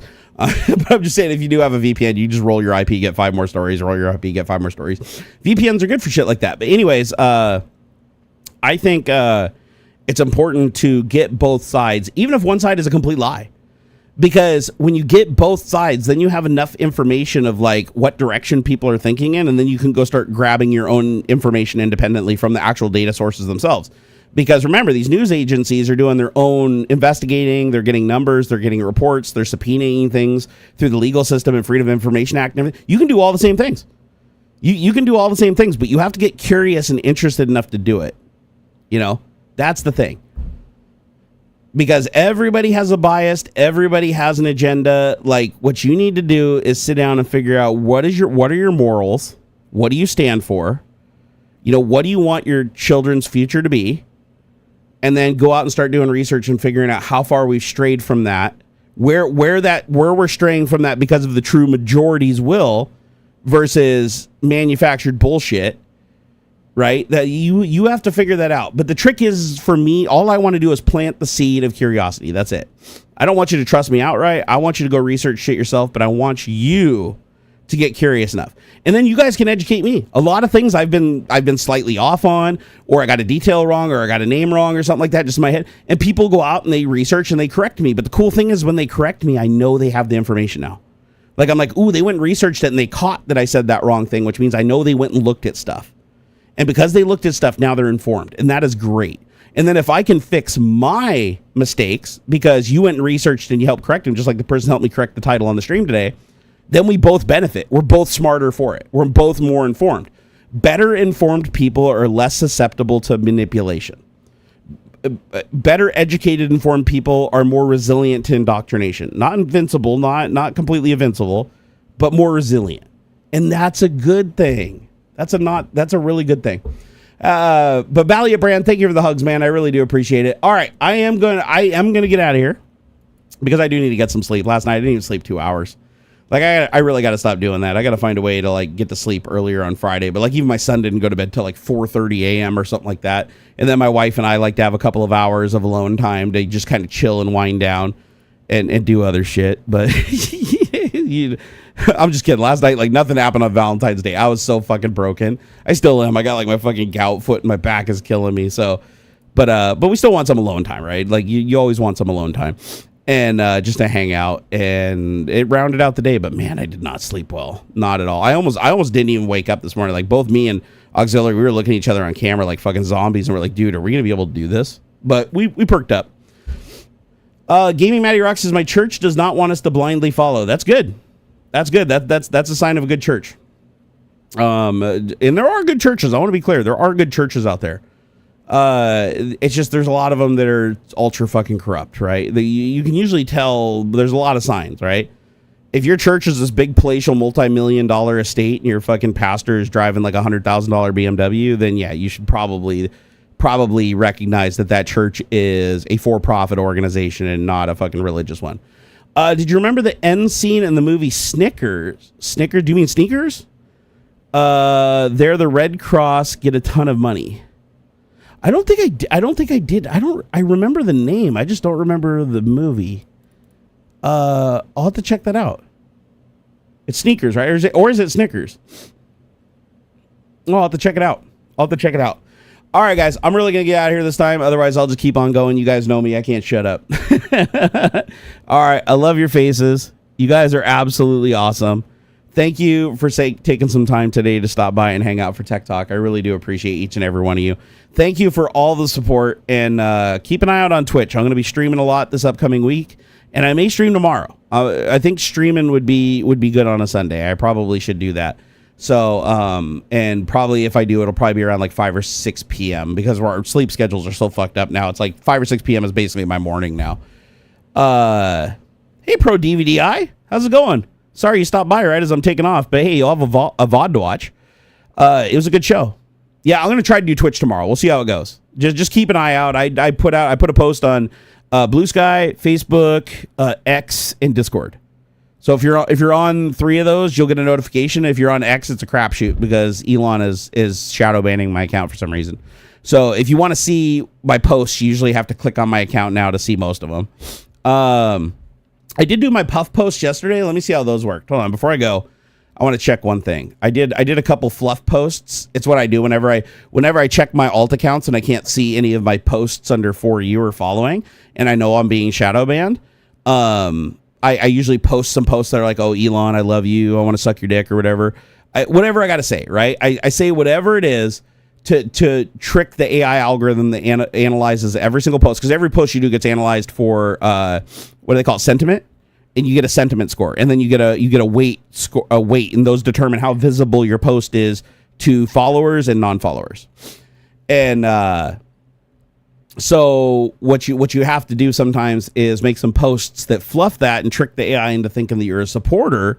And then if you do a couple of those, that'll bring up your score. And as long as you can get up above that threshold that you can't see, your post will start becoming more visible. Let me see. Okay, so my post. Let's see. We were literally drug test law enforcement. Ooh, that one actually got pretty good engagement. Good. Let me look. Where's my fluff post? Okay. So I posted, I think OpenAI should be forced to sell ChatGPT to Elon Musk by Donald Trump, since Elon Musk is a genius that will make AGI real, which will make America great again. Grok is clearly the best AI LLM in the world right now, and Elon could make OpenAI just as good. So I put a /S on the end just because it was like one of my first posts, I think, and I didn't want people to think that I was genuine. And it got 1,000 impressions, which is still way above average. So that one did okay. Let me look at the other fluff piece. Okay, another 1,000 views. That's okay. Elon Musk is the best PoE and Diablo 4 player in the world. He was also the world's best Quake player back in the day, a genius level software developer. And then I said Carl Jobst is a hater and doesn't realize Musk's genius. Now Elon is saving America, blah, blah, blah, blah, blah. You get the idea, right? So going back, let's see. Okay. And then, 1,200 impressions. Elon Musk and Donald Trump are making America great again by promoting freedom and justice for all. Democracy is their top priority, and they always follow constitutional laws and ensures they're always transparent. Doge is getting rid of all the corruption, all the corrupt libs, and saving America. I also did a /S on that one. I think the /S's, like I think Grok is smart enough to catch that now. I'll have to rerun my prompt that says, hey, Grok, is this against Elon or for Elon? And see if that /S is getting recognized by AI, because I bet you it is now. So I probably have to be a little bit more fluffy with my posts. But let's see here. So another 1,000. Let me see. Where's my ones that are like shitting all over him? So when you use wrongdoing to justify new wrongdoing instead of taking a stand against wrongdoing in general, then you create a dangerous precedent to ignore the rules. You also excuse punishment just because it would be too inconvenient for the offender. It's supposed to be inconvenient. Let's see here. I feel an urge to continue believing in some... Okay. Actually, this was a good post. This one actually got 2,800 views. So this one actually did all right. And I think it's because I didn't mention Elon or Trump directly. So I said, if you feel an urge to continue believing in something that was deeply ingrained in you through spoken repetition without any tangible evidence, even after you gained firsthand knowledge and experience in validating it, then you're experiencing the effects of being indoctrinated. And I thought that was like, that's actually a really interesting thread. I said, consider the childhood belief of Santa Claus, right? Parents use the story of an all-seeing figure who rewards good behavior and punishes bad behavior to influence their children's actions when the adults aren't watching. Eventually, most parents explain this well-intentioned deception to their children, but imagine if a child never learned the truth. They might continue believing, interpreting any Christmas gifts as proof of Santa's existence and any lack of gifts as evidence of their own misconduct. Even if others try to explain Santa isn't real, the child's early memories of cookies being eaten and presents appearing would reinforce their beliefs. These foundational memories, formed before critical thinking developed, are particularly resistant to change. Usually, this belief eventually breaks down when someone grows up and realizes other adults don't believe in Santa and share similar stories of discovering the truth. Religious indoctrination works similarly, but proves more persistent because large groups continue believing into adulthood. Sacred texts explicitly encourage faith over reasoning. No authority figure ever reveals it as a constructive fiction. Communities reinforce these beliefs, and the concept of faith is used to dismiss contradictory evidence. This mechanism of early indoctrination creates persistent beliefs that resist contrary evidence, has been exploited by politicians throughout history. Trump, like many before him, worked with religious leaders to tap into the deep-seated beliefs system for political gain. Understanding how indoctrination works helps us examine our own beliefs more critically and evaluate whether they stand up to rational scrutiny rather than relying on faith to dismiss contradictory evidence. I said, it can be extremely difficult to deprogram people who are indoctrinated because most indoctrination that survives past childhood has built-in safeguards to prevent it from being undone when the indoctrinated person discovers contradicting truths. Faith is central to all indoctrination since it requires people to believe they will face severe punishment for leaving, while simply being correct offers no comparable reward. This fear of punishment makes people hesitant to leave even when they suspect the beliefs are wrong. It's same thing with Trump too, right? It's like you have so much invested into it and you have such a threat of punishment and fear that you're going to be punished if you try to question the authority or try to leave the group that you just go along with it because it's just there's no comparable reward to leave. Whereas if you just stay, it's like, it's kind of like it's the easier path, right? It says all major indoctrination relies on a group of dynamics for self-policing. Members monitor each other, and those who help bring straying members back are rewarded, believing they are saving both themselves and others. The fear of being alienated, ignored, or expelled from one's social circles is another powerful deterrent to leave these groups. When the groups control your family and friends, they effectively control you regardless of what you might privately believe. These barriers to leaving can be overwhelming to overcome. The situation may become even more challenging when Trump and Musk working to alter our education system to make indoctrination easier, using religion as a foundation for control, similar to the historical patterns of authoritarian control. Because if you go back and look at history, like I studied Hitler in the 1930s and how he acquired power, how he seized and consolidated power, and how it led to World War II, and ultimately his death after, almost taking over the world. And the one thing that you notice is all these authoritarians go after the education system, and it's like a top priority. Just like Elon, like top priority was get rid of US aid, and to help stop helping anybody in the world or our own people. Like we don't want to be helping anybody, and we want to kill off the weak, and we want to make sure that just make as many babies as possible, and the ones that survive to adulthood, we want them to be indoctrinated into thinking Trump is the king, and you should worship Trump, and you should be happy to work for almost nothing and have an almost nothing life because he's biblical and you're doing the Lord's work by believing it. And then let me see here. What else did I say? Sorry, that was the end of that post. I thought I posted more on that. Maybe I didn't hit post on it. That happens sometimes. But yeah, it's interesting when you think about how indoctrination works, because you think you're susceptible to it, but things you learn as a child, they stick with you, right? Like your language. I'm not thinking about the words I'm saying right now. They just appear in my brain because I'm so used to them, because they're my foundational memories and my earliest thought process. I even think in this language because it's so common to me, right? So it's similar, and that's why like religion and political alignment and stuff, that's all taught at a really young age, right? You want to indoctrinate that into your kids because it was indoctrinated into you, and it becomes a tradition, right? That you have to uphold. That you were taught that if you don't do this, you're a bad parent, or if you don't do this, your kid is going to go to hell or whatever, right?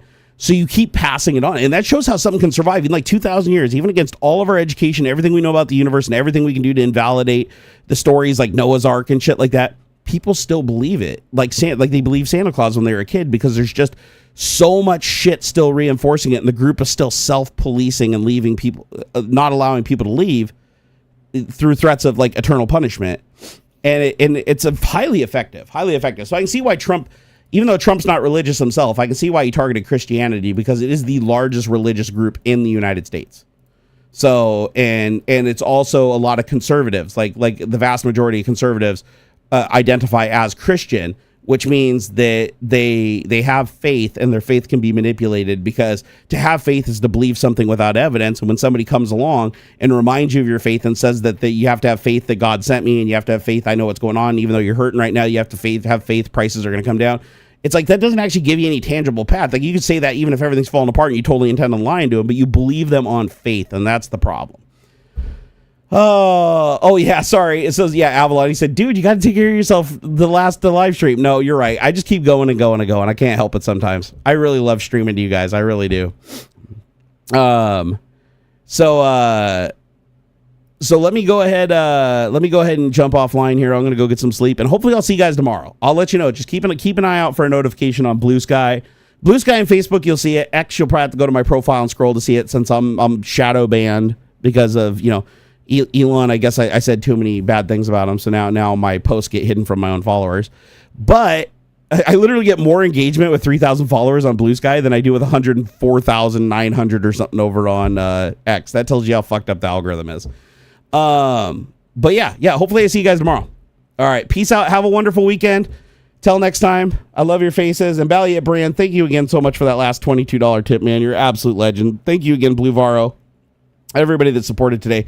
You guys are absolutely awesome. Ox is going to be happy. They'll have a couple more bucks to play around with, and I like helping him out too.